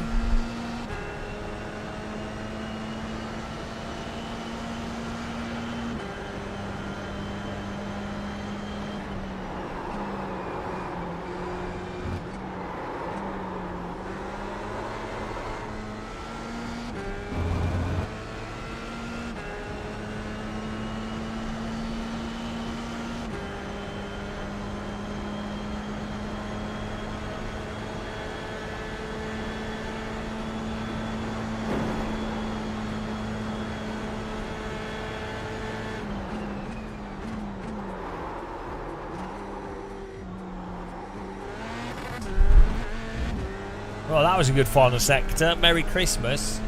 Merry Christmas to my Delta bar. Ah! What was that? Just electrocuted ourselves. Alright, there's the checkered flag. Beautiful.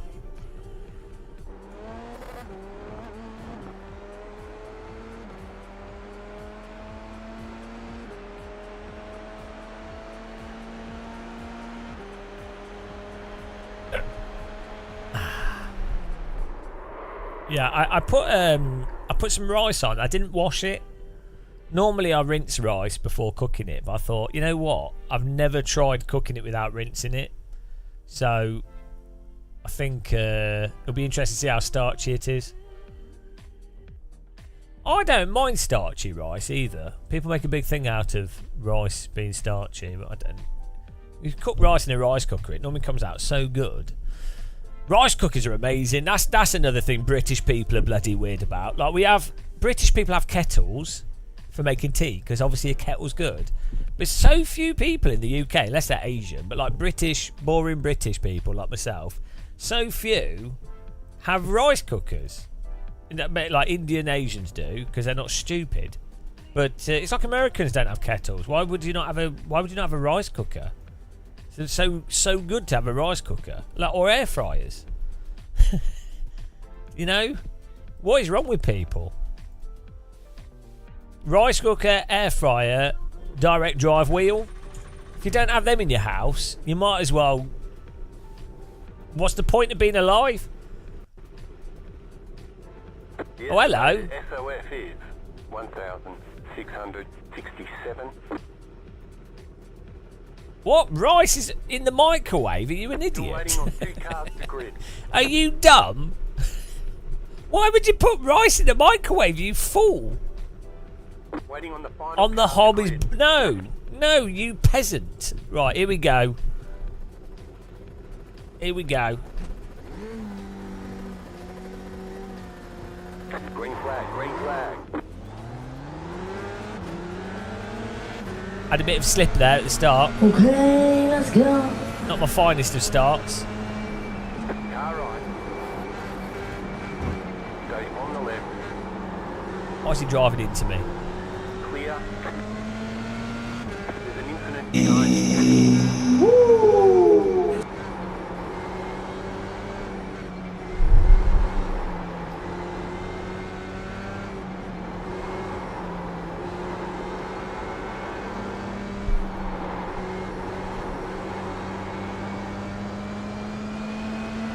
I don't like ACC, but I do like the Normalist.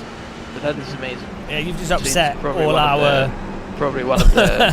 all our rice cooker viewers. Of the or not the best simulation to practice, like even F1 or GT with your mods. suggesting to not use a rice cooker. Like, honestly,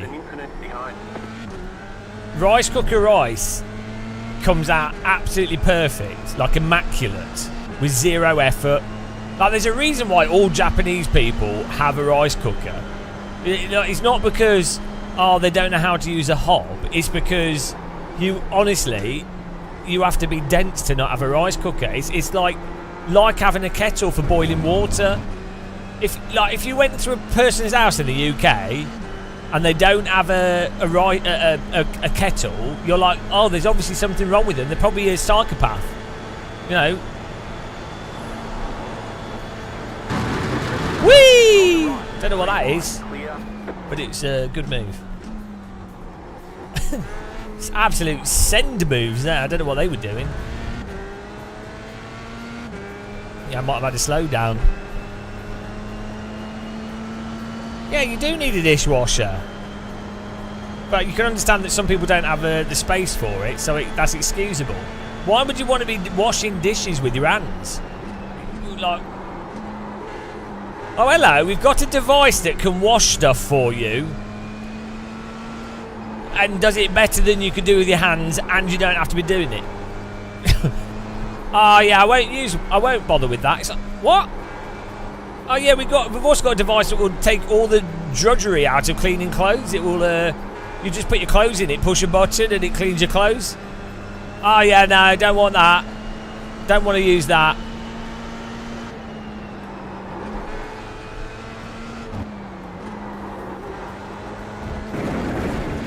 Hello. Well, she wasn't looking at you like you were crazy. You are crazy. she was witnessing a crazy person. That's like saying I was murdering someone and All the people in the town were looking at me like I'm a crazed psychopath. It's like, no, no, no, you are the crazed psychopath.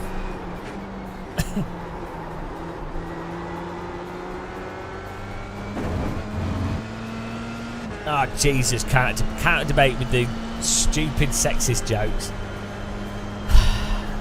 Mr. films his wife's bottom in 3D.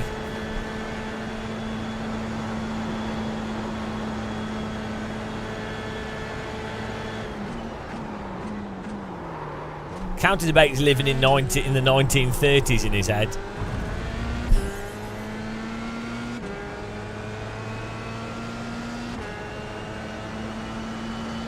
You prefer washing your clothes in the bath, yeah. Nothing beats manually washing your clothes. You really appreciate them not smelling. Bloody hell.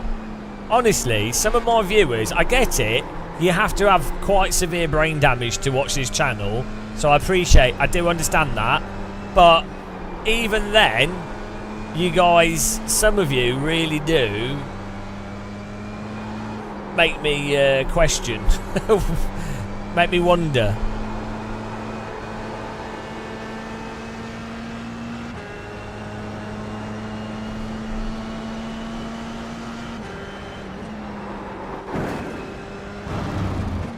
Oh, we're going full attack here, guys.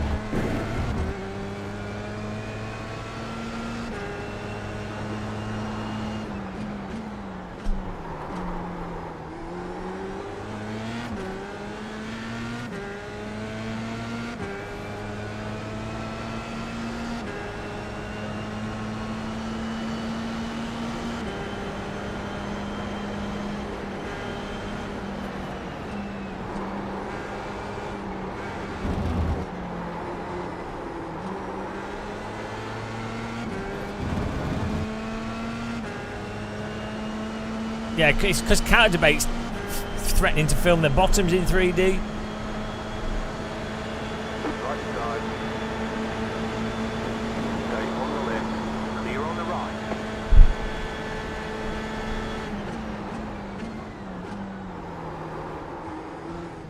I'd like to preemptively apologise to any female viewers that we might have over the next decade.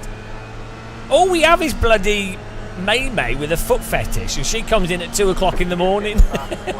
We have there's 3 women that watch this channel. Counter Debate's tried his best to scare them off with his 1930s jokes. 3 women.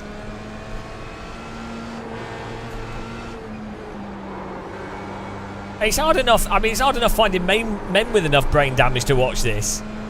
But finding women with enough brain damage to watch this, that's something special.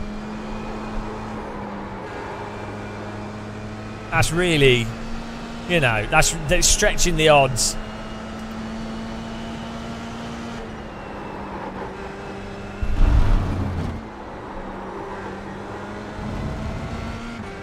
Yeah, they're all Brazil, like Natalie Santos.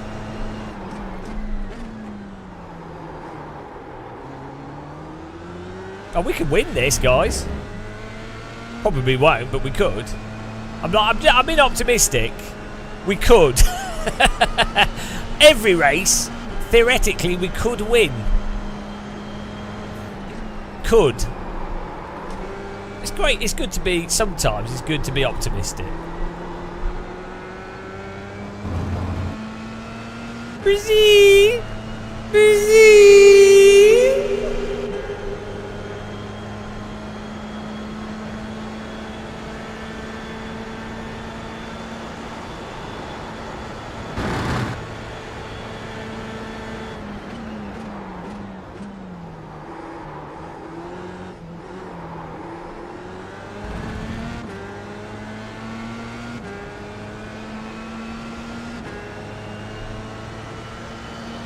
Great job, getting to go. Are you ready for the move up the inside?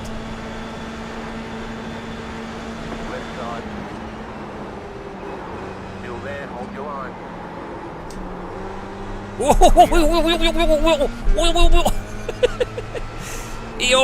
He tried to defend that a bit too late there.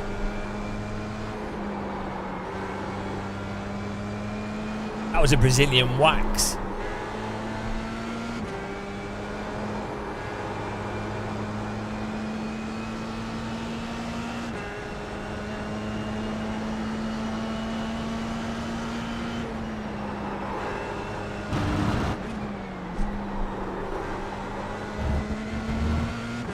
Yeah, he didn't fully commit.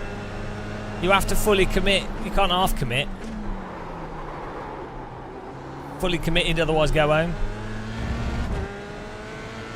Now, this is the double combo of a Relo yellow Red Bull. A Relo Bull. Relo Bull.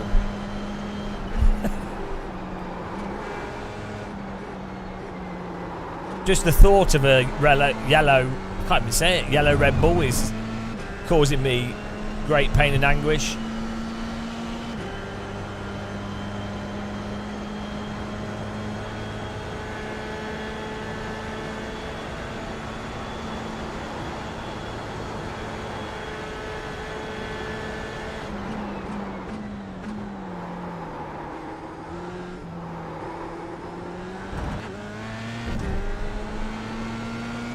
Relo yelled bull.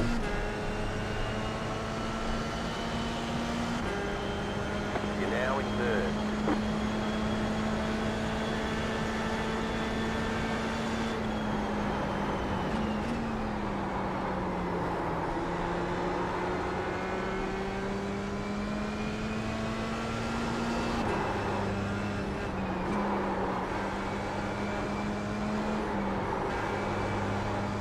It's the fog, it feels like it's raining, makes me drive better.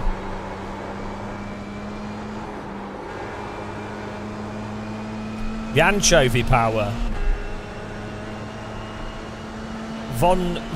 James Von West. Sounds good to me. I'm already a four-namer though, so...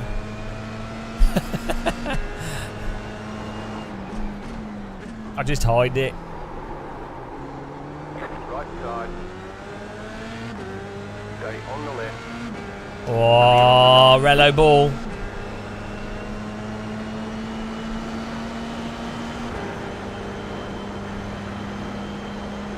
Right side. Clear. He should retake us down here. It wasn't really advantageous to pass him there, but... Oh no!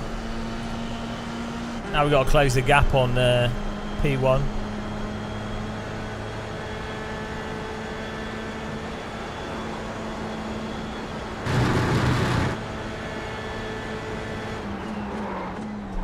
The next car's the leader.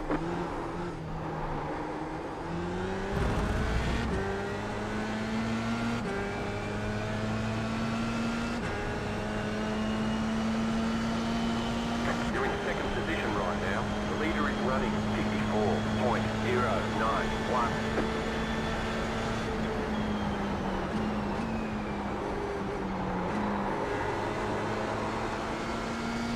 2.1 seconds.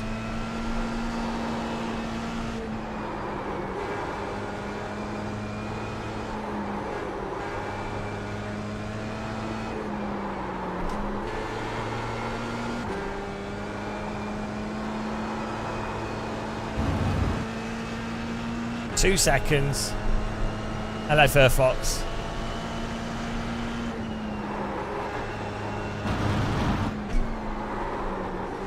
You're pulling away from the car behind. The gap is 1 second.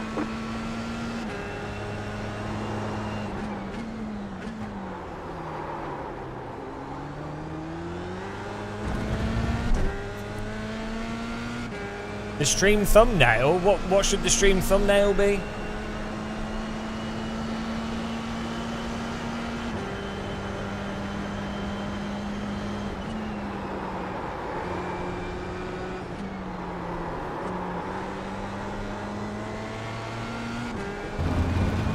Anchovy muscle here.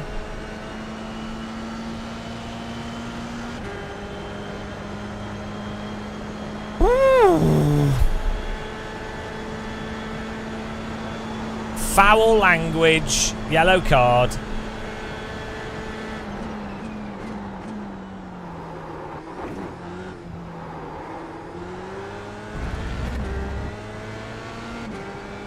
Solid grey box, no image. Perfect. That's a good thumbnail. That's a good thumbnail, Art. You wouldn't understand. My face is a solid grey box.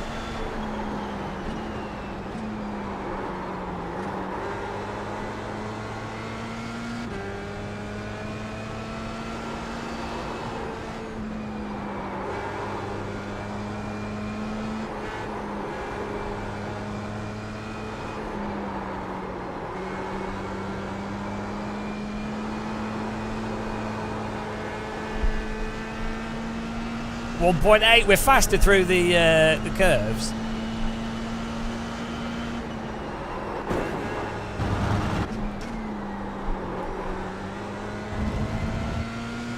Trying to catch him here.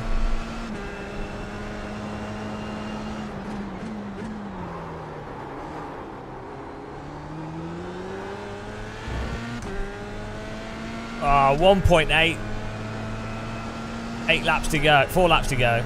No. How many laps to go? What's 8 plus 4? Can't do numbers.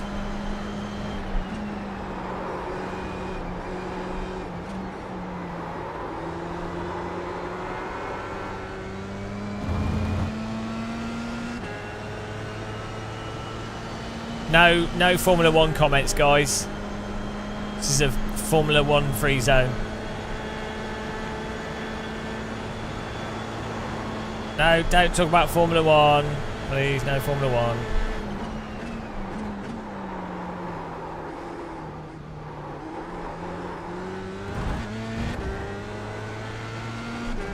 What?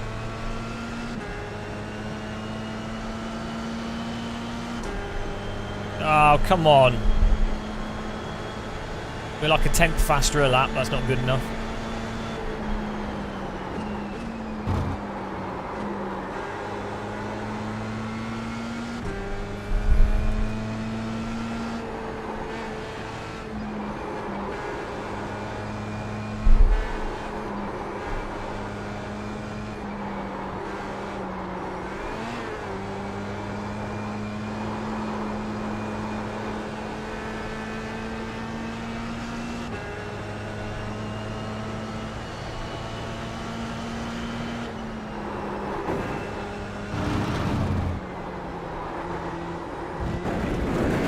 Oh, he's bottling it. I'm pushing. Come on, for the win.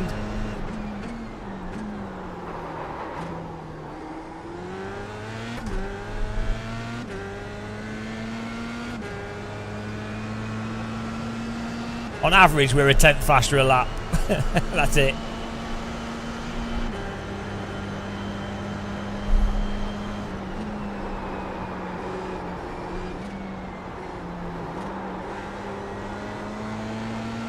Got to keep the pressure.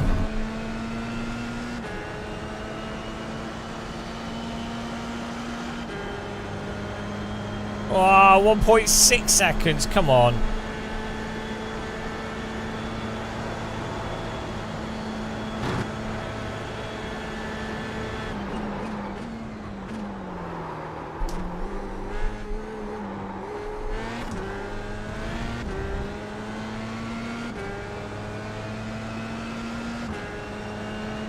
Second gear through that. You got 5 laps to go. It's weird that he's slow through the first sector. That's it.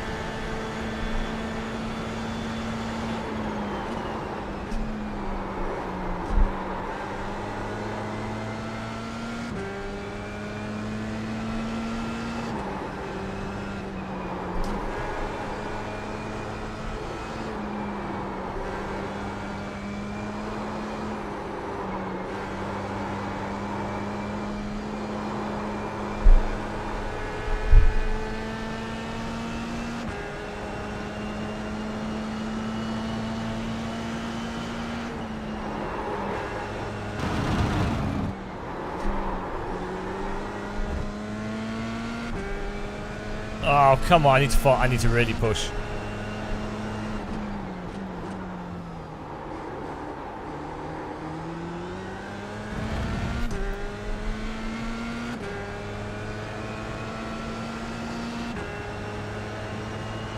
Mega push. P1 chase down. All in.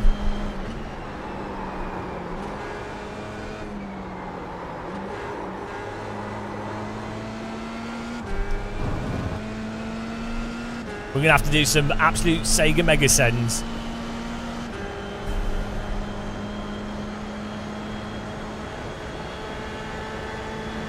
If we can get within 0.1 seconds, we can get draft. 1 second.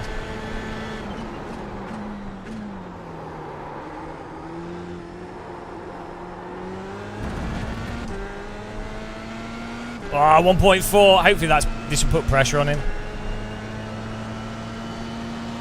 Right, that was 2/10 faster than him, that.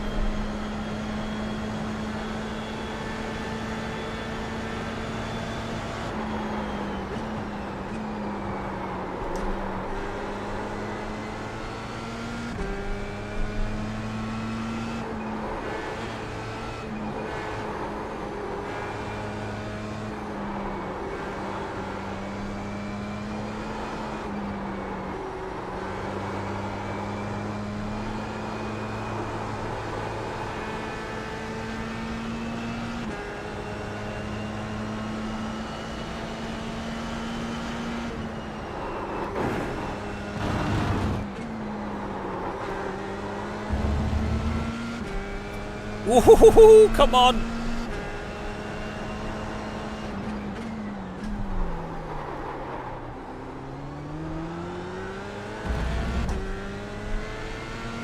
.1. He must be cooking.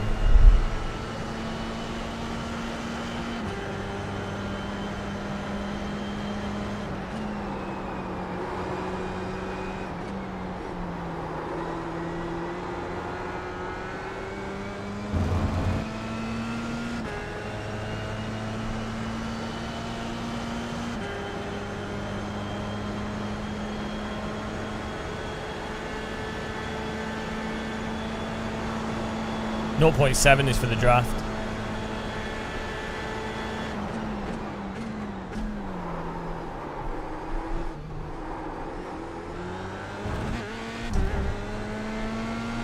Okay, let's go.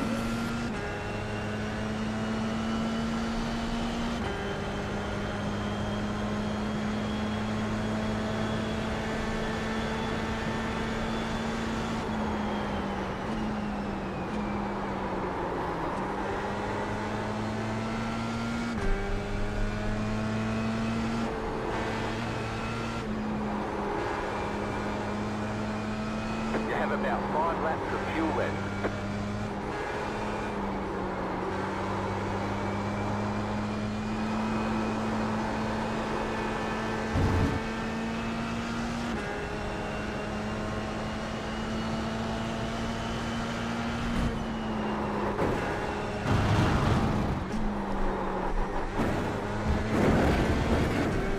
We're sending it pretty hard here.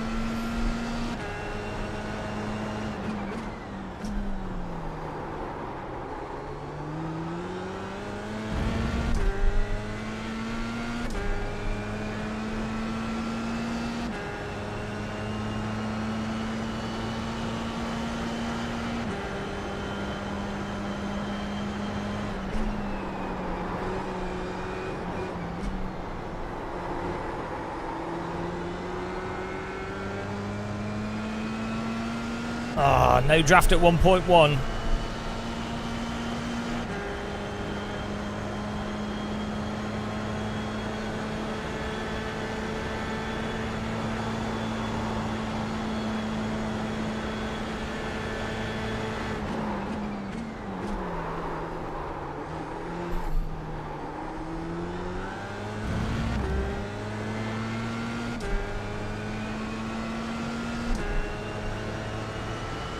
You've got 2 laps to go.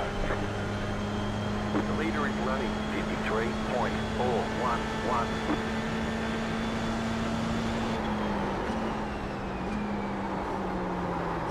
The car is P6, just at the fastest lap, 53.353.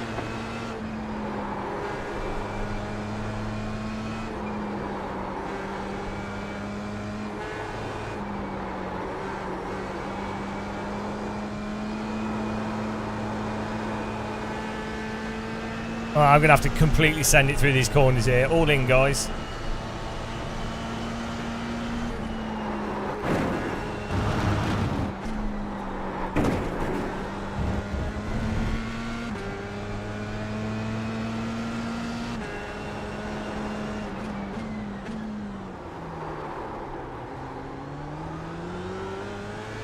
Oh. He's just holding the same lap time as us. Just about.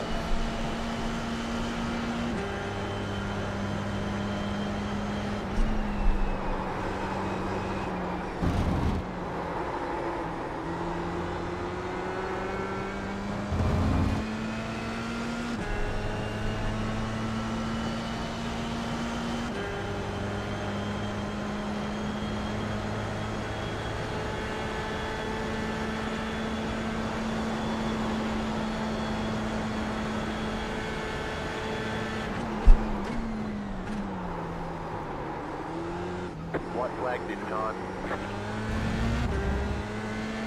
Oh, we're in 1 second. Closest we've been. Come on, where's the bloody draft? Right. All in. Win or bin.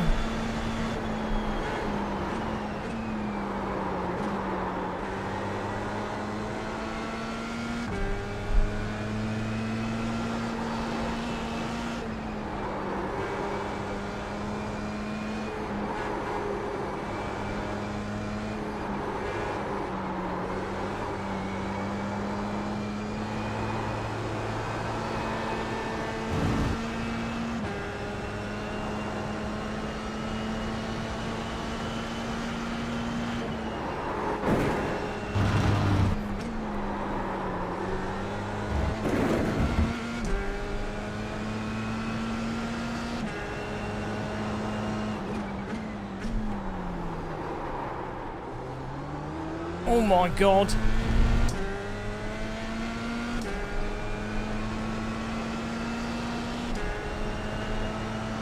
Glue your nipples together.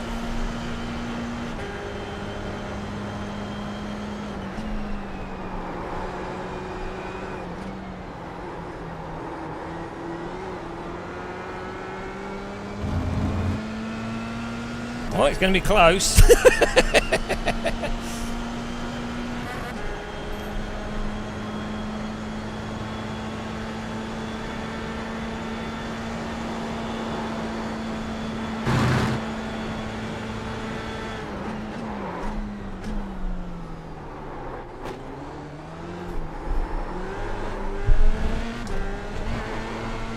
Ah!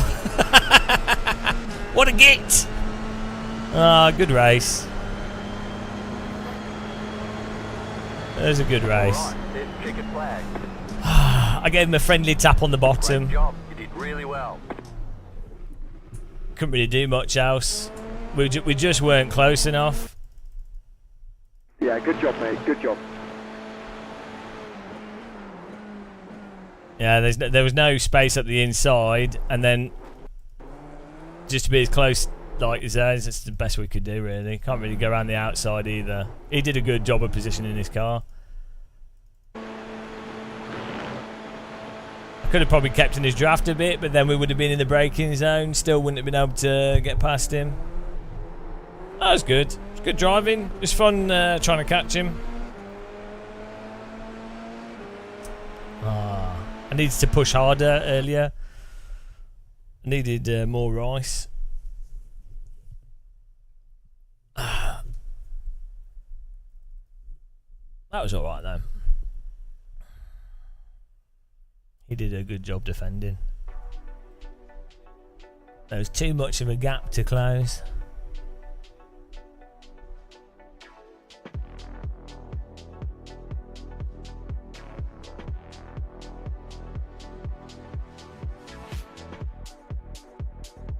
Yeah, well normally the other cars would just drive into you or something.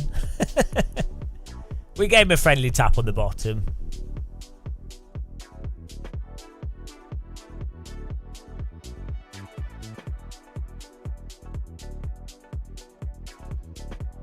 Oh man, it was like how many laps of trying to close? Like, he had a 3-second gap, I think. If he didn't have that, if we one more lap and we would have got it, I think.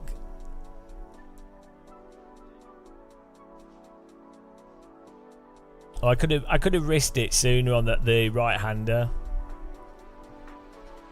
but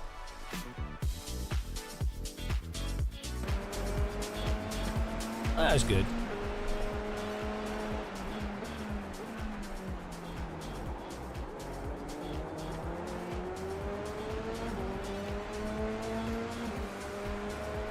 Get my fish and rice.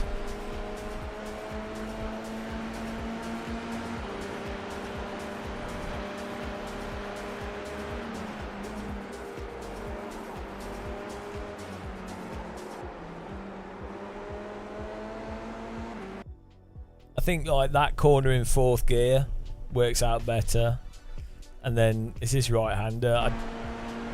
I don't dare do it flat out. Also, trail braking this corner as well, getting it in 2nd gear, trail braking it just right.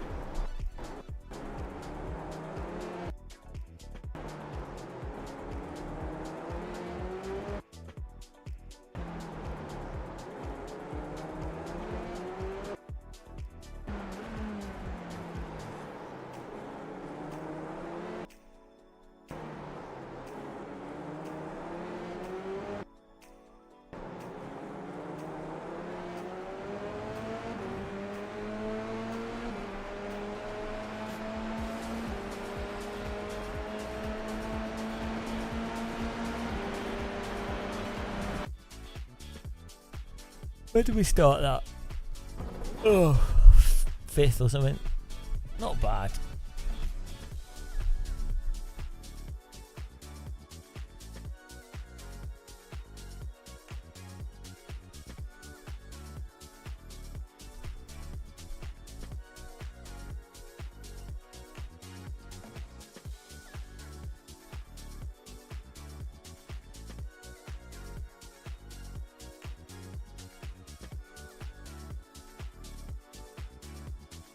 Oh, we could actually try and do another F4.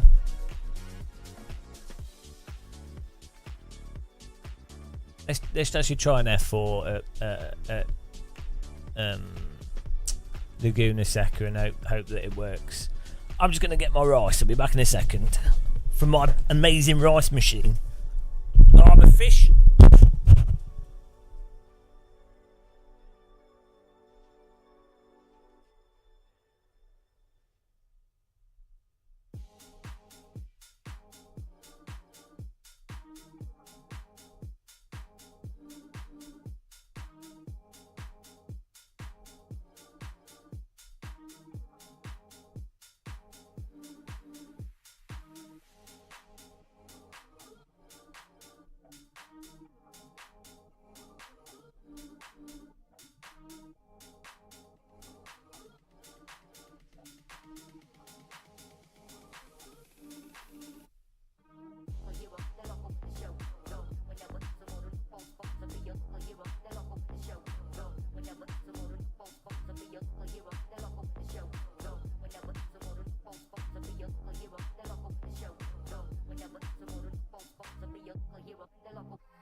No, it's just rice from the rice maker. It's all good. Fish and rice, mackerel and rice, tomato, mackerel, rice.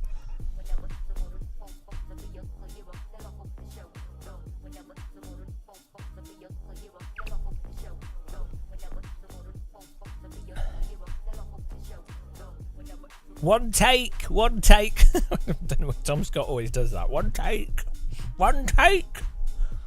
Like, wow, well done. I don't know, Fast Boy, but there's setups in AC, so you can get.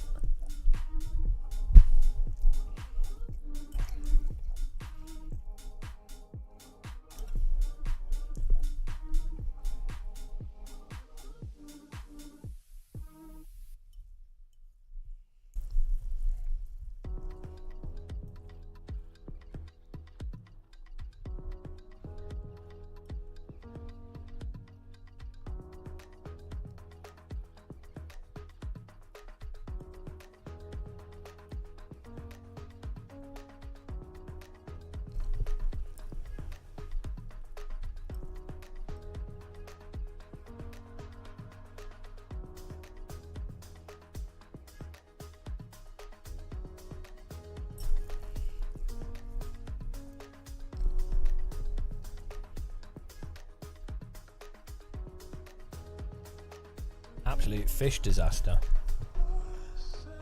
If you were to only eat fish every day,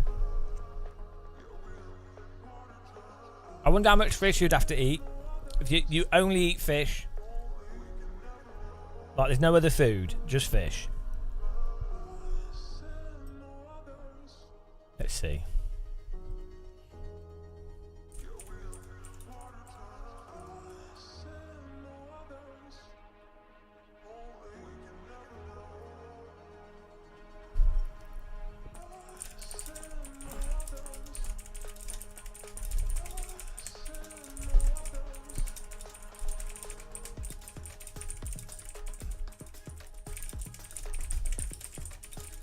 Here we go.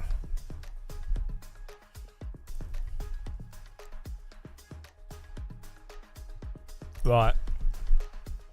So,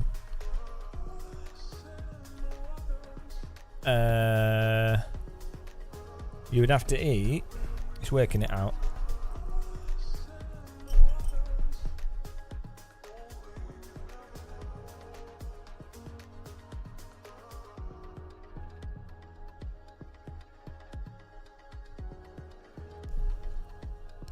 Conclusion: the amount of fish needed varies significantly depending on the specific nutrient.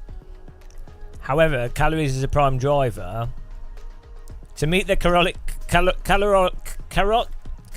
caloric needs, an average adult would need to eat approximately 1.2 kilograms of salmon a day.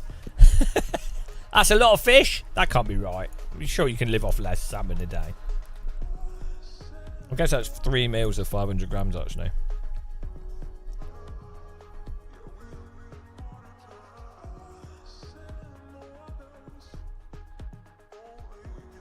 Yeah, you're 0.2 off, Fast Boy. Sorry, you died. You didn't eat. You didn't eat enough. You're 200 grams short. Rip. Rip-ty rip. I just it's actually it has to be 1.2 kilograms or it's instant death. Sorry.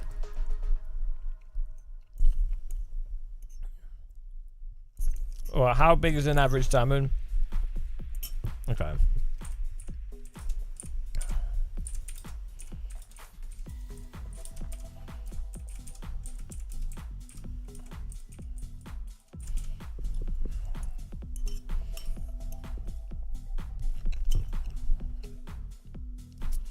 An Atlantic salmon, wild, 2 to 7 kilograms. All right, so you could catch salmon.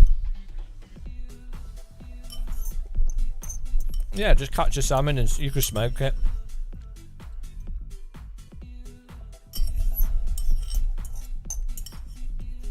Can't you just smoke? You can smoke meat over. Problem is, where there's salmon, there's normally bears. Hang on. You know those survival programs?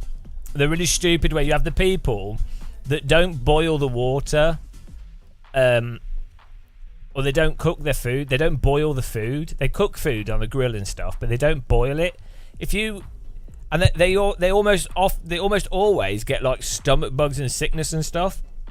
It's like, unless you grow up in a certain area or you really, really know it, and you're in a survival situation, you might as well just boil everything to shit. Like, if you boil stuff, not only do you get all the calories out of it, you also drink the liquid, which also gets you more of the food calories, and you're cooking stuff on a stone and stuff is not a perfect way to cook things, whereas boiling it for a decent amount of time. Have you seen those videos, Fast Boy, people doing that?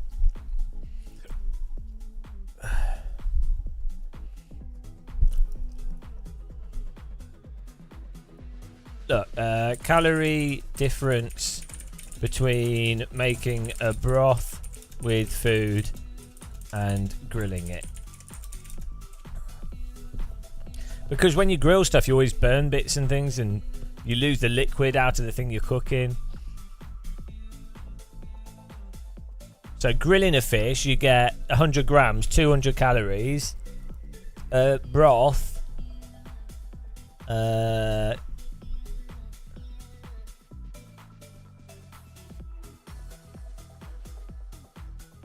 yeah, you get an extra like 50 calories.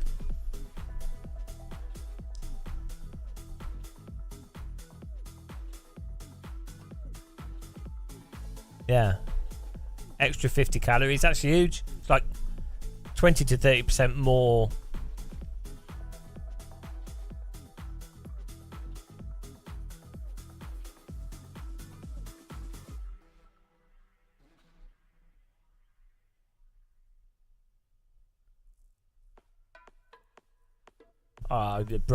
Boil everything, guys. Boil everything.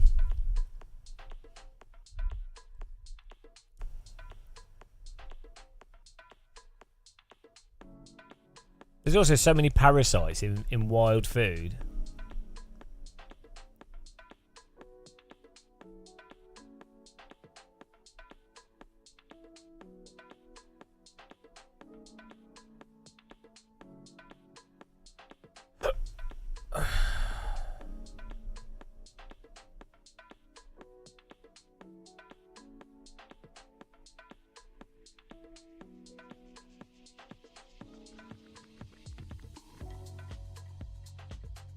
Brilliant hate post video idea.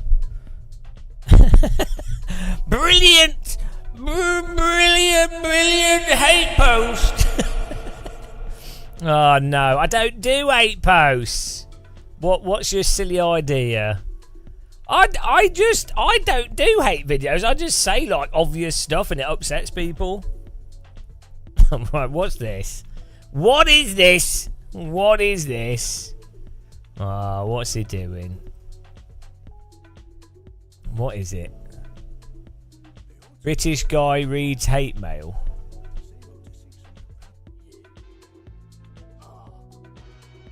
Oh, yeah, I know, abroad. Why does abroad have hate mail? He's like the most anodyne person ever. Your face is annoying. Your face and accent is annoying. This is from 10 years ago. He's done really well for himself.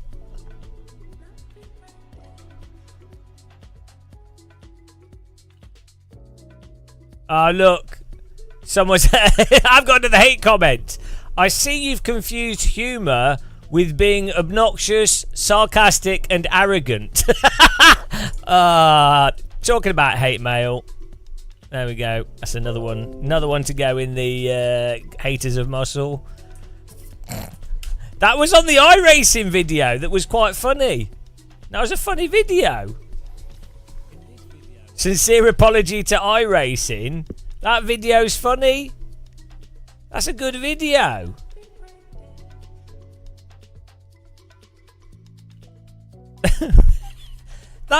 The sincere apology to iRacing is a good video. That was funny.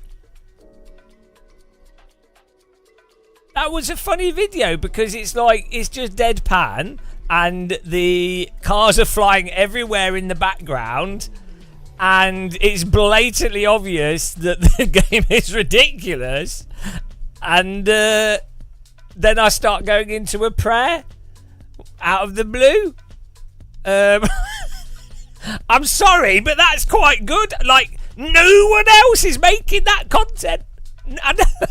Probably because they're not stupid, but like, that was a good video.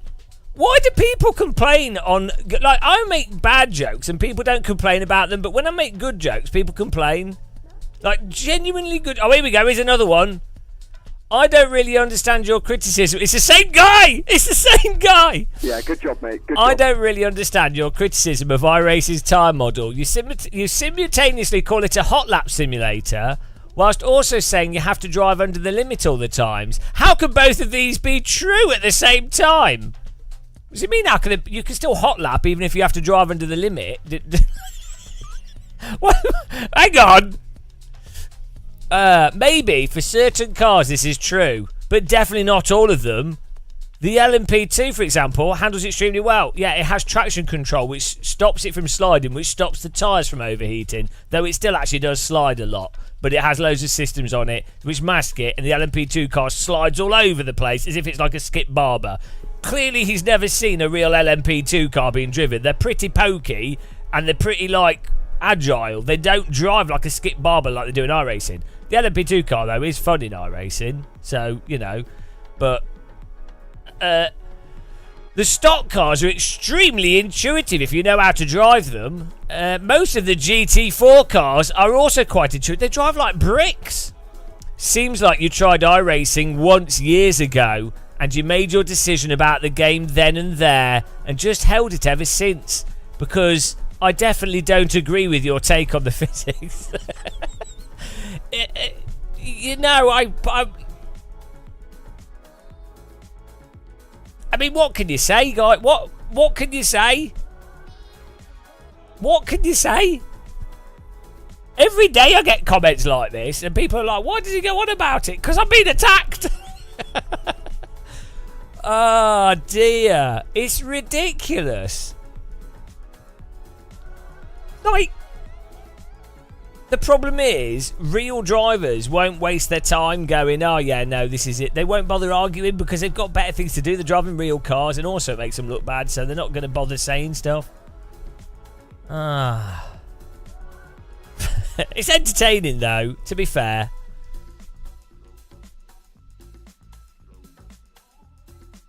Oh, thanks for those comments. That was nice. A new hate comment, though. That's nice. It's always good to have a new one. That's 2 today.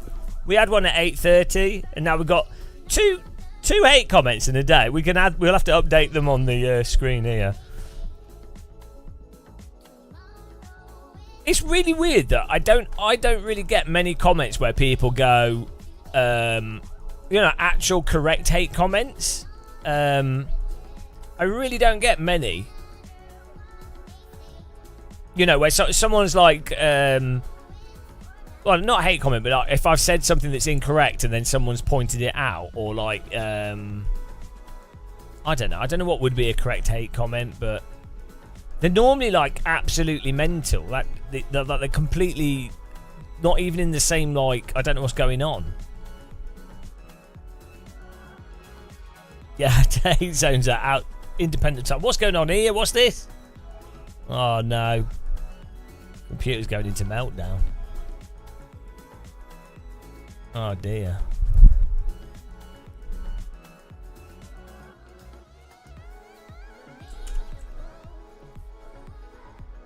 I'm going to rejoin. This is messed up.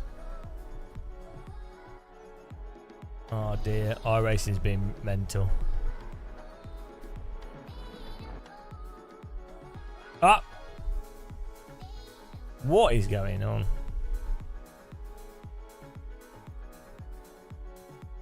His words only make sense if you don't know anything, yeah.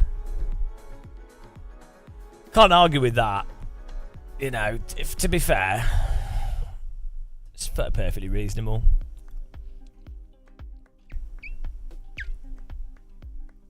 His words only make sense if you don't know anything.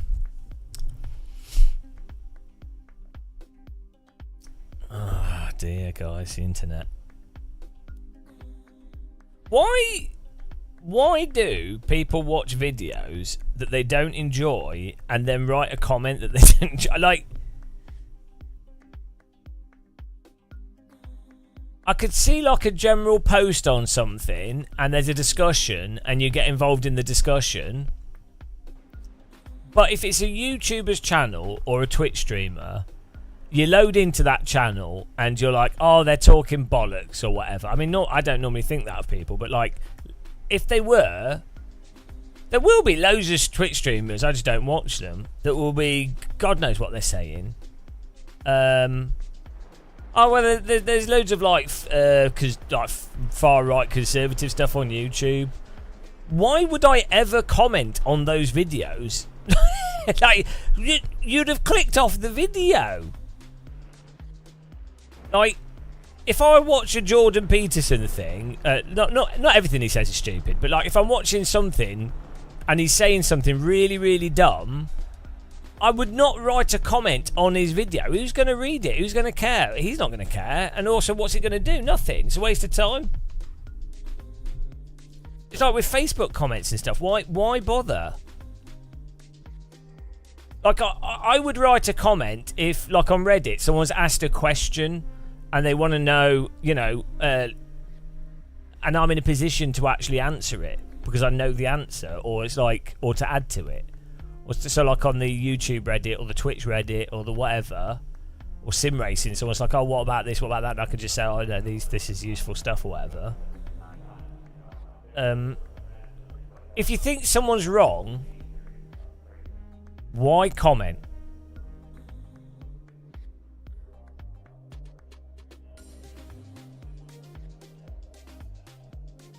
Or not even that. Actually, if you think someone's wrong, you can comment and explain why you think they're wrong. That's fine.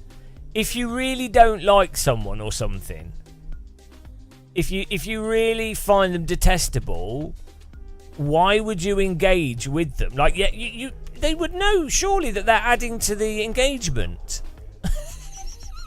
Like, it's counterproductive to what they're even trying to do. That's why it's mental.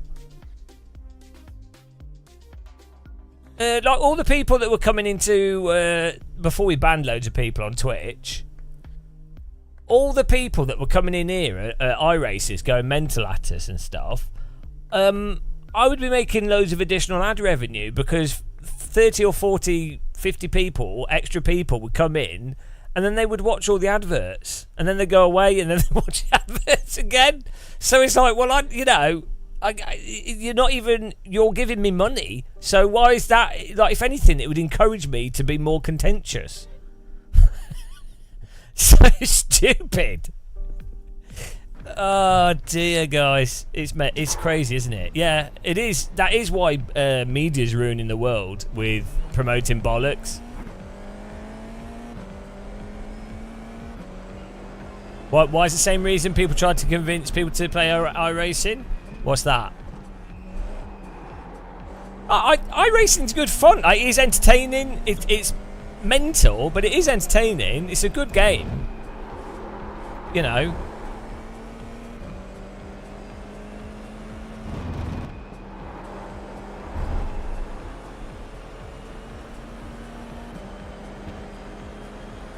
Why do AC drive? I think because drifting's good fun. That's why they do that. I think iRacing's a good. It's frustrating. It's ridiculous, but it is. I think it is entertaining, and like because everyone's trying to win, regardless of what the game is, it becomes entertaining. So it's like you know that game where you have to climb up the buildings and stuff, and it's got a bit crappy physics and stuff, and it's a bit rubbish, but you have a very defined goal that everyone's on board with trying to complete, and so it doesn't really matter what the actual gameplay is. Like the gameplay is the same with like World of Warcraft and stuff. supposedly the gameplay in World of Warcraft is the story, getting better at PvP, get some weapons and stuff. You know, strategically use weapons and work as a team, communication. That's supposedly the gameplay, but the reality is the gameplay is grind to level up, doing monotonous tasks, and the hook of the game is getting a higher rating, a higher, you know, like your character rating higher. That's the hook of the game.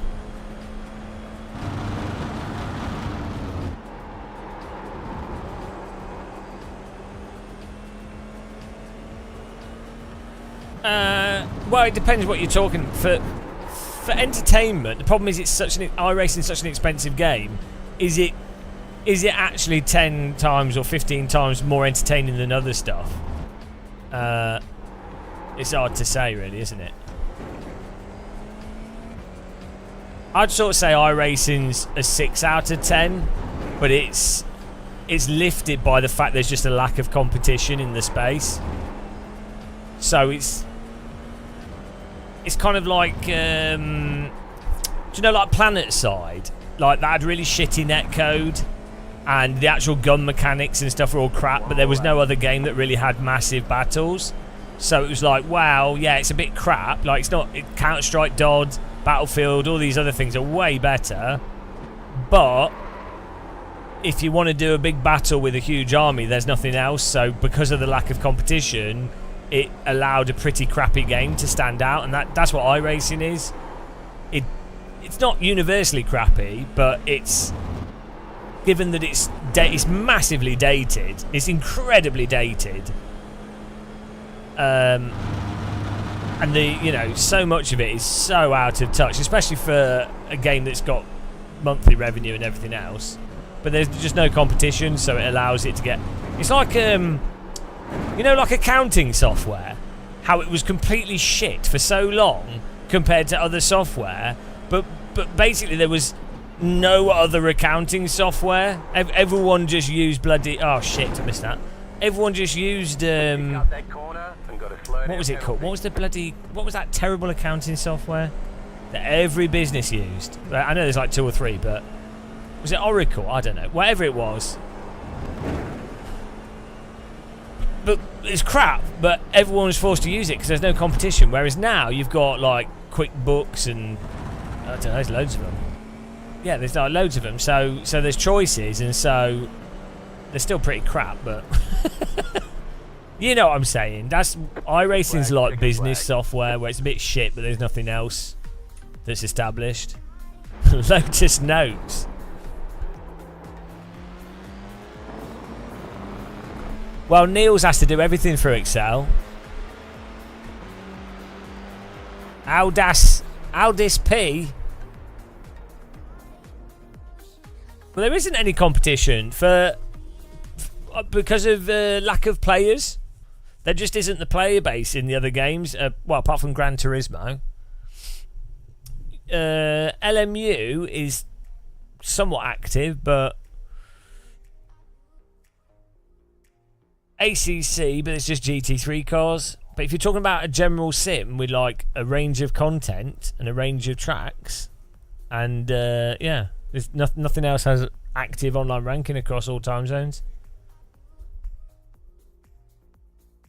You could already do chat windows in VR, can't debate, through the desktop Oculus stuff. Old. They've just copied across the original Oculus features from 10 years ago. Can't debate's living in the past. Yeah. Well, it'd be worth trying.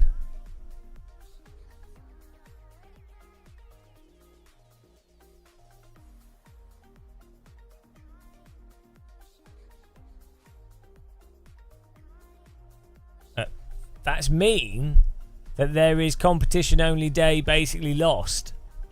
That's what I don't know what you're saying. What are you trying to say? There is competition only day basically lost. I don't know what you're saying. I can't work it out.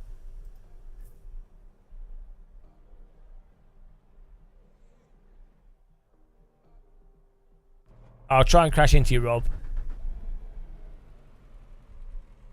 The estimated SOF is 2,872.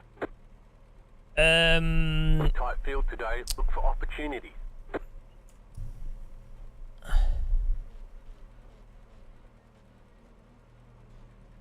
Okay, let's go. Oh, here we go. Time to wreck. Why did someone type good luck to all? Why you don't want good luck to everyone? You want bad luck to everybody. 5 cars left to grid. It's a race where you why would you want luck? Like, you would want bad luck because you're trying to beat them. Good luck to yourself, but like saying good luck to all is ridiculous. I mean, they could type like "don't wreck people" or "be careful," but like "good luck," like that's a given, isn't it? Bad luck, don't have fun.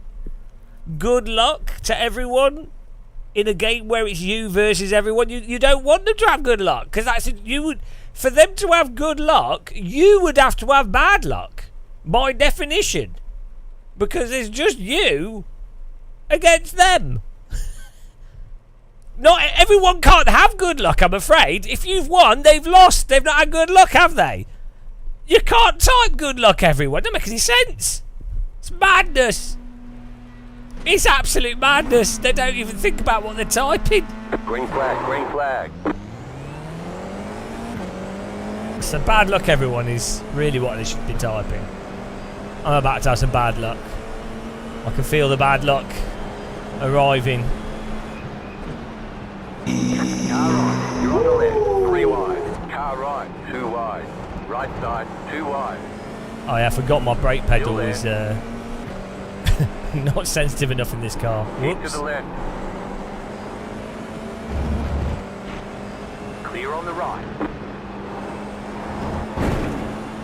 Oh, someone's having a barbecue. Right side. Stay on the left. Keep to the left. Clear on the right.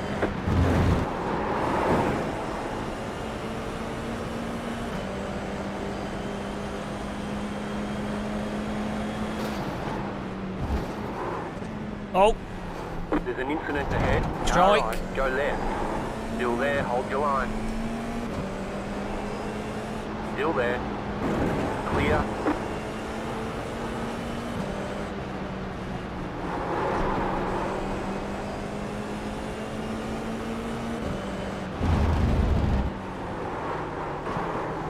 Oh, my car's not turning. Clear. What's he doing? He's already got a broken wing.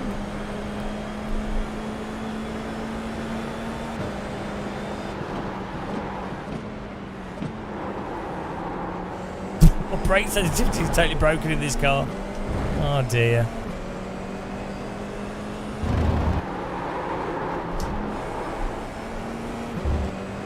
Car right. Still there, hold your line. What is Clear. that guy doing? Is he trying to wreck me? The right nose sticker. Daniel. Is that the viewer?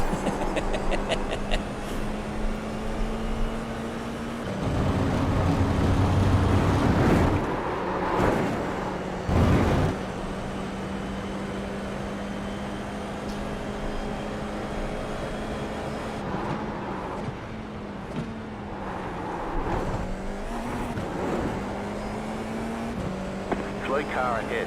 There's an incident ahead. Oh, there's a Slow car in the ahead. wall. Oh, whoa, there's cars everywhere. Freebie Christmas.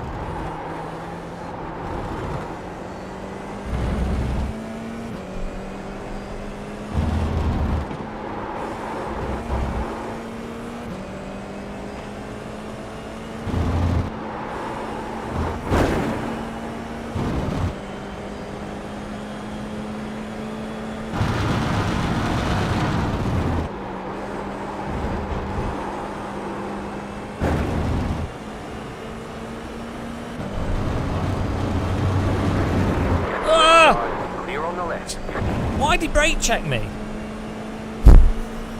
Why is he brake checking me on all corners to brake check him? That is not a good corner to be brake checking.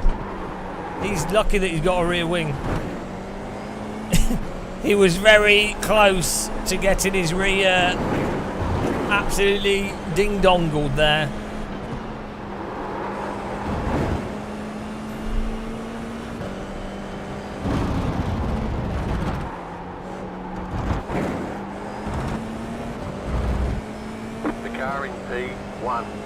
Danny almost lost his rear.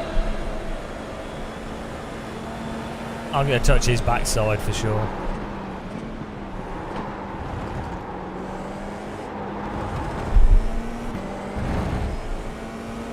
There's an incident behind. Oh, he's about to have an incident behind. In his behind. He's about to have a game of muscle inserted in his rectum. Rectal inspection.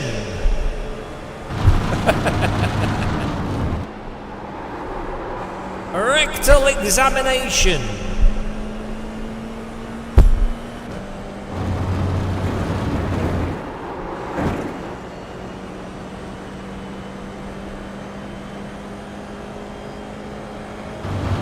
Is that why it's called a rectory? Car stops on the right. Catholic joke.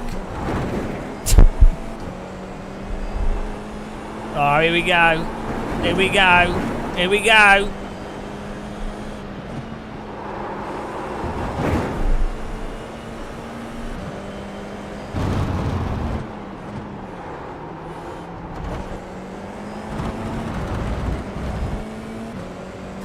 Here we go, here we go, here we go.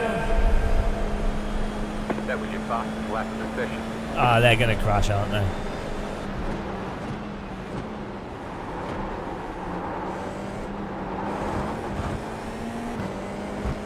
Lello flag. You got a slow car on the right. He's got no wing. Oh, here we go. Here we go. It's all happening. At least in iRacing, that doesn't pull the suspension off. Hello, Rob. In Race Room, that breaks the suspension, which is very annoying. iRacing is oddly forgiving on suspension damage. And you see suspension damage in real life on really weird things. Even in like, with loads of stuff. So it's actually a really odd. Suspension braking seems to be very random in real life. Of all the things, it seems to fail catastrophically out of the blue, even when it's not, like even when it's new suspension and stuff. Weird that actually.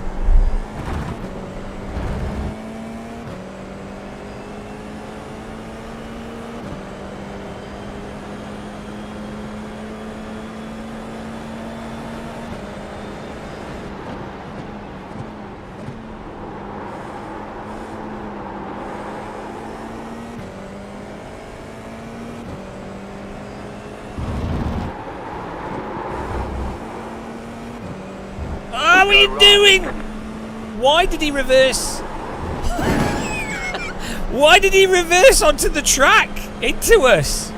What are you doing? It's a nice try. I'm too old for that to work on me. I'm too old. I've seen it all. I knew that was coming. That's not going to take me out. Oh dear. Ah, there he goes.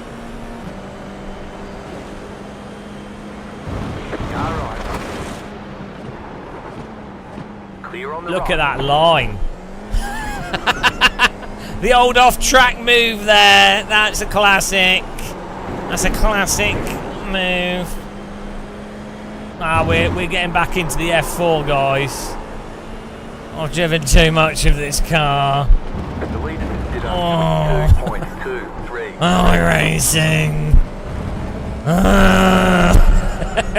You know, I've played too much of this game. I've played too much of it.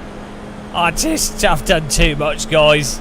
I always expect the worst, and the worst is what always happens. Keep to the left. Clear. I'm turning into... Yeah, but I have to age another 50 years to be Dave Cam. Dave Cam! Dave Cam! Ironically doesn't know how to use a camera.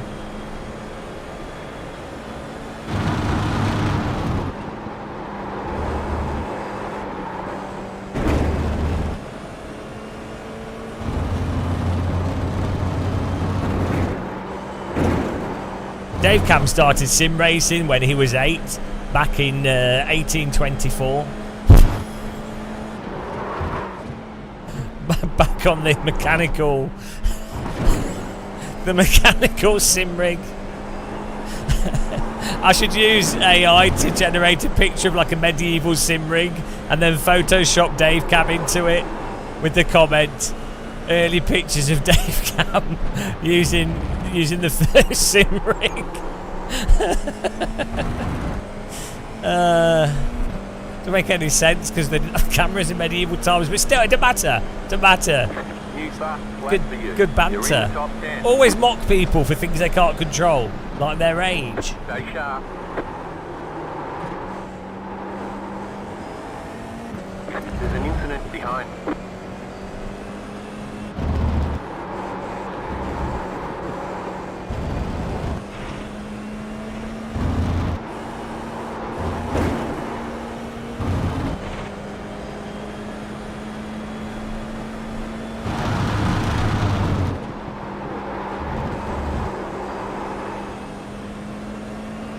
Oh, we're up to 10th place. This is going surprisingly well.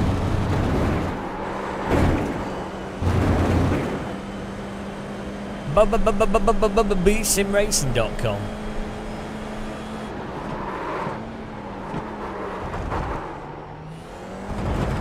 There's an incident behind.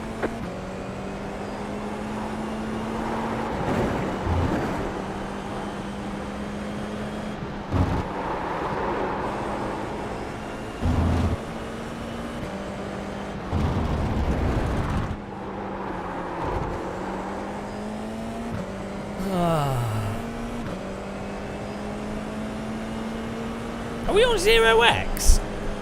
No, 2.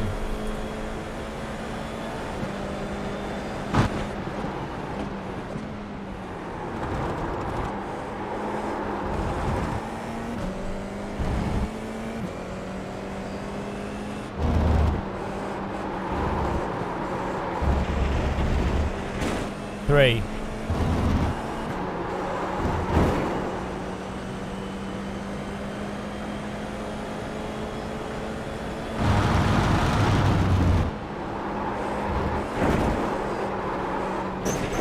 Four.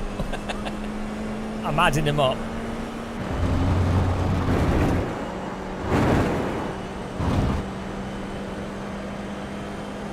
Laguna Seca could be quite a good track for safety rating. It's got so many corners.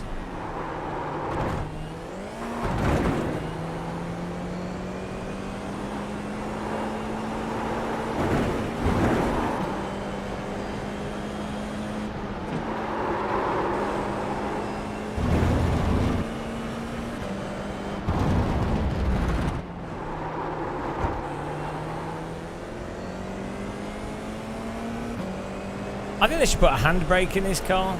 And you can do like a 360 rotation just for fun. Oh, 7 minutes to go. This race goes on forever.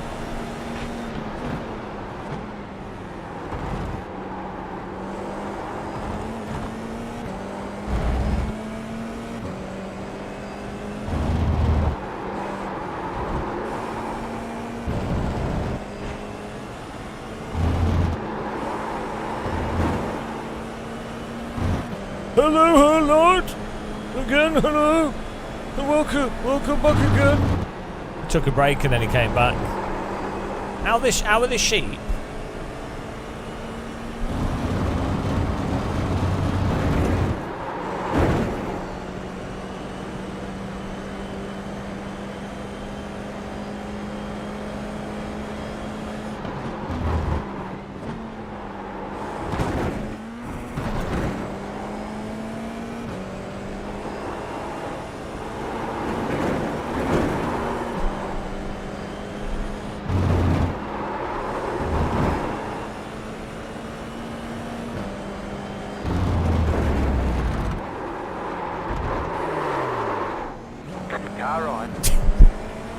Our physics turned To the off. left. Computer says no. Still there, hold your line. Caught it with the old brake and accelerator trick though. Stay on the left. It worked. Clear. Could have been a spin and a bin. But thanks to the brake and the accelerator, we only lost one place.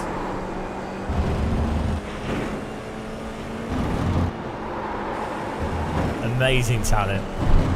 What a save. What a high skill save. Left side. Clear on the left. Oh, thank you, car behind.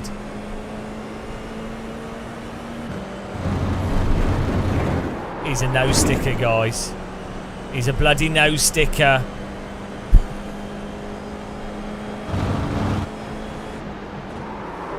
Car right. Clear.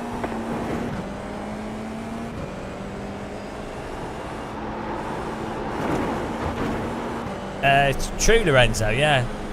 It's nice that you know that. A lot of people don't know that.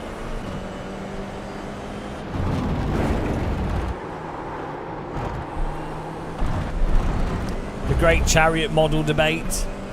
Took up all of the Senate and then the whole country collapsed.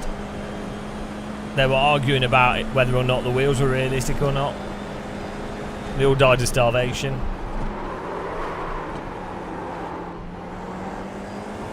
I'm going to get binned by bloody Theo, I can tell. Car right. Clear on the right. Theo's going to bin me. The bin inbound. Osama bin Theo'd.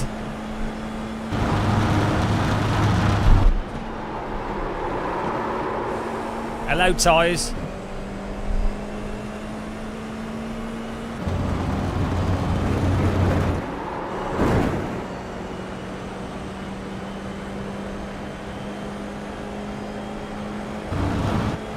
Car right. Clear on the right. I'm having to drive stupid lines because I feel like Theo's going to drive into me any moment, and I want to get out of jail. Option. The car in C3, just set past the flat. 20.776. Hello, Left side. why are we not slowing down? Still there. Oh Still there. Hold your no. line.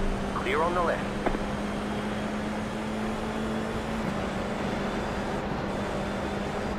Car right. Oh, that was a Stay great on the move. left. Still there. Hold your line. Don't drive into me. Don't drive into me. Still there. Hold He's your driven line. into me twice. What was he doing? They always do. They never pay attention to the fact that there's a car there. They just like, oh, he's going to move to the right. I don't have to. It's called defensive driving. But they always drive into you if you hold your line. Every time they just assume you move because most iRacers do. Every time, guys. No racing allowed. No defensive driving allowed. Illegal. No creativity. No skill. All banned. Drive the hot lap line with your brain turned off. That's how it is.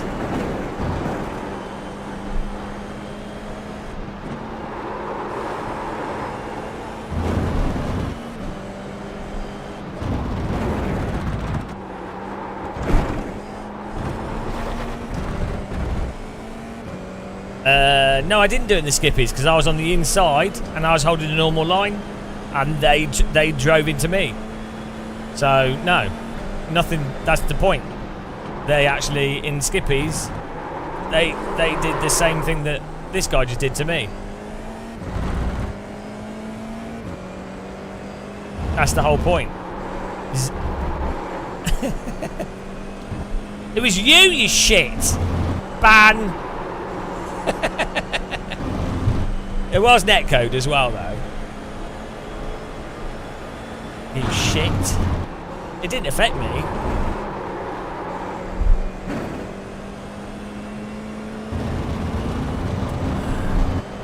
Somehow. I don't know why it didn't. You almost got away with it though. Like if you were like slightly faster, the line you took, you would have been in front of my car, and it would have actually worked out all right. You only needed to be like half a metre in front.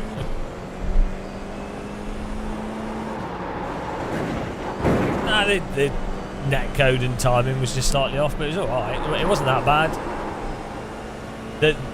Your car going absolutely flying from it was net code.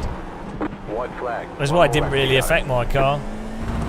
Normally when in iRacing, when one car goes absolutely flying, but another car barely anything happens to them, normally that's from like a netcode contact. When it's not netcode, normally both cars react in a similar way because it was actually a, you know, like a legit contact. Like both, there wasn't so much lag, so it's actually a reasonable contact.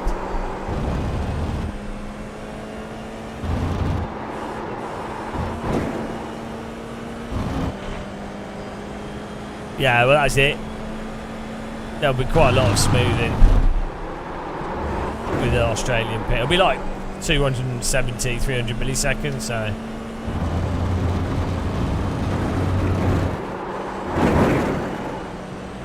That would have pulled the wheels off in racing.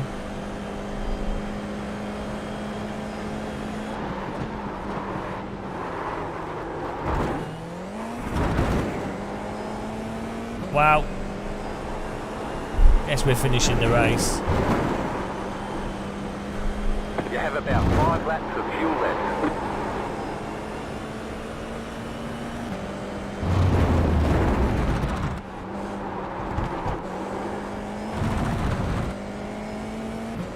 Let's have a look at that contact.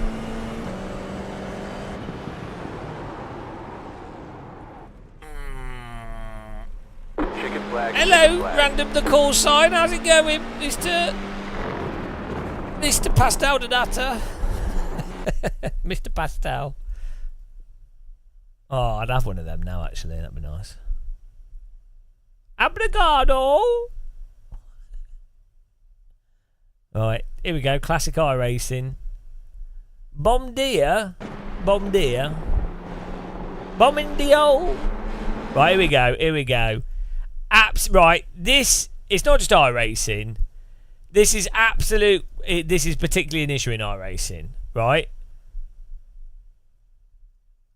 This car does not need to move out of the way. If anything, this car should hold this line to make it so that this car can't get a good line through the next corner. But they always just drive into you. Like, you can't, this is completely textbook driving. This is what you should do. You should hold this line so the car on the inside can't get a wider radius through the corner, so the car on the inside has to slow down because otherwise they would drive into you at the corner. It's how you defend the corner when you're on the outside. You squeeze the car on the inside. If you're the car on the inside, you want to try and squeeze the car that's on the outside, so it's the opposite. It's racing, right? It's the most basic of bloody racing. It's like toddler bloody strategy. This is not chess. This is like, you know, racing is really pretty thick, to be honest. It's really dumb. There's not that much you can do in racing, really, because the sport is more about being precise, under pressure, and consistent. That's really the hard part of racing. The strategical part is pretty damn bloody thick. Look at NASCAR if you want to if you want to see what kind of IQ levels you need to do racing, or look at most race drivers. Then let's be honest. Let's be honest, ladies and gentlemen.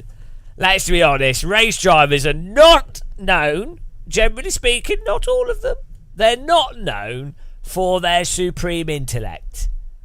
Neither are politicians these days. But they're not known for that, are they? So let's be honest. It shouldn't be hard to follow basic rules of, you know, holding a line. That's fun. That's fun. That's racing. Bit of race strategy. Bit of basic racecraft. That'll be fun, won't it? That'll be a bit of paying a monthly subscription. It'll be a racing with people. Multiplayer. Oh, no racing allowed, because the car that leaves the track will always drive into you because they assume that you're going to move to the left, because most iRacers don't do any racing at all. So well, that's it. That's That's it. That's sim racing for you guys. That's iRacing. Don't bother racing. Driver 101. If you play iRacing, hot lap. Don't race anyone. Stay away from people. Just hot lap. Get in the top 3 and then don't race anyone and you'll gain iRating and you'll be a happy sim racer. Completely negating the point of paying a monthly fee for an online subscription service that's predicated around matchmaking and putting people together. Don't do that. Don't race. Netcode. Bad drivers. It'll be bad. Hot lap. There you go. That's my number 1 iRacing tip for the day. iRacing tip for the day.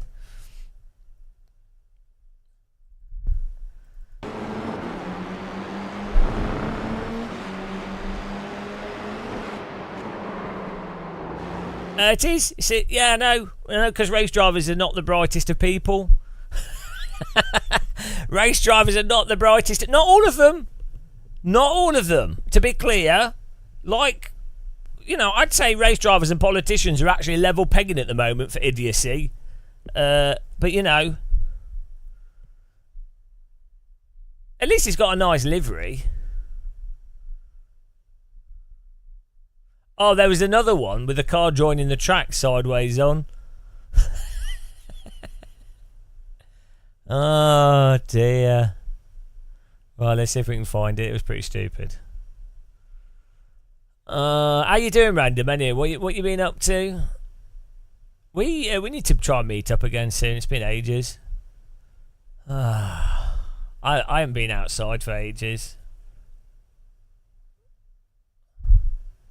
No F1 talk, guys. We've been through this. No F1 talk. It's banned. If you talk about F1, you go to the gulag.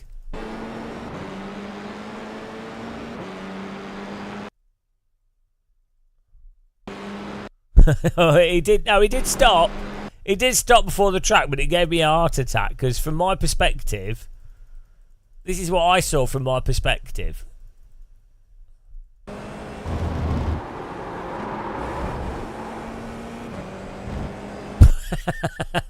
From my view, that's an iRacer classic about to happen. Pretty textbook rejoin, I'd say. Hang on, what is going on?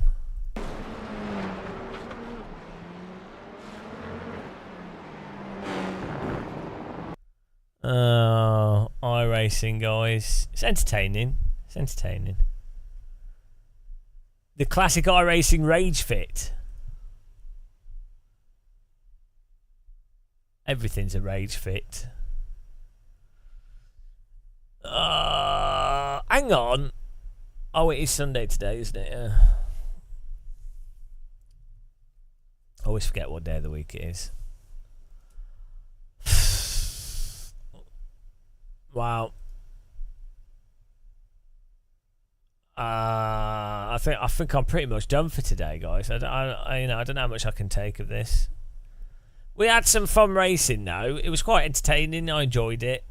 I've enjoyed the racing today. It was nice and relaxing. iRacing is good when you don't take it serious. Like if you're not trying to get a specific result and you're not trying to win, or you're not trying to get iRating, it's okay. But the moment that you're actually trying to play it properly, then it falls apart. Then everything collapses. Oh, here we go. The shine. Oh, hang on, is he still on? This is broken, isn't it? Because he raided us. Is he gone back on?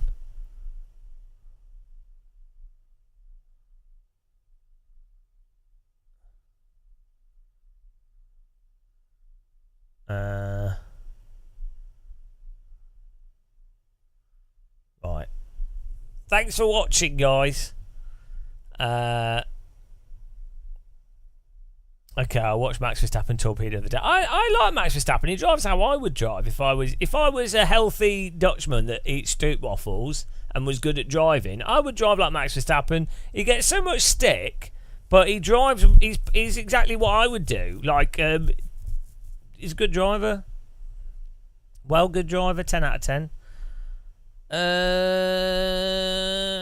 Yeah, we're gonna raid my favourite one of my favourite German streamers here. Thanks for watching, guys, and taking part. Have a good night. I'll see you guys soon for some more tea drinking.